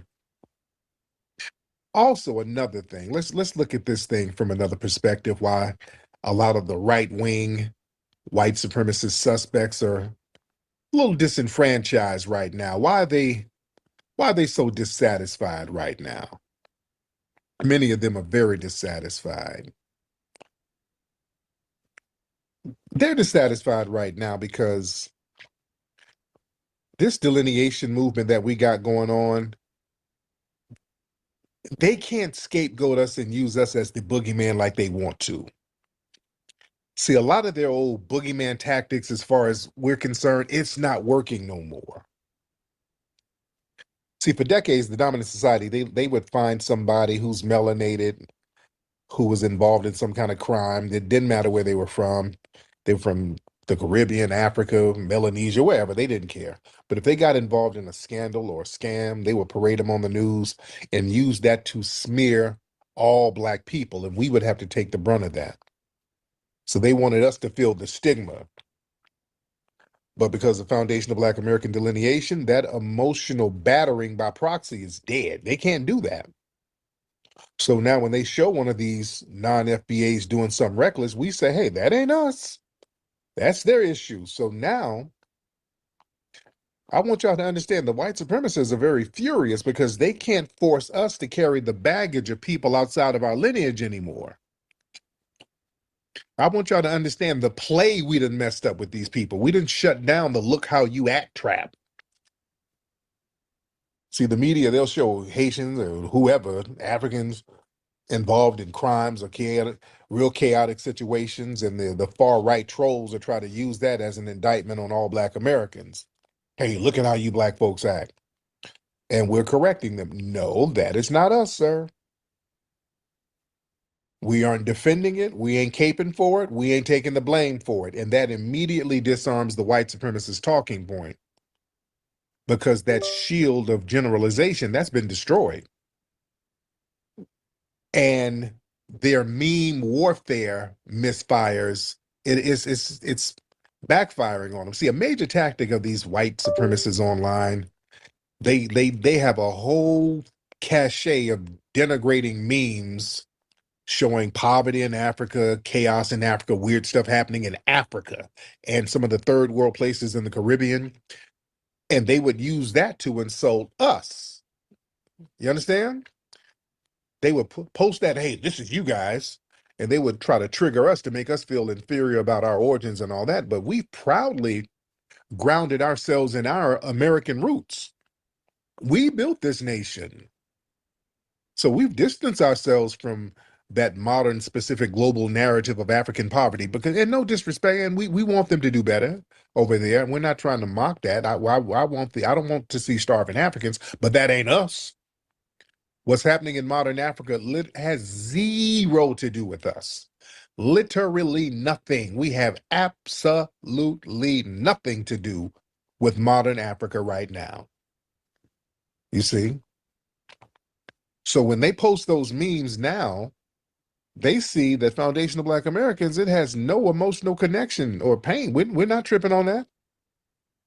See, they're throwing punches against the wall. They're not getting the reaction they wanted to get. In fact, not only is it not hitting, some of their right-wing tethers that sit up here sharing these memes with them, we're like, wait a minute.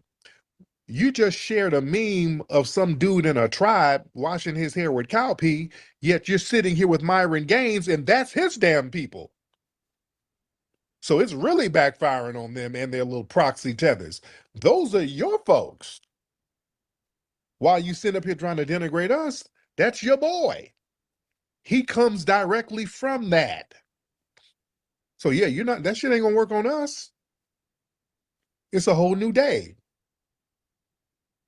And we're starving the whole outrage mileage thing. So you got to understand, these white supremacists, they thrive on us being outraged.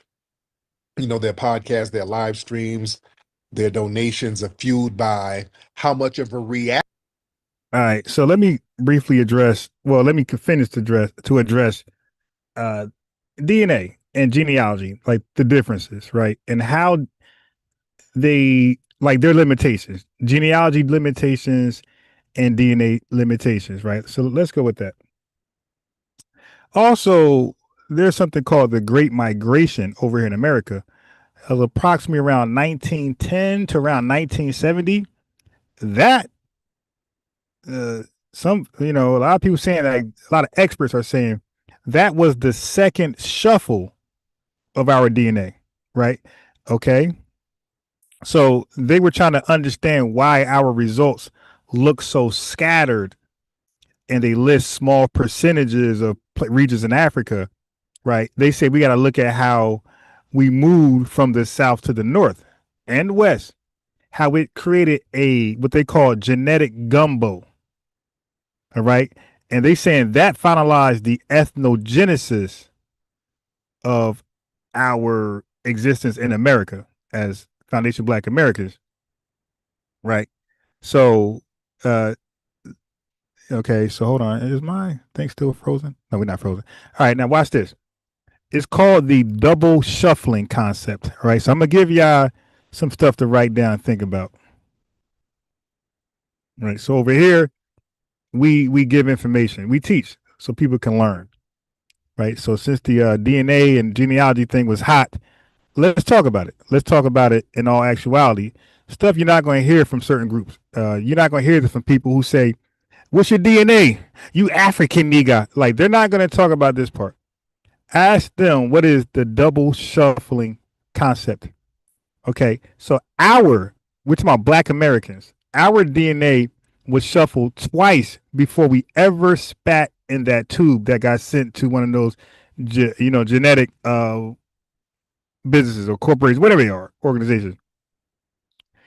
Our DNA was shuffled twice. Now I know they taking those, writing this stuff down, listen and learn when you come to my channel. Double shuffling. The first shuffle was the plantation, right? We were captured by Africans, sold by Africans, and bought by Europeans, right? And as a result, we were mixed on ships, and then later on, plantations. So by 1865, most Black Americans were already a mixed multiple of people coming from different regions of Africa and European lineages, all right? So now the second shuffle, the Great Migration. So after the Civil War, Black populations were still somewhat regional, right? A family in Virginia had different African origins than a family in South Carolina or Louisiana. So the Great Migration mixed these state level lineages for the first time in northern and western cities. Now on my level, so come over here and learn. So you got northern cities as genetic laboratories, right? So during the Great Migration, millions of Black Americans followed specific tracks. The East Coast track, people from Virginia and the Carolinas moved to New York and Philadelphia. The Midwest track, people from Mississippi and Alabama moved to Chicago and Detroit. And then you got the West Coast track, people from Louisiana and Texas moved to Los Angeles and Oakland. Well, there's levels to this research thing here. So the complication is when a man whose ancestors were from a Virginia tobacco plantation, which is heavy bite of Benin and Angola DNA, they would say, right? But if you married a woman whose ancestors were from South Carolina, right, rice plantation, and they'll say those folks had heavy Upper Guinea, Senegambia DNA, right? So in Chicago, in a Chicago factory in 1945, their child became a super mix. So you guys want to talk DNA? Let's talk DNA, and let's talk about things you don't never talk about, never heard before in your life. That child is called a super mix. This is called research here. All right. So a DNA test in 2026 looks at the child and sees 8% of this, 12% of that, and 5% of something else. And that is because the African segments were already small. So mixing them with another regional Black American lineage makes it nearly impossible to point to a single tribe. Okay? So we're not African nigga. Can't even point us to a tribe lying about, I come from this tribe. Shut up. Okay. So let's talk about African resident in Nigeria compared to Black Americans in, let's say, Detroit. So now the purity of an African in Nigeria is normally 90+% in that region of African DNA, right? Now just look at a Black American from Detroit. The genetic gumbo is going to show 5 to 10 regions, right? So now what's the history with that African in Nigeria? They had deep roots in the soil, in one soil. They have deep roots in one soil. But that Black American in Detroit has a mix of 5+ different southern states. Okay, so now we're talking about tribal identity with that African guy. He's defined by language and initiation oftentimes.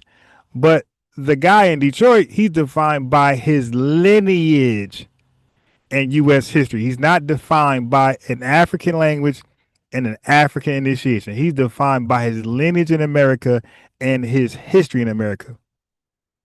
So a test result, a DNA test result for that African in Nigeria is going to be definitive and stable. He can rely on that DNA test result about himself.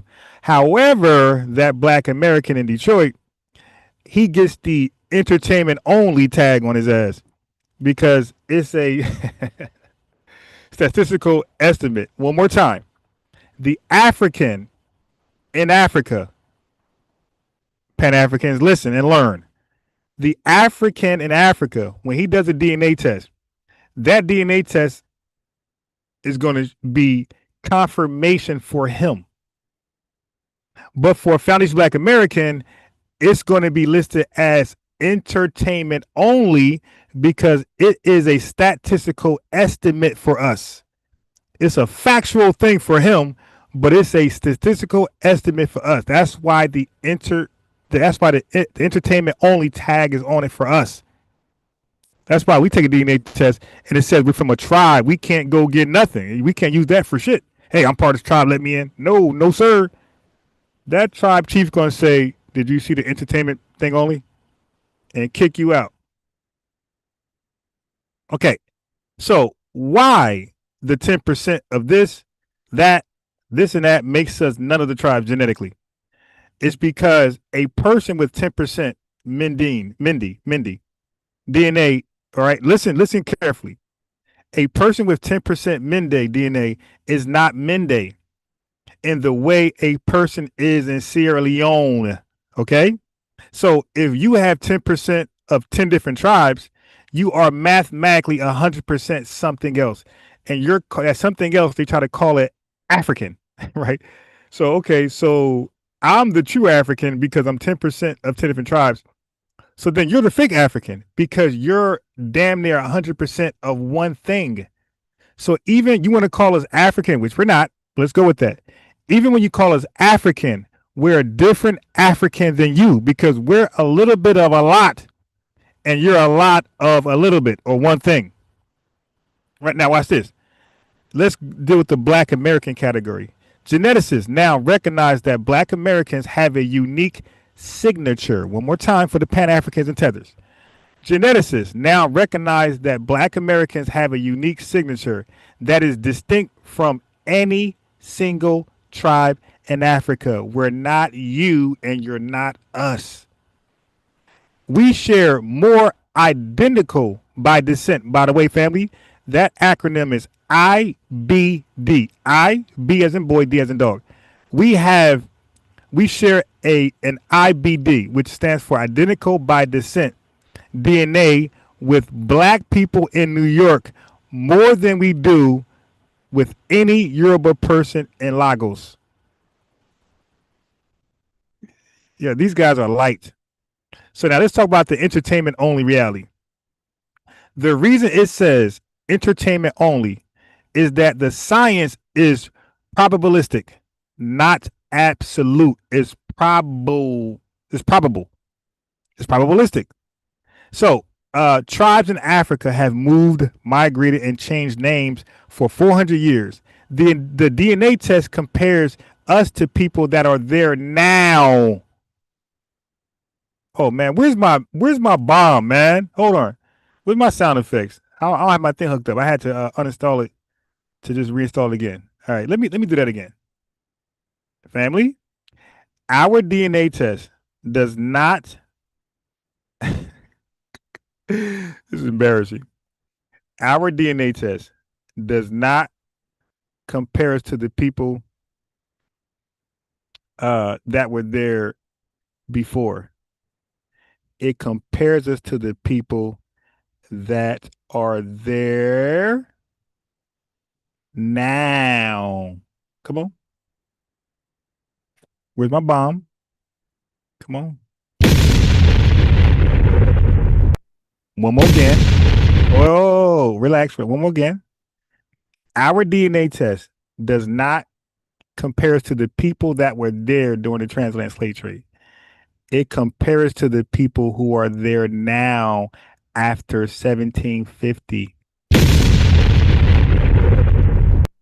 This is why y'all need to stay in your lane. Stay in your lane. This ain't for you. The link is there. The phone number is there. Okay? It doesn't compare us to the people who were there in the 1750s and earlier. It compares to the people who are there now. So tracing your quote unquote tribe, tracing your quote unquote tribe is a search for a ghost. Your lineage is found in the census records of Virginia, Georgia, or Mississippi. Your ancestry is just the ancient ingredients used to make the modern you. All right. Let's move on. So that ends that DNA bullshit. Okay? Let's move on. Let's talk about the Gullah Geechee. This is what I do. This is why I get the people listen to me. This is why people super chat me. And this is why people send the cash at. This is what I do. I don't know what you do. You do too much. Stinking up the place. But this is what I do. Now, the Gullah Geechee. Because the Gullah Geechee fortress remained largely untouched by the Great Migration's second shuffle, we're still talking about what we're talking about. So the average foundation Black American went to two shuffles. Okay? Plantation shuffle and then the Great Migration shuffle. But the Gullah Geechee fortress remained largely untouched by the Great Migration second shuffle. So their DNA provides what scientists call a clean genetic signal. In the medical world of 2026, this signal is the key to unlocking precision medicine for the entire, you could say, Black American population. Now, Let's compare the clean signal versus the noisy mix. When scientists study a disease in a population that has shuffled, mixed with many other groups, the data is noisy. It's hard to tell if a health issue is caused by a specific gene or by the mixing of different ancestries. So here's the advantage the Gullah community has. Because the Gullah Geechee have very low European admixture, often less than 4%, and a highly concentrated West African base, their DNA is remarkably consistent.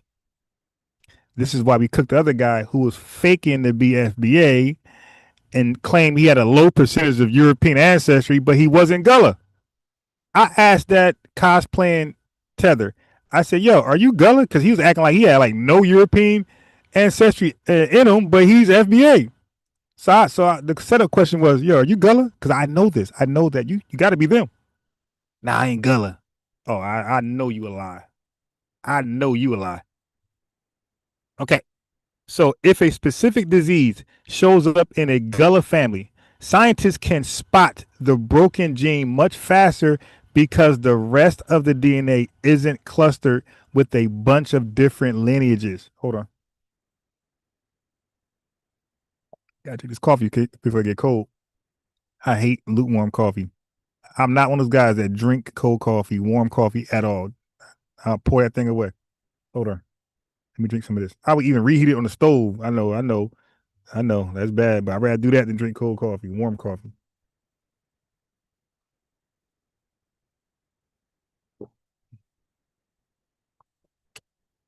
This is why people come over here. For transparency and full disclosure like this. I'm not going to, like I said, my name is unbiased. I'm not biased. I'm not trying to make you African. I'm not trying to make you nothing than what you're not. I'm not trying to make you white. I'm not trying to make you Latino or Asian. You dig? I'm telling you what you really are.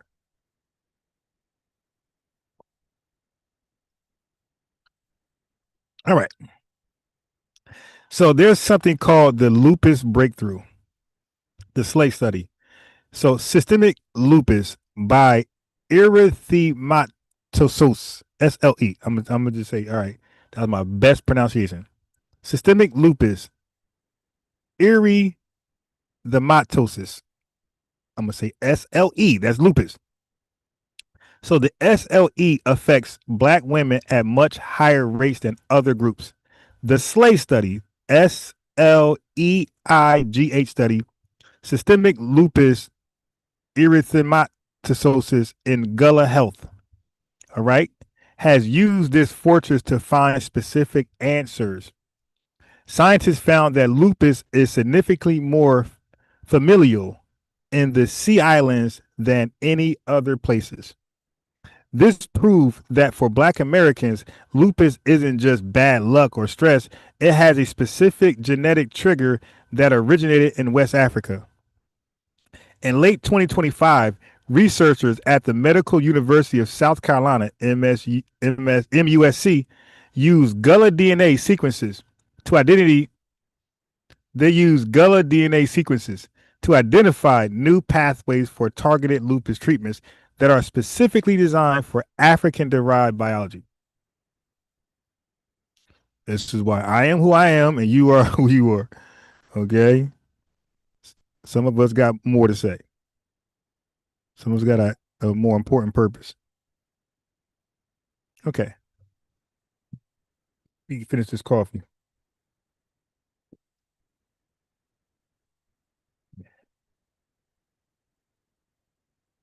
All right. So there's something called the Project Sugar diabetes receipts. For decades, the high rate of type 2 diabetes in the Black community was blamed entirely on diet. Project Sugar used Gullah DNA to prove there is a biological component, right? They located a specific region of chromosome 14 that contributes to diabetes in the Gullah population. This region is different from the diabetes genes found in Europeans. Because of the Gullah, we now know that Black Americans need different medications than white Americans to manage the same disease effectively. So even if you aren't Gullah, their fortress protects us, right? So recent 2026 research suggests the Gullah Geechee are a progenitor population. This means many of the genes that make up the general FBA population actually started in the low country before the Great Migration moved them to New York, Chicago, and LA, etc. By studying the concentrated version of these genes in the Gullah, pharmaceutical companies are finally developing drugs like the new 2026 lipid cholesterol guidelines that account for the specific cardiovascular risk inherent to the FBA lineage. So the Gullah Geechee are the library of Alexandria for our FBA biology, while the rest of the community was shuffled and mixed. The Gullah Geechee community, they preserved their original manual. By reading their DNA, we are finally getting a healthcare system that treats all of us as a distinct people with a distinct history rather than just a variation of someone else.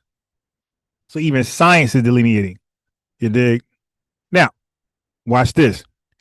Many historians, such as Dr. Anthony Dixon, refer to the Second Seminole War, 1835, 1842, not just as an Indian war, but as the largest and most successful slave rebellion in U.S. history. One more time. Many historians, such as Dr. Anthony Dixon, refer to the Second Seminole War, 1835, 1842, not just as an Indian war, not just as an Indian war, but as the largest and most God, I can't even talk. That damn coffee, I just swallowed down quick. Pause. Many historians, such as Dr. Anthony Dixon, refer to the Second Seminole War, 1835, 1842, not just as an Indian war, but as the largest and most successful slave rebellion in U.S. history. Hello? Y'all catch that? Okay. I got these. Like I said, I'm at Dunkin' Donuts. I got these East Indians. I got the mic in my hand. They just keep staring at me. Like, get your ass back over there. God damn. It's not a spectacle. All right.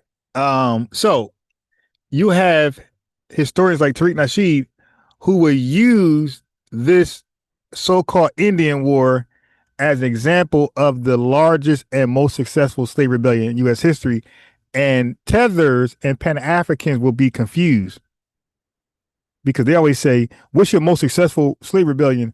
The only successful one in human history was the Haitians. And here you go, a Second Seminole War. They want to ask, "What's our successful?" There you go. Yeah, nothing can stop us, man.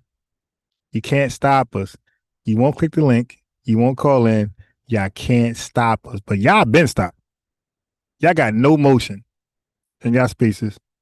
While most of the Underground Railroad flowed north, a significant saltwater Underground Railroad flows south into the Florida swamps. Uh-oh.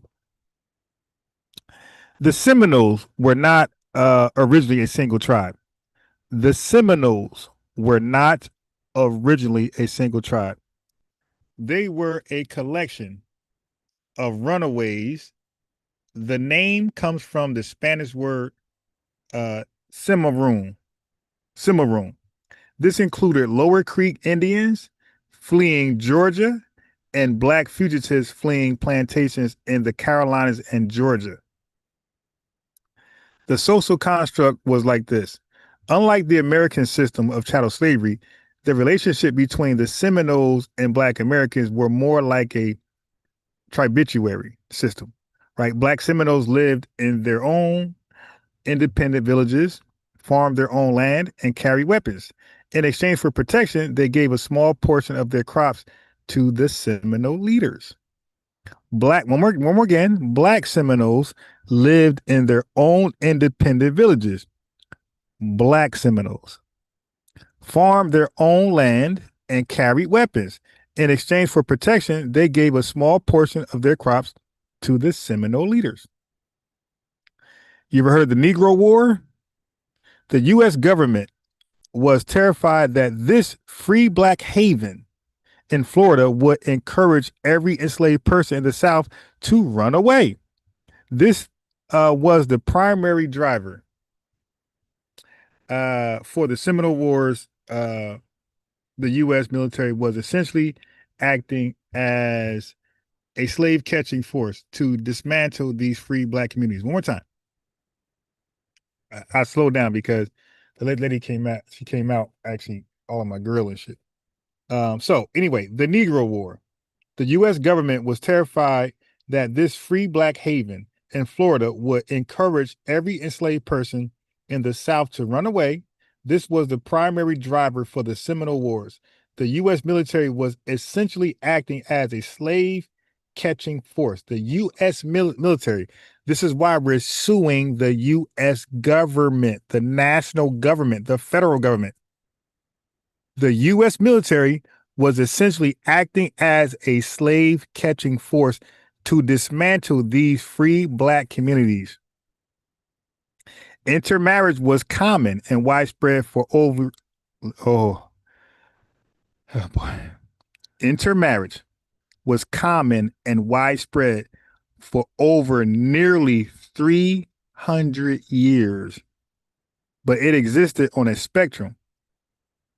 Over generations, many families became mixed, blurring the lines between Native American and African ancestry. This is why you gotta be careful of telling people what they're not. Okay? Black leaders like John Horse, Juan Caballo, were of mixed heritage and rose to become top advisors and generals within the nation. Despite intermarriage, many black Seminoles chose to live in separate communal settlements to maintain their own specific traditions, such as Afro-Seminole Creole, a language very similar to Gullah, and distinct religious rituals, right? So, when the Seminoles were eventually defeated and forced to Oklahoma on the Trail of Tears, the U.S. government imposed a delineation that still causes conflict today. So the bloodline of the Seminole roll, the U.S. label listed on the blood roll. Y'all heard of that? The blood roll, right? Then you got the freedman black Seminole listed on the freedman roll. Y'all heard of that? The government viewed as the original Native American, and then the government viewed the black Seminoles or the freedmen Seminoles as formerly enslaved by the tribe. Okay. Even if they were mixed, we're talking about who the government calls the Native Americans. Even if they were mixed, the U.S. clerks often put them on the freedman roll if they looked black. Hello? Even if they were mixed, the U.S. clerks often put them on the freedman roll if they looked black. Many freedmen had native blood but were denied blood status due to the one-drop rule. The Florida Seminoles didn't just help Black Americans, they fought a joint war against a common enemy.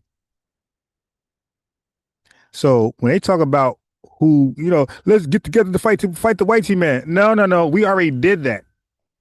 And we literally fought the white team man. And you weren't part of that fight. You were never part of our fights. And you're not part of our fights now. We're fighting for delineation and reparations, and you're not there now. You were never historically part of any of our fights.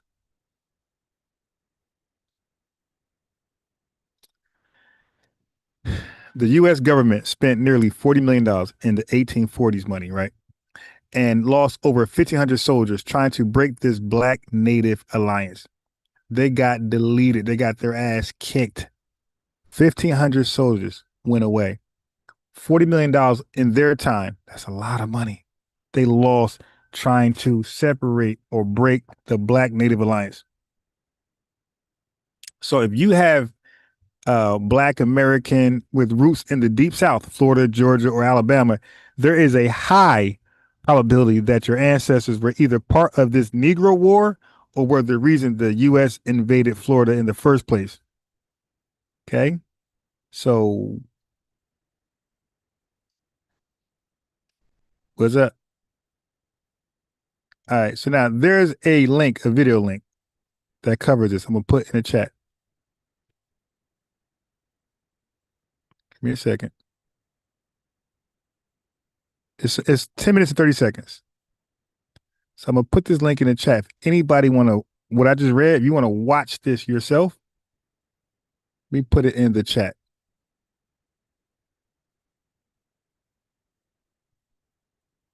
This is unbiased research, unbiased history. No agenda, no narrative, just giving you what the data says. Here you go.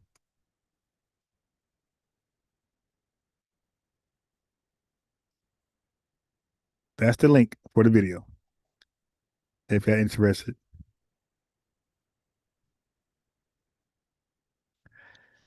Okay, so let me end the poll for the next one. So it's like the same percentage. So out of 182 votes, no, half FBA should not be in leadership or spokesman for the lineage, and 26 says yes. So it's kind of like the same percentage. So it looks like people are like, hey man, you're FBA, we appreciate all your works and everything, but to be the face of the lineage, sit down.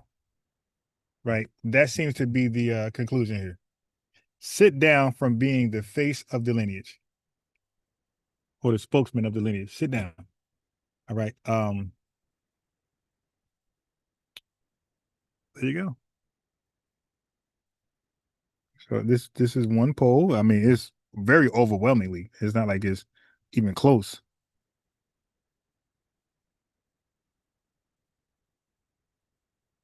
So this ain't my opinion. My opinion doesn't matter. I'm one person. 180 people spoke. Okay. Is that the entire lineage? No, but that's just give you a temperature check over here. That's a temperature check over here. And that's what I pride myself on. I pride myself on giving unbiased information. I didn't put nothing in there. I read it exactly the way I received it. I added nothing there.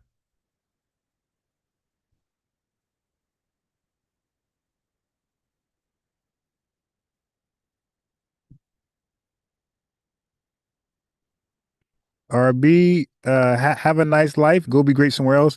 But nobody's gonna read your garbage. You're gone, my guy. RB, you're gone.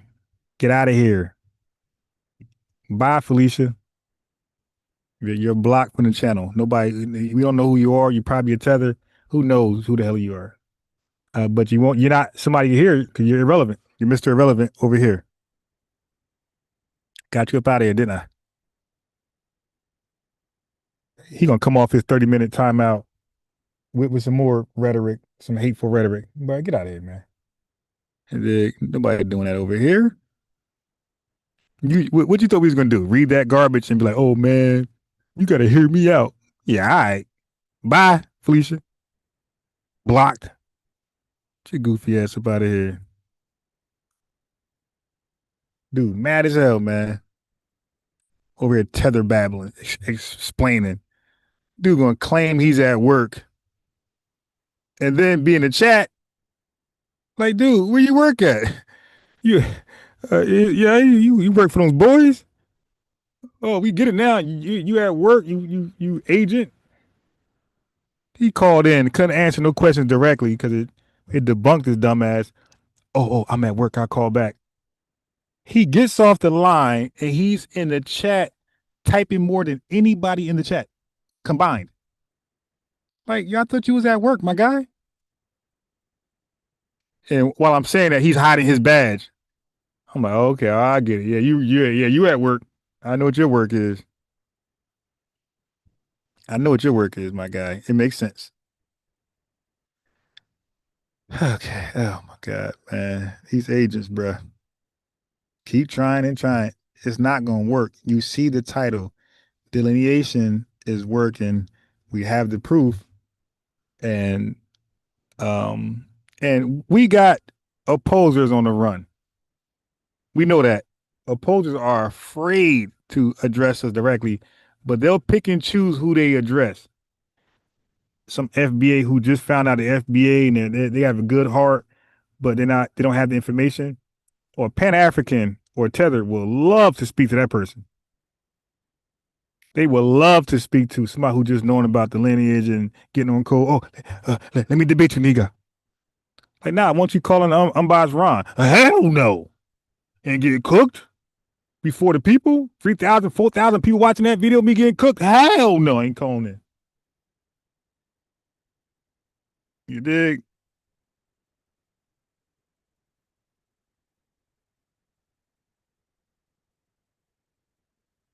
All right. So let me see. What we want to do? Do I want to play another video? Oh shit. Yeah, but let me put the link again, the link for the chat again.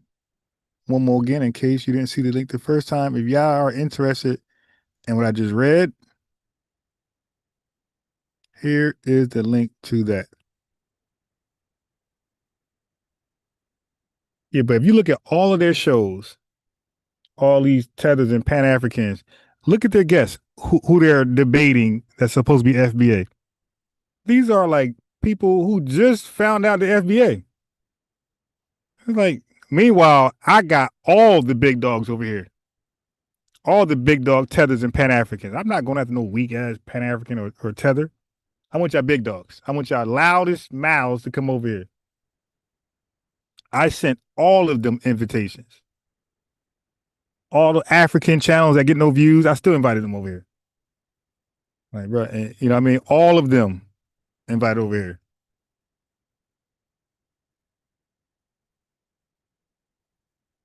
All right. And we had a few call in. Not nowhere near as many who should have called in, but we had a few call in.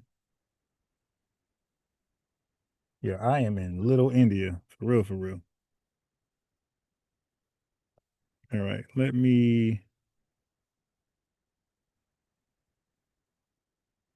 I am in Little India. All right, let me see what video I'm gonna play while I get this going on. So you're not in dead silence.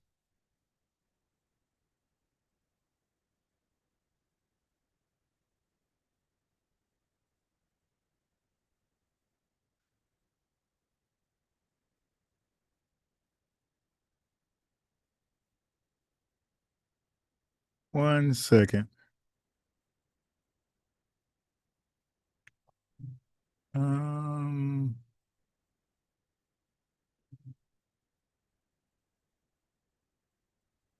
What tether babble do we have?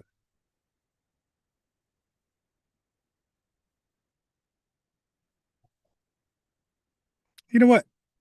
Let me just. Yeah, I think we did enough. We did enough. All right, family. No. I been before I even knew who that Frankenstein dude was, Afro Think Tank. I been sent him an invitation. Like both. I like, yo, I could come on yours, you come over here. He wanted no smoke. How about Bucci Bear? How about I recently contacted Bucci Bear? Like, I mean, he gets no motion at all. Like 3 live viewers. I still sent the dude. I got all to lose with that guy. Nothing to gain. I still sent Bucci Bear an invitation. I contact him directly. Like, yo, man, let's talk. Dude ain't want no smoke. He gonna just like the comment. He ain't want no smoke. No smoke. These are a bunch of cowards who pick and choose FBAs who can't really articulate the talking points. They're not witty. They don't have rebuttals. They got no debate experience. They're not. You dig? I'm a guy who you can't just lie to. I lived in Texas, Mississippi, North Carolina, South Carolina, Georgia. That's 5 southern states. That's the deep South too. That's 5 southern states. I know my people. I know the South. That's most shit. A lot of people never lived in one. A lot of FBAs ain't live in one southern state. I lived in 5, and I went to school in 3. And I lived up here in New Jersey. So I got both experiences. I could speak on behalf of the East Coast and the South. I'm one of a kind. That's why when Buddy was trying to lie about the Geechee people, the Gullah Geechee people, like, I know you lying. I know you lying, dude. You can't lie to me about the Gullah Geechee. I know. I experienced them. I live amongst them. I lived in their communities. Spoke to several of them, many of them, more than several, over 100 of them. How y'all talking about? You dig? So all that lying and tethering, trying to make up histories, nah, not with me. So not only do I have the information, but I'm well experienced with my people in the South and East Coast. I can't speak on the Midwest or the West. The West, I can't talk about that. But what you're not going to do is, like, I know who's in the South and I know who's not there. You dig? I know who's there, who's not there. All right. So you won't lie over here. Oh, nah, see, the South, yeah, all right.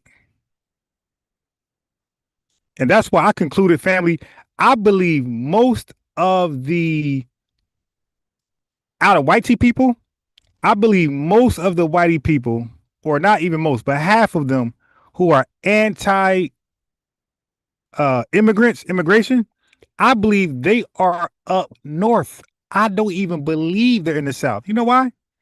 Why would you be mad at something you can't relate to?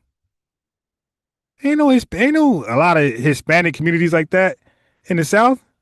So why would a Southern person fix their lips to be anti-immigration when they can't relate to, like, let's say if there was a problem, how can a Southern person relate to it?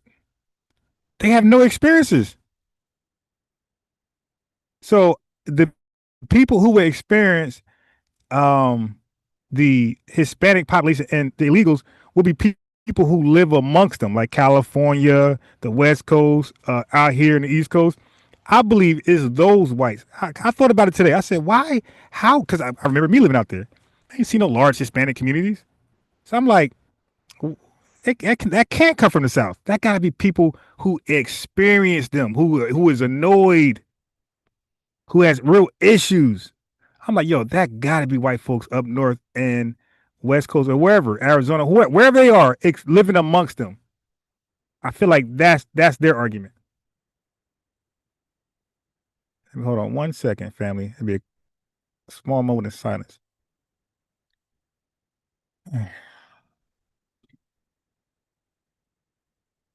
1 second. Yeah, but again, that's a quick thought. I didn't really put no real research behind that.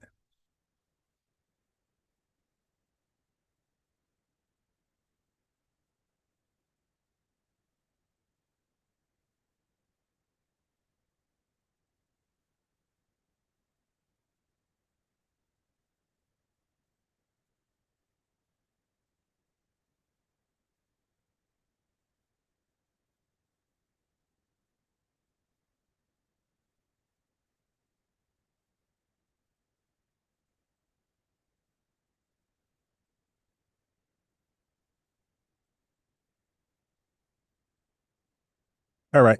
Yeah. So again, that's a quick, sudden thought. That was an epiphany I had. It could be completely false, but that was just a thought. I'm like, I don't know, man. That argument don't seem like it comes from the South, because when you personally experience something, you become more outraged and angered than anybody who heard your argument, because you have direct involvement, you have direct experience, you got firsthand experience. You will be the most upset.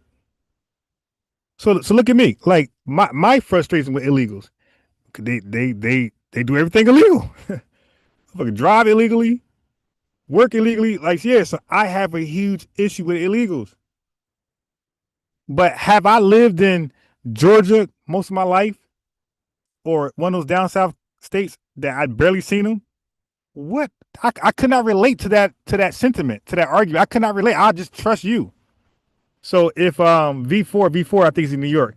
So if V4 told me about the illegals in New York and what they're doing wrong, I could just believe him. That's it. I wouldn't know firsthand. So I couldn't be as strongly tied to that. I couldn't be as strongly emotional tied to his experiences. I'm like, well, I guess so. I don't know. I guess so, bro. I'm trusting you. Like this, the same way how Californians and people up the West Coast speak about Hispanics and the issues they had with them in California, Arizona, whatever. I cannot relate. I know nothing about that. So your frustrations wouldn't be mine. I would just trust you're telling the truth. But I would have no firsthand experience. So that's what made me think about that. Like, why are these white folks so mad at illegals when they never experienced them?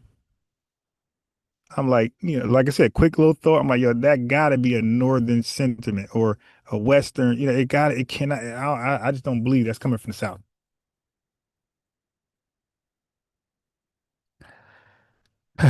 What y'all think about that? So Donnie C. Williams said, fun facts. I just found out Mexicans fought in the Civil War, small numbers. Yeah. So the Haitians, they fought in the Revolutionary War at like 500 deep.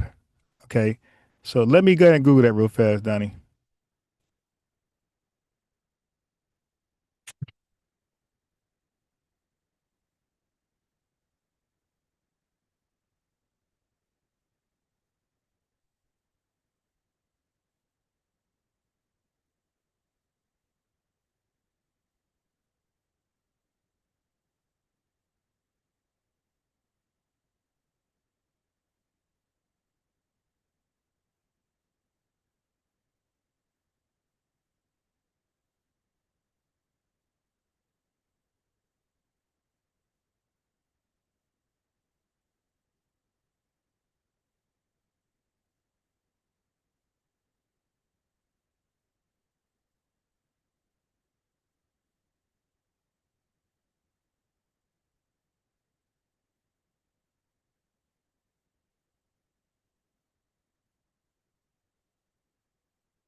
I'm over here talking on mute, sneezing on sneezing. I'm talking on mute and sneezing when I'm unmute, when it's supposed to be the reverse.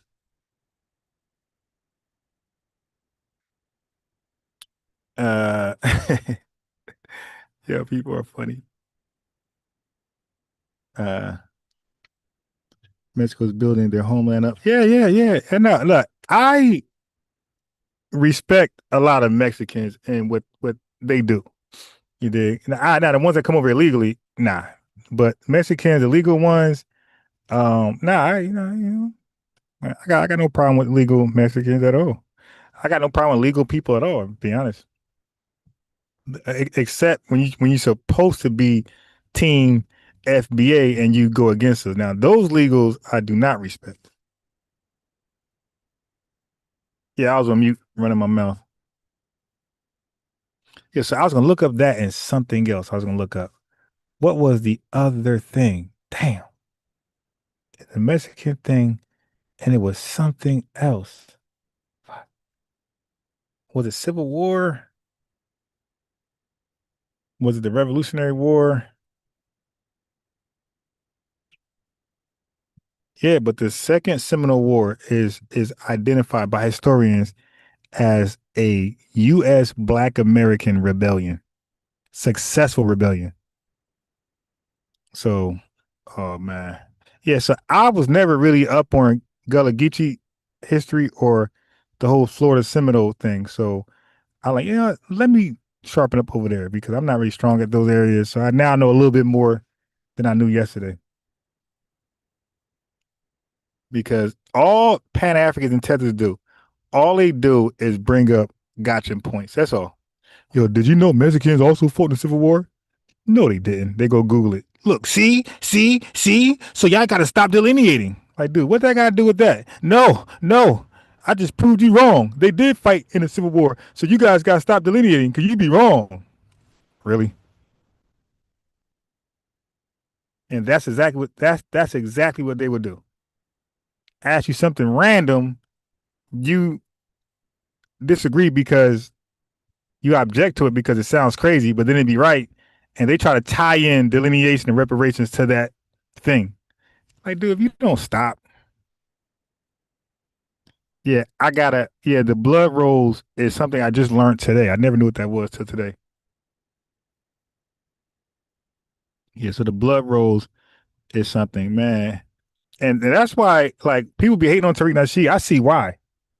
Because every time I research something and I think I'm like set myself apart, like, yeah, they don't know this. I watch a Tariq Nasheed video. He knows that. Like, what the fuck? Like, what the fuck? Damn. I'm trying to know something that only I know, where I can be like, yeah, look what I know. And I hear a dialogue with him in a tether, or he just dropping knowledge and he says it. Or sometimes I go back and this is because family, when I say I'm a real researcher, journalist, I am. I go back and watch old Tariq stuff. When he first came up with FBA, I go back and watch that stuff. You dig? I go back and watch old Tone Talks and Yvette stuff when they first came up with ADOS, right? Because I like to see the evolution and what I might have missed, what I should have known in the beginning stages. So I go back and watch stuff. Y'all see me, I shared the videos when I went back and watched the Woman King, Dr. Woman King interview Dr. Sandy Darity, explaining why lineage-based reparations is necessary. So family, she had him on her show twice. She's very educated in our movement, reparations and delineation. She knows. She was taught by Dr. Sandy Darity twice. So for her to double down, come back and talk this African American stuff and FBA, she is a piece of shit.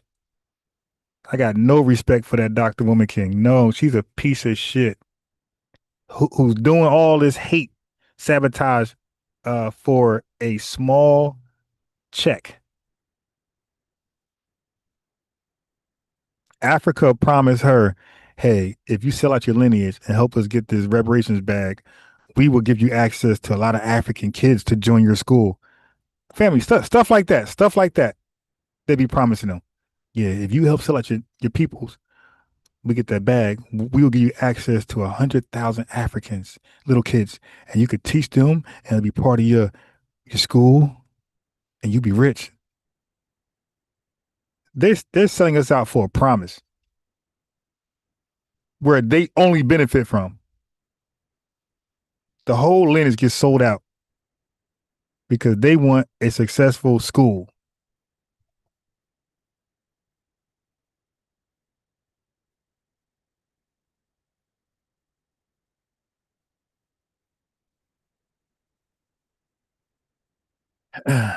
Texas Mexicans. Yes, you did, Ron. You knew about the blood quantum. Oh yeah. Okay. I got you. Yeah. Okay. It was just like a professional wording that I wasn't aware of. Okay. That's like a more professional wording. But yeah, man, I was able to get a large. I mean, you guys held me down. You guys sent super chat, super stickers. That's something I get later. Like, so when you super chat, super sticker is great. That accumulates and you get like a one big thing. So all that donations, I get it all at like one lump sum. And obviously a cash app comes right in there. So for you, that cash app, well, thank you for the one super chat because that be covering like my electronics. So when I get that one lump sum of the super chats and super stickers, that's when I buy like the electronics. You feel me? I buy that with that. With the cash apps, you'll find me eating, you dig, coffee, or I take my son to an indoor park because somehow nobody wants to go to an outdoor park. So the indoor parks is pretty pricey. So the cash apps, you'll find me using that for the indoor parks. Like I said, eating, coffee, things like that. So I really appreciate you guys for your donations, because I'm definitely trying to do something great with all of it. Definitely trying to do something great with all of it. I definitely appreciate all that. And you guys who are not able to donate, but you're able to click the like button, that helps out a lot too, because you give me more exposure to the world, and the world gets to hear our movement, get to hear our causes. We get to make loud noises. Okay. So all of that is definitely appreciative. So everybody has a purpose. The people who donate, thank you for that. And the people who like the video, there's a importance in both actions. So we got Shaba, what's going on? Is your mic? And my name is Shabaka. Okay. Shabaka. Okay, what's up, Shabaka? No, I'm good, brother. Okay. So how would you like to add to the information? I think FBA is not good for our people. Not good for our people. When you say our you're people, a setback. wait, hold on. So just for clarity, when you say our people, who's the our people? The African people. African people. So just Yes, more I'm clarity. a Pan-Africanist. Right. Okay. No problem. You could be Pan-African. That's not always bad. In our mind, those who call There for is FBA. nothing wrong with it. It's the only just hold solution. on. Just hold. Okay, got it. Just hold on. All right, you got me hyped, brother. Yeah. Okay. Relax. You said the only solution. Okay. I mean, that's debatable. But what I'm saying is some people who acknowledge themselves as FBA think is all the way bad. Not every FBA believe that. Some people think there's a purpose for Pan-Africanism. I'm not into the sum. FBA Hey, bro, is the divisive organization okay, that all is right. leading. Okay, all right. Slow down. Okay, so let's start there. When you say Pan-African, you mean like you're Pan-African like John Henry Clark? Yes, grew up with him. Okay, so when John Henry Clark, Kwame Ture. Okay, wait. Let's slow down. When John Henry Clark said Africans were not involved in the slave trade, was that a factual statement? Or was that non-factual? You know there was Africans involved in the slave trade. Either they get in the slave trade, or they perish. Right? Hey, Shabaka. The question is this. Let me answer it. Right, but you didn't answer. It's a yes or no. I asked you, was that statement factual or non-factual? It's non-factual. Or Right. John Henry Clark make mistakes too. Wait, hold on. One of his statements. Wait, hey, brother. Let me finish saying what I got to say too. No. Hey, bro, I got you, but this ain't the babble hour. We're trying to be factual. Look, this is what I do. What I do is this. When people call in, I like to lay out the facts, and then you can just say what you want to say, right? So because that holds you accountable to facts. If I don't hold you to nothing, then you can say what you want to say, and we just going nowhere. So, is John Henry Clark a historian? Yes, he is. Okay, so and he's a historian that researches African history and Black American history. True? Hey, yes. Okay, so are you aware of Okay, so if he's a historian, I'm sorry, Carter G. Wilson. You're familiar with him? Very little. Okay, I deal with more African and Pan-African. Yeah, but he was like a low key Pan-African to a degree. I'm not talking about low key. Okay. Yeah, but it doesn't matter. The point is he was a historian. The and bottom I respect line is Carter G. Wilson. Okay. I respect him as a man. Okay, but he was here light years before John Henry Clark as a historian. He also studied Africa and Black America, and he knew that, and he taught that Africans were involved in the slave trade. He was aware and taught that Africans kidnapped us and Africans sold us. And he was aware and taught that white tea man bought us. So for John Henry Clark to not know that, and he came after Clark. Hey, bro, you gotta. I'm sorry. You can't just talk over. Okay. Okay. So for George Washington, I mean, not for John Rick Clark Carter. to come light years after Carter G. Woodson with more research tools. He had access to research that Carter G. Woodson, which he had. And for him not to know that Africans were involved in slave trade, that is more than a mistake, my guy. That's a huge blunder. That's like teaching American history and pretending that indigenous people were not here at all. Like everything you say at that point is just thrown out the window. How can you not teach? No, it is not. Okay. All right. Anyway, let's move forward. Are you a Pan-African like Marcus Garvey? Yes. Greatest man in our history, brother. Wait. So why do you say that the greatest scammer in our history is the greatest man in our history? No. You talk about the negative aspects of him. I don't care who. Wait. Your mic went out. Wait, is that me or you? Yeah. Okay. I don't care who Marcus Garvey slept with. That's not my business. I said respect what he did. Hey, Shabaka, now. Shabaka, Yes. slow down. Shabaka, we're establishing facts. We're not just speaking. I'm asking questions, establishing facts. So you don't believe Marcus Garvey was a scammer? Hell no. Okay, watch this. You're doing a great disservice. Okay, relax. Okay, Scammer. Well, let's see. Let's see the facts. I'm not excited. Okay, so let's see the facts. Did Marcus Garvey sell stocks to Black Americans? Stock certificates? Of course. That's how the FBI and FBA set him up. Okay, hold on. But for good reason. Let's talk about that.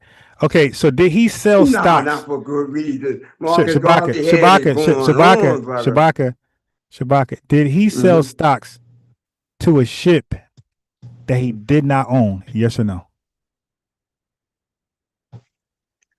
Frankly, I don't know because okay, so hold on. No. Let me finish what I'm saying. You said you're trying to stick me to. Shabaka, I'm going to mute you. Not stay. I'm going to mute you. Okay, you're being stupid. So, family, as you can see, these self-proclaimed Pan-Africans don't even know about Pan-African history. They're just worshipers of these people. And he makes up excuses for all their flaws, but then they'll find one little thing we do and maximize it and make that the rule of all of us. He came on here disrespecting us by saying we don't do this or do that. So he took a small something and plastered on all of us. But I'm holding his people accountable and he's running. Okay, so now come off mute and you can say what you want to say. Unmute yourself, Shabaka, and go in. I'm going to go on mute now. Go ahead, brother. Show me FBA before 2019. Show me any of our ancestors calling themselves foundational Black American, except your boy, Claude Anderson. I respect hold on. So I got to come back in now. Wait, hold on. Hey, Shabaka, I got to sit back in. You're talking over me. No. Yeah, but Shabaka, I got to raise you. I got to call your bluff and raise you. Can you show me an African American before 1989? African in America before when? Excuse me, I have to hang on. I'm at the doctor's. I will call back, Mr. Ron. All right. Okay. Sure. No, you can talk to him. I'm just looking. All right, well, let's go. I'm gonna take this. She's gonna come in and take the staples out, and then I'll be right back. All right. Let's go, Mr. Ron. All right, Shabaka. Yeah. 1980. Okay, before 1989, did Dr. King call himself an African American? No. Because did Kwame Ture? Wait, no. Hey, no. I don't want to know a reason why. Because your argument you made about us is stupid. I'm making the same argument, and you're giving me a reason why. I don't care about the reason because you don't care about our reason. You said show you an FBA before 2019, whatever, and you don't care what our reasons are afterwards. So same energy. I don't care about your reasons afterwards. You can't. They didn't do it. So now he bragged about Kwame Ture. He didn't call himself an African American. Did Marcus Garvey call himself an African American? No. Come on, Shabaka, unmute yourself. Unmute. This guy said Marcus Garvey, the greatest scammer in Black American history. He said he's the greatest. Yeah, these guys are sold out. Shabaka, come off mute. Unmute Shabaka. Okay, I'm here. Shabaka, are you can you trace your lineage to Yes. U.S. chattel slavery? Yes. Okay, where you live right now? What state? I'm living in Virginia. I'm originally from New York, and I lived in Camden, New Jersey. Oh, they got that New York. All right, okay. You're suspected tether living in New York. Now, is your I wife know also? suspected tether. I was born in Harlem Hospital in 1951, brother. Leave that tether stuff alone. That's my people you're talking about. Oh, the tether community, your people? Okay. Yes. All right. Good luck. You dig? Build something with them. What did you build with the tether community? Anything at all? Anything tangible Man, we can look at? we established the reparations movement. No. Wait. Name the organization that established a reparation movement. Name your community. Go ahead. All right. I work with the African People's Socialist Party. Okay, good. Let's deal with that. Let's deal with that. Chairman O'Malley. Okay, now. I work with Kwame Ture. Wait. Slow down. Let's talk about the first one with Mally. All right. Now, Mally. Now, he was he the one asking for 5 states? I don't know. He's not a Pan-Africanist, but I worked with him because he worked for the unity and organization of African people worldwide. Right, exactly. And you ain't gonna get shit under that organization. Look, did he succeed? Did his reparations claim? We working. He's still here. Oh, all right, good. Let me look him up. He's on YouTube. All right, I got you. Oh, really? Yeah. Oh my God, you give me that alley-oop. Hold on. You can't deal with me, brother. Because I've been in the struggle too long and worked too hard, man. I've seen friends of mine die and stuff like that. And for Let me get his name. To come up here and slow down. What's his name? Slow down, man. I'm gonna give you time to rant. Sherman O'Malley. Yes, O'Malley. O'Malley, yes, excuse me. Yes, I'm gonna get. So you said his name is Sherman, right? Yes. Chairman. Oh my! He said chair. Oh my! Chairman. Right, hold on. That Caribbean accent, I couldn't understand. Okay, so I chairman. don't have no Caribbean. I have an African accent. Born in New York. Okay, so what's his whole name? I think I got him. What's his whole name? Chairman O'Malley Yesatelli. I got him. Oh my God! Thank you for the content. Oh God! Study him, man. All right, hey brother. Good stuff. Hey brother, go in. I'm on mute for 10 minutes. Go. Say what you want to say. All right, and I also work with Kwame Ture. Kwame Ture, known as Stokely Carmichael, one of the greatest Pan-Africanists of all time. He moved from the civil rights movement to the Black Power movement to the Pan-African movement as he grew and developed along.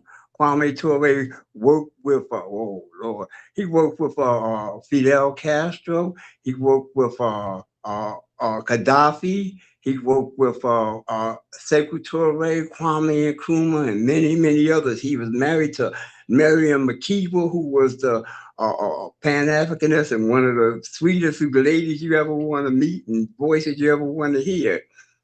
How can I put it, man? Kwame Ture is the most disregarded person in Black history because they don't want you to know about him. He developed from the civil rights movement to the Black Power movement to the Pan-African movement because he's seen the development. He was with the Panther Party. He outgrew the Panther Party like Malcolm X outgrew the Nation of Islam. Well, Malcolm X didn't get, wait. Malcolm X did not outgrow Islam. Malcolm X got kicked out of Nation Islam. Yes, but he outgrew it. That's why they didn't want him in it. Well, they didn't want him in it because that's why they killed him. That's why they helped along with the FBI and CIA, like they did, like they chased Marcus Garvey out of town. Hey, bro. Because they planted seeds of discord. You hear? Hey, bro. Let me read your leader history. Hey, family. I told you all of these guys, these Pan-Africans. Who's writing? Who's writing? Hey, The Shabaka. CIA. Shabaka. Let me read what I got, okay? Because I'm going to read it with you on here or off. I'm still going to read it. So I'd rather read what you hear. Okay. So Amali Yeshitela, born Joseph Walker, October 9, 1941, is an American far-left political activist. Damn, far, see? You know, My man. ideologically He's a a revolutionary. Pan-Africanist and African socialist. He is a co-founder and current chairman of the African People's Socialist Party. So far, this correct? Yeah. Okay, so the CIA is being correct. Okay, being factually correct. Yeshitela has The CIA tried to plot against him like they plotted against Marcus Yeshitela Garvey. has advocated for reparations for African Americans due to the slavery of black people. Now look, family, look at the oh my God, which lasted from 1619 to 1865 in the United States, and Jim Crow laws, which lasted from 1877 to 1965. In September 2024, Yeshitela was convicted in U.S. federal court of conspiring to act as an agent of the Russian government. Yeshitela conspired with Alexander Lonov, a Russian agent, talking directions from the FSB to spread pro-Russian propaganda in the United States. And so we're gonna become agents of the other oppressors instead of thinking and speaking for ourselves. This guy gave me a straight agent. Let me tell you something now, right? Those are the same people that said that Marcus Garvey was a scammer. The FBI is the one that chased him out of town. Family. He just introduced me to a complete agent. Yeah. Been working with him for years. And we'll continue working with him. Because I'm a revolutionary. I'm a revolutionary. Bro, you're an agent. No, I'm a revolutionary. I'm an African revolutionary. And proud to say so. And the FBA been on my case too. I mean, the FBI. Because the FBA and the FBI is the same thing.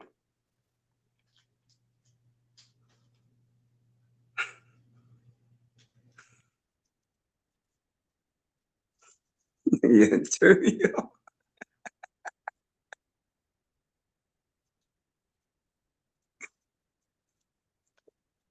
Bro, your man's an agent. And that's your man's, you're an agent too. No, he's not no agent. Agent together. to who?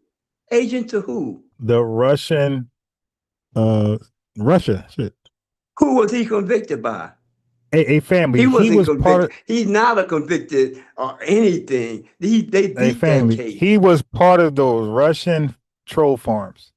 They hired him to spread misinformation. Check him out. I'm not here to defend Chairman O'Malley. I'm here to defend Pan-Africanism. Hey, bro, you just introduced us to a whole agent, my guy. I'm not talking about no agents. Let's talk about Pan-Africanism. Let's talk about FBA. All right, bro. You gave us a Let's talk about agent. FBA. I think you're an agent. Okay. And I think Tariq is an agent. Okay.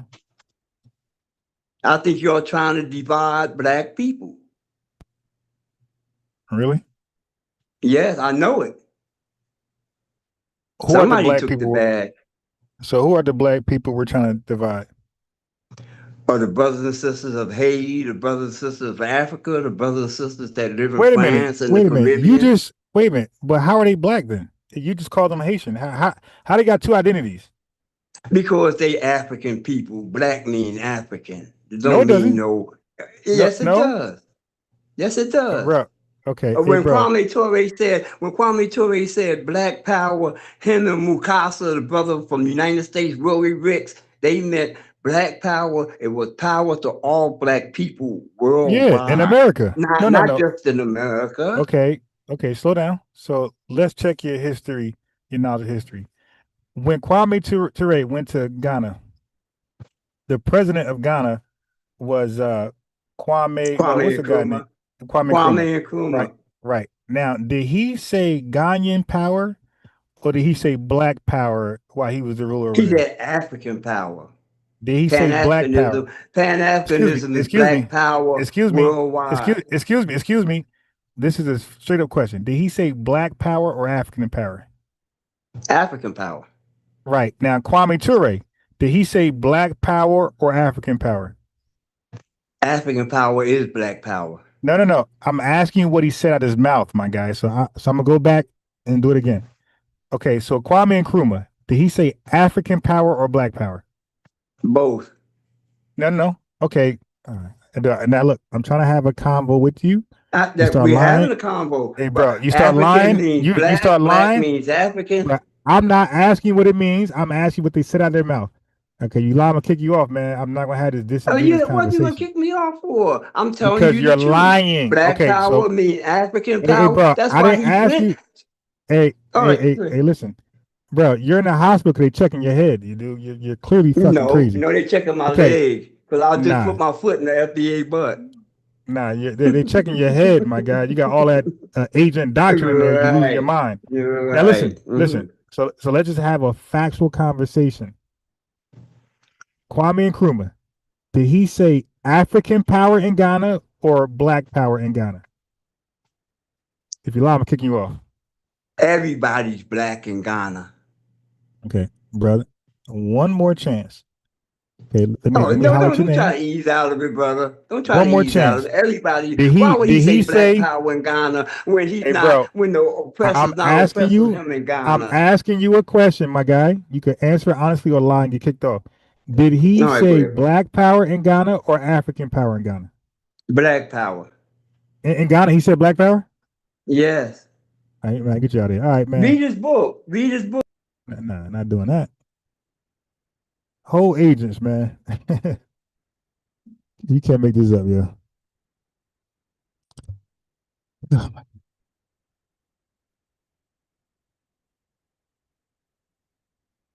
Can't make this up.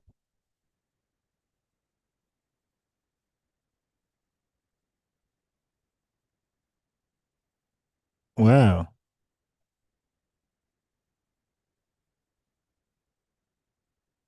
Yeah, you can't make this. This guy said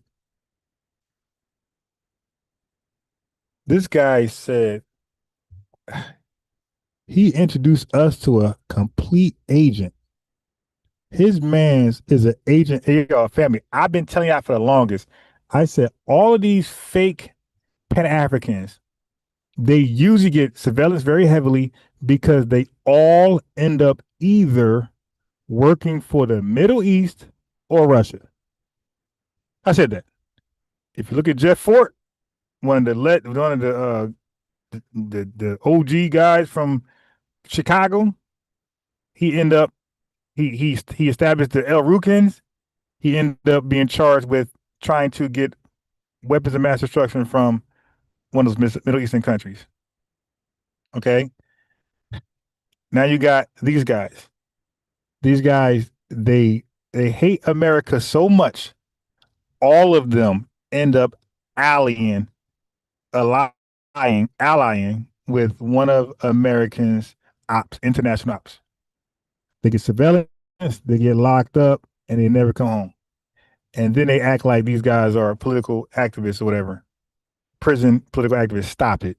They all that's all that leads you to, family. It makes you hate America so much. You join the Communist Party, you join the Socialist Party, and you end up being a pawn for Russia, one of those Middle Eastern countries that hate America.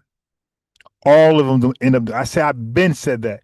We looked this guy up. He's an agent for the Russian army. Crazy. Yeah, the black peace stones were changed to the El Rukins. Uh, Jeff Fort had embraced Islam. I think one of his jail stints, and he wanted to be able to not be surveillanced, so he changed the black peace stones to a religious Muslim organization. So it now would be illegal for the FBI or anybody to surveillance his quote unquote mosque, right? But he was still doing gangster shit.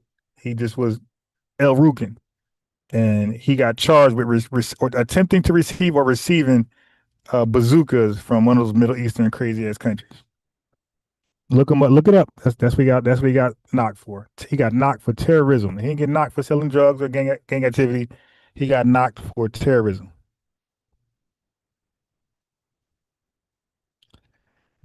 Oh my god.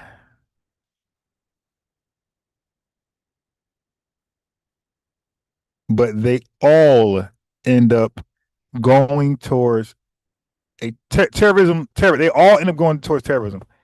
That's why, that's what we call them agents. They try to get Black Americans into Pan-Africanism, and all that mean is hate America, but not really America. They really just hate Americans. They all want to live in America. They just want us gone so they can replace us. Destiny swap. So they hate all Americans. They hate the flag they claim, all that type of stuff, and they end up at some point being used as a dummy, as a young YN, what they call them, a shooter. They end up being used as a shooter for one of these terroristic foreign governments. They get locked away forever, and then they act like they're a political prisoner of war. All of them.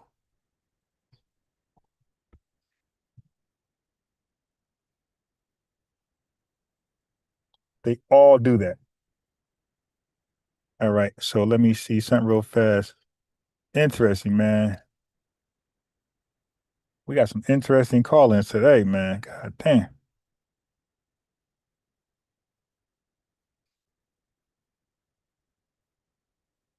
Oh, all right, family. Let me end the show. I'm gonna pick it up later. We're gonna finish up Tariq Nasheed talking about why the conservative, the Republican conservative, the MAGA community, the white tea suspected racist people have a beef with Trump. We're gonna take that from the top. All right, I want to end this show now, and we will be back later to talk about this stuff. You dig? Appreciate all of y'all. I appreciate all of the support, donations, all sorts. And the Cash App is 24/7. You don't gotta wait for a live. Whenever you feel like you want to donate to what I got going on, which is on behalf of you guys, you dig? That's always appreciative. Salik Bey actually watched the video, and he sent a $9.99 super comment donation, right?